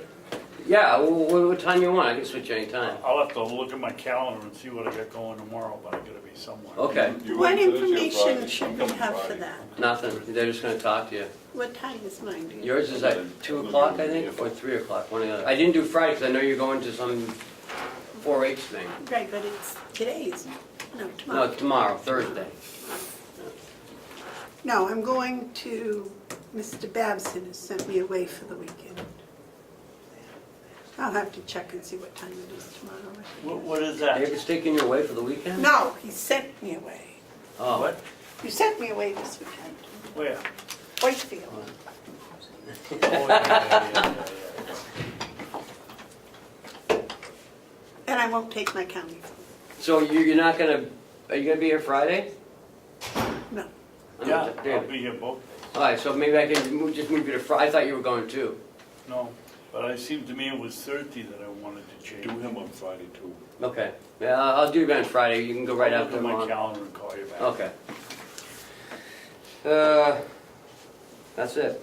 Okay. Commissioner updates. David, you got any? No, the haunted house. Oh, well, just one, today when we did the bids, you know, maybe we could go like we do on the transfers to a numerical system, instead of reading access control and AD compliance, upgrade control, Carroll County Administration Building. I'd like to move that we accept bid number 12, and anybody wants to find it, go down and look in the book. I can start next year. I don't know. I mean, it's just a thought. And the Yeah. other one would be, these are really good, but if we had some number Yeah. for identification, or maybe down here it would say jail, so that Okay. we know that what we're looking at, rather than shuffling papers to find it. Yeah. I can definitely start that next month or the month after, January, whatever. What? It says jail on it. Oh, yeah. Yep, no, forget that, you're right. Okay. Anything else, David? Mark? I wasn't able to make it yesterday, but they had the open house for White Horse Addiction Center in North Conway, and I guess it was well attended. And did you go? No, I could not make Was it. it well attended? It was well attended and well reported, and I am just really excited about its future. And I know people in the upper part of the county are quite happy to have that type of service. It's my Are they understanding, excited? Yeah. it's my understanding they've already had clients there, Yeah. and the They also have a young lady, a woman, excuse me, Sarah Verney, who is the face of, you know, when you go in, she's the person you see, and if you have never met Sarah, you would, she's the type of person you want to have greet you when you walk, and she's just vibrant and happy, and it's just a real good face for a very good organization. And, yeah, it was well attended by some representatives, Representative McConkey, Representative Cadelli, and Senator Shaheen had Chuck Henderson there, and Councilor Joe Kenny. And good for them for going, and I think, speaking for myself, but I'm sure you guys agree that that's a very positive addition. The only addition I would say is pretty clear that it's an election year. Although I must say, though, that the last year when I went to the anniversary, there were many elected officials that were at the anniversary, and last year was not in it. I think I went to the Wolfboro rep presentation last night, and all of the candidates are very much in favor of dealing with this opioid crisis and the addiction. And so I think it's something that both Republicans and Democrats are getting together behind, and hopefully we can find some solutions. I think everyone's agreed that there's no one solution. It's going to take everything. It's going to take a community and professionals and everything else. So it is a severe problem, and I think the county has been on the forefront, I think, of trying to deal with it. I think getting Whitehorse up and going, that has been a major help in many ways, not only helping people, but making people aware of the problem. So, yeah, I was sorry I couldn't attend, but I had other commitments. One other thing. Yes, Mark? Have we heard back from the town regarding their, the Department of Interior pilot issue yet? No, sir. They haven't contacted yet. And are we moving forward with the Hales location portion of that? The pilot, we were going to, I have not had a chance to because I was out a couple days, Sure. so, but it is on my radar. okay, good, because it's on mine. Yep. Okay, any other updates? No? Let's see, do I have any? I don't believe I have any. The tabled items, Ken's idea? Ken's idea. The slip, trip, and fall policy. Have you gentlemen had time to look at that and make any additions or corrections you wanted to make? I did and I don't. Do you have any, David? I did and I don't. All right, so may I ask for review no change motion, please? I'll make a motion that we accept the slip, trip, and fall policy as held currently. Review no change. No change. Second. All those in favor say aye. Aye. Those opposed? Okay, the second one was the record retention. Are there any additions or corrections to that? Okay, can I have a motion to review and no change with that? So moved. You want to second that, David? Second? Motion's been made and seconded. Is there any discussion? All those in favor of accepting the record retention policy as review, no change, say aye. Aye. Aye. The county drug and alcohol Madam Chair? policy. Yes. Because these were tabled, shouldn't we vote to take them back off the table? Oh, very good, yeah. very Yes, very good, very good. Can we do that even though we've already voted for A them? gold star to everyone. I'll make a motion that we take the current, we take the policy for slip, trip, and fall, record retention, and county drug and alcohol policy off the table. Second. All those in favor say aye. Aye. Aye.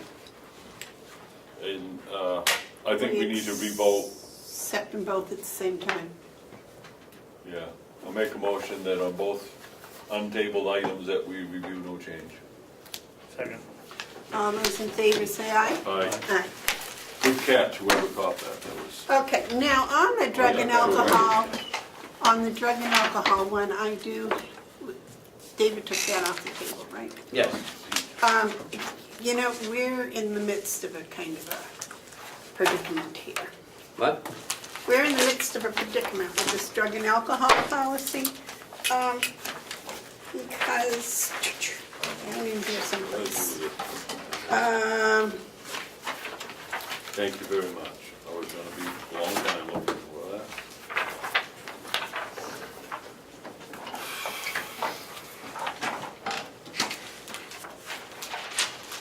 Number 5 is my concern. Go on. Where's number 5? Well, it's F, it's on page, Yep. Notification of the convictions? yes.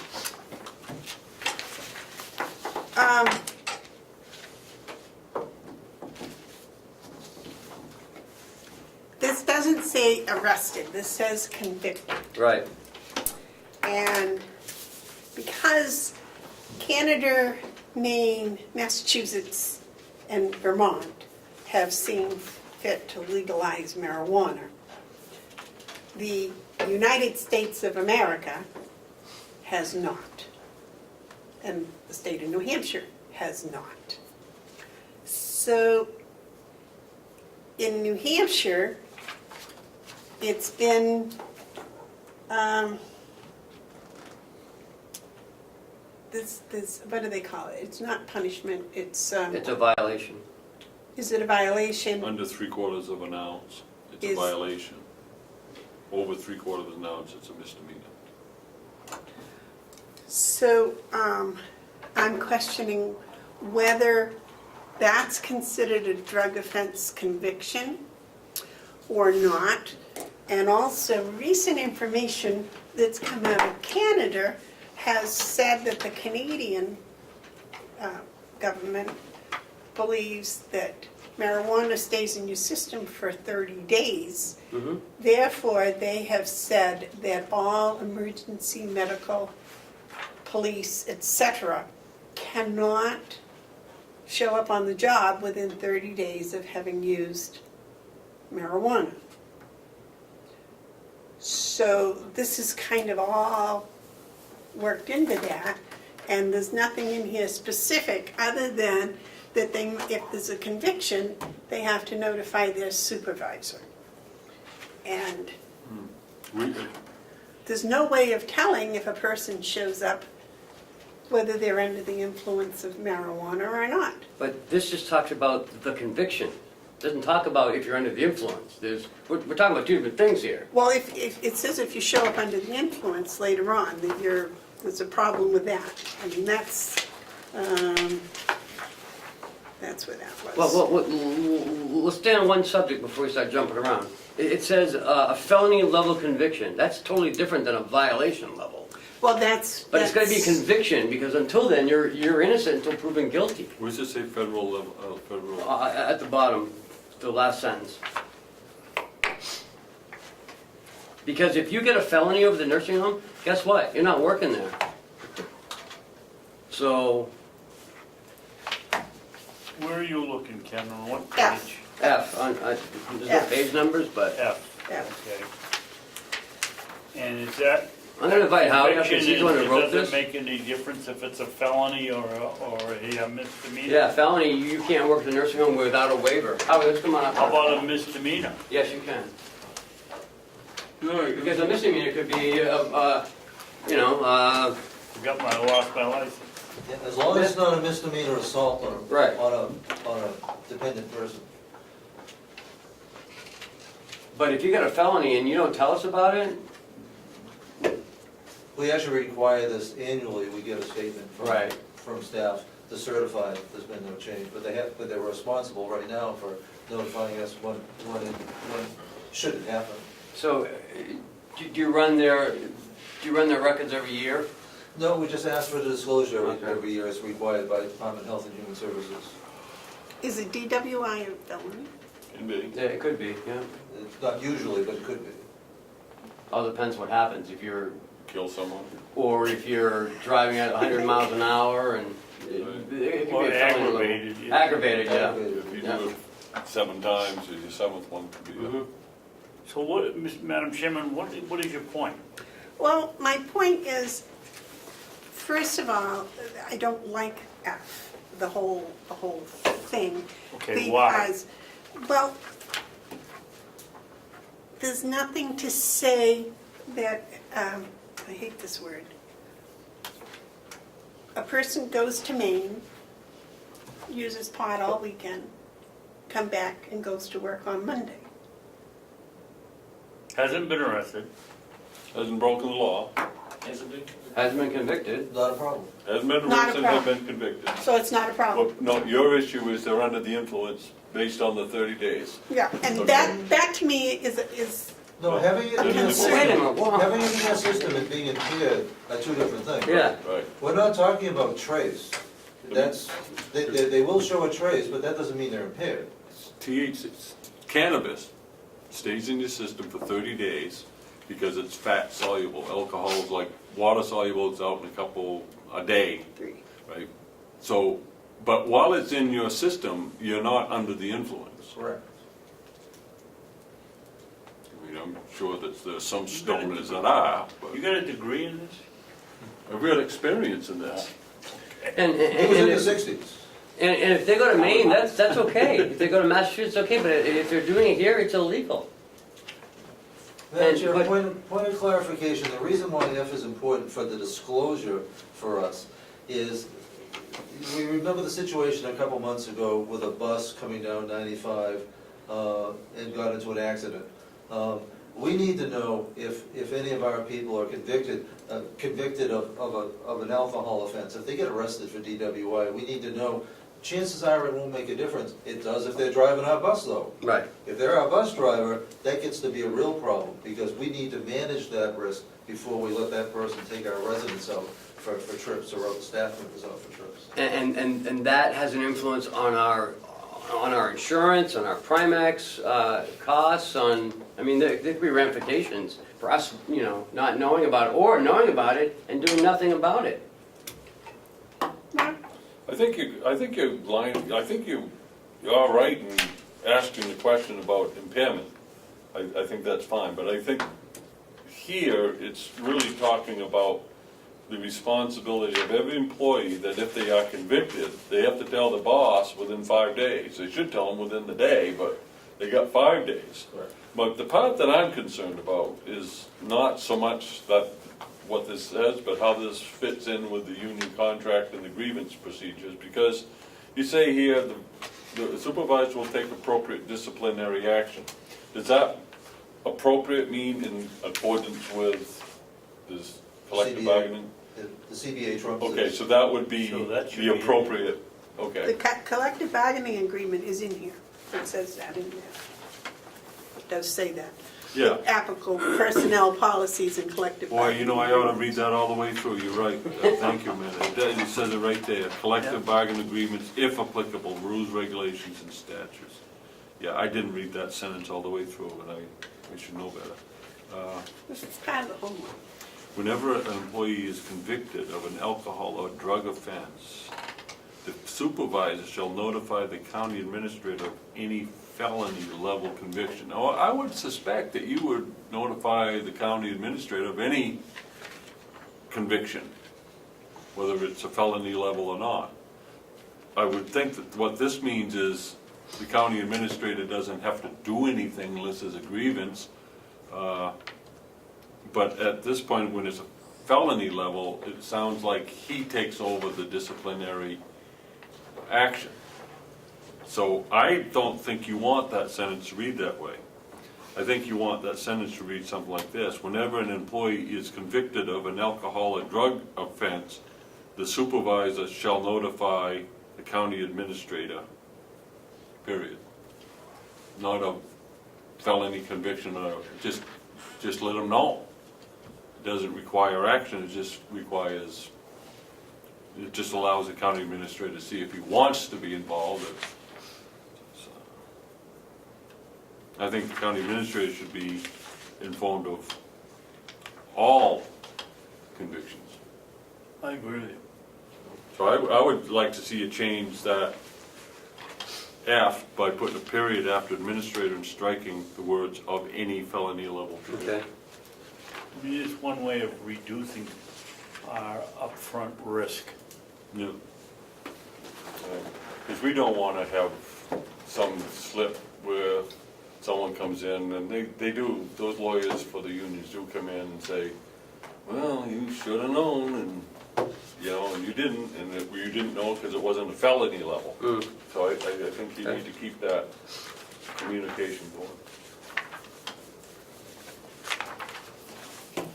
And then you can decide if we need to know.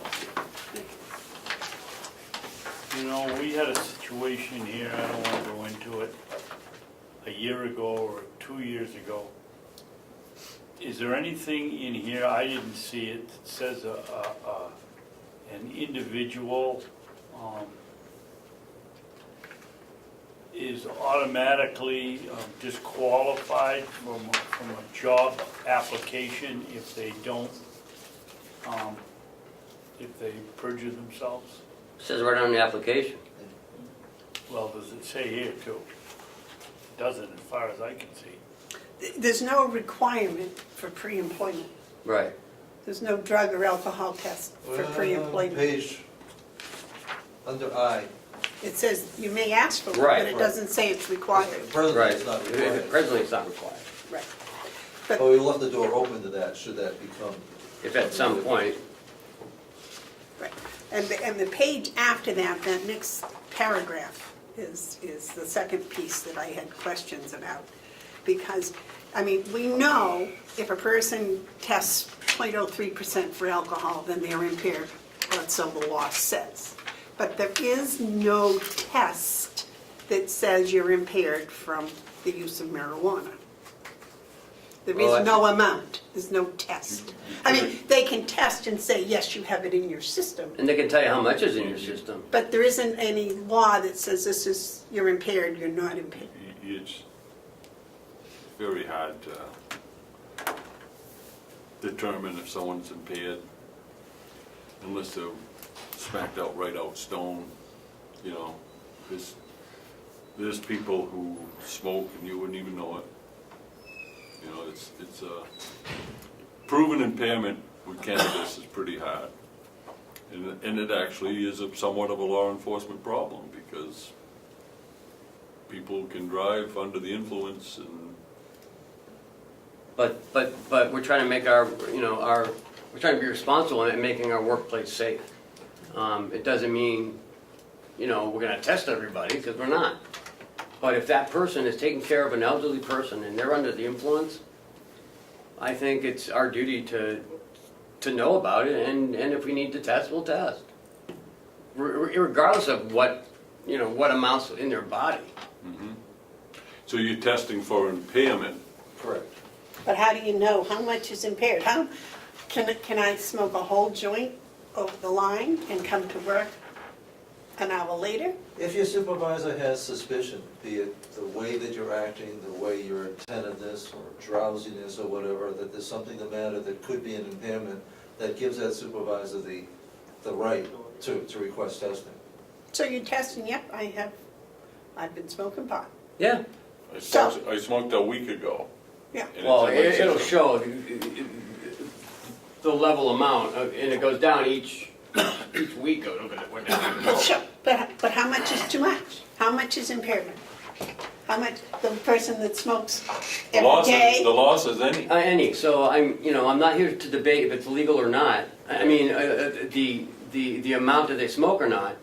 If they come to work and they're working with an elderly resident and they're under the influence of any drugs, Right. marijuana, whatever, Right. alcohol, and that resident gets hurt because they were under the influence, we're gonna test and we're gonna try to prove that that's what happened, and that Well, employee. that's what I'm saying is weak about this policy, because it doesn't say what you're saying. But it might find an opioid or alcohol content higher than .03. So it's going to be weak in terms of testing for THC, because that's not conclusive. But that isn't the only thing we're testing for. Well, I understand that, but that's what I'm saying. I was pointing out the weakness of it. Yes, Mr. Weiss, you have something you'd like There's to a add? factor that you're not considering, which is that in New Hampshire, you can have a prescription for medical cannabis, and they have all different kinds. Some make you high, some don't. It's a lot more variables. Yeah, you'd have to test for THC or CBD or all that different stuff. Well, it It's says, an interesting conversation, it really Yeah. is, because, well, this policy says cannabinoids, yeah, which I think is a new word. I haven't seen that one before, well, it includes all the stuff that's in it. but I would, But there's heroin, there's meth, so we don't know what they're coming to work with. well, but I'm talking about this particular policy, and those were the two weaknesses I saw in this policy that, Well, and it gets more complicated, because we could have people that are on prescription medications. They could have taken too much cough medicine before they came in. Yep. And be nodding off. And we have a problem, it's a problem that we don't want them working that shift at the very least. Whether or not it's a disciplinary issue is another matter. It could be a medical issue or a judgment issue. But we have to have a way of testing that to be sure that they're not on an opioid. And currently, we have nothing. Zilch, nothing. So forget about marijuana right now. I like the policy a lot. The part about marijuana, everyone's gotta kinda pay attention, keep the sense about it, because as Bert just pointed out, some people are legal to use cannabis, and they may take it as an edible. Mm-hmm.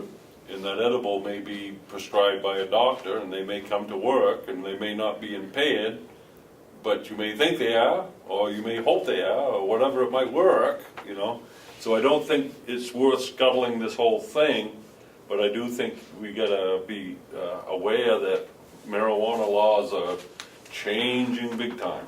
So maybe we should take that part right out, the marijuana right out. No. No, I wouldn't, No. because then you're gonna open up a whole, And it says may, it doesn't say we will. That's why I wanted to change everything to may. yeah. It's our discretion. Right. If you have a prescription, we're not gonna do anything about it. The bottom line of this policy is to keep employees, staff, and residents primarily safe. That's the only That's purpose. the one. And I think we can do that, and just be aware the whole country's trying to figure out I know, marijuana yeah. laws. And we shouldn't try to do it in our drug policy. One of the reasons why I haven't pushed for pre-employment Right. drug testing is I don't want to catch people that have used marijuana in the last 30 days. We want to hire people, we don't want to not hire them. Right. And if we ever had pre-employment, because, we need to have pre-employment drug, because we have to worry about drug diversion in a nursing home. We don't want to have anybody, we don't want to hire anybody that already has a drug problem, because we're putting temptation in front of them. But right now, we would want to have one that would exclude marijuana testing, and most of the typical screens included. But we wouldn't be hiring people if we had a marijuana. We wouldn't be able to hire nearly as many people if we had a marijuana screen. Right. So do you want a screen for non-marijuana? Oh, for opioids and, That's not in here. no, well, it's, It's we open. can define the pre-employment drug screen to be whatever we would want to do at the time, if we ever got to that point. Right now, it's not required as a matter of policy for Mountain View. And someday, I'd like to see it be, if we could. I think a lot of this is covered under E as well, because no matter whether it's in your system or not, if it's on your person and you're trading it, that's a prohibitive behavior, whether you're impaired or not. Right. Just the mere having it is going to get you in trouble. So, Howie, the way this is written, this pre-employment, Ken has the word may in there. Yeah. So that would be your discretion to say, okay, we're going to, all LNAs, we're going to, See, I read this as a contingency, so that someday, starting January 1st, everybody that applies would be, I don't think we'd want to be discriminatory. I don't think we want to pick and choose, because I think that would open the door to other problems. But someday, it might not be November 1st, but it might be January, February 1st, if the commission has agreed to pre-employment, drug testing for Mountain View, it might be something that we want to do. We're but there not yet. part of this No, policy. but this leaves that door open, available to us. Doesn't obligate us to use it, but it leaves it open. Oh, boy, I don't know, but I'll tell you, as a teacher, because this was a number of years ago before, but students would come to class. I knew, I sent them to the office. The office had no way of verifying. And consequently, whatever the student said, and the parents came in and verified, was what was believed. And I don't think we're any better at understanding being impaired by marijuana than we were 10 years ago. Mark, you had something to say? Yeah, on your post-accident, why wouldn't you want to be, shall be required if there's a workplace-related injury? Why wouldn't insurance companies wouldn't they want to know? I'm just wondering why you got May there. I know I like your May approach with everything. but yeah. If it's a witnessed accident and it's self-evident. Right. Everybody watched somebody trip out front and it's clear, there's no suspicion, there's no cause. It's why put somebody through something if they've already had something where they've, been injured. Or if they're taking them to shopping and they stop at a stoplight, somebody hits them from behind, that's an accident. So now we have to do a drug test, but they were just sitting there waiting for the light to change. It wasn't their fault. You know, I mean, This would be for That's unwitnessed or a good suspicious answer. accidents. I'm fine now. Okay. That's a good answer. And the good part is most accidents, worksite accidents are witnessed and they're not suspicious. It's the ones that when somebody's working alone and says something. we've had a couple of those. Yeah, No. that's, Now I have a place where I want to add a May. Okay. It's on the next page. Substances that will be tested for, Or, Yeah, okay. that will may want to be changed to a May. Where are you, Mark? next to the last page, It's under at HIJI, the top. yeah. Says substances that will be tested for, include, mhm. and then you list it, which means you will test for all Yeah. these things. You may be better served with the word may instead of will. Okay. I mean, it gives you the option, but, a lot of these tests are expensive, I would think. Blood It's test. just Just a a little, blood test. no, it's a little cup. All depends how we do it. If it's a urine test, it's just a little cup, and you shake it and bingo. Okay, I can do that. So in one test, you can test for all of these? Yeah, you can have a 4-panel, 8-panel, 12-panel, 14-panel test. That's what the jail uses. How much one of those cost? I think it's like $1.50, $2. Well, that's not much. No.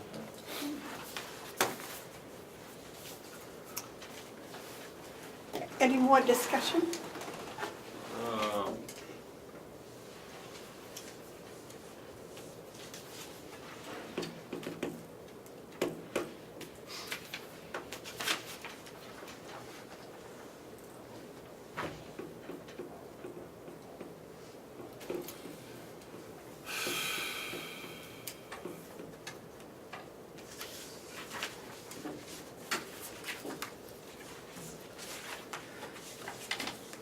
No, I'm all good. David, do you have any more discussion? No, it's a second. So I'll wait a motion for amended and approved. I would make a motion that we approve As amended. with the amendment F by striking the words of any felony level convictions in the last sentence. Is that it, Mark? I think that was the only. How about Okay, I'll substances that second may? Yeah, Oh, From yeah, south to May? thank you. in the eye. Under I, post-accident, substances that will be changed to substances that may be tested.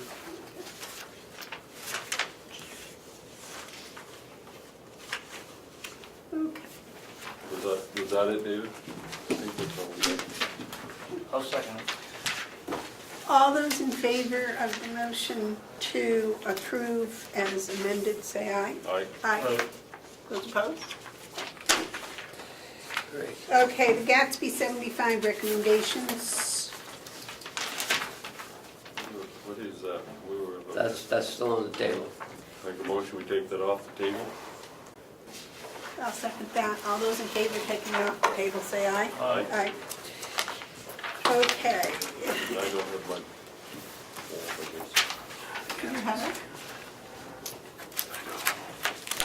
That was the one that It was the recommendations I made. Right. recommendation was for the one that wasn't the lowest, was the middle one. Oh, yeah, okay. The people that did it last year.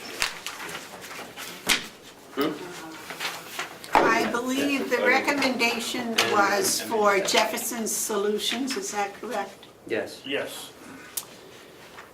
and they were for $13,800 total. The low bidder was Aquarius Capital, which was $12,200, and the high bidder was KMS Actuaries at $15,000 Who did it last year? I mean, who did it following year? previous year. KMS, yeah. Previous. But Jefferson's Solution was your suggestion. Right, because they had done other counties and they were completely satisfied. Okay, want to make a motion? I'm up there.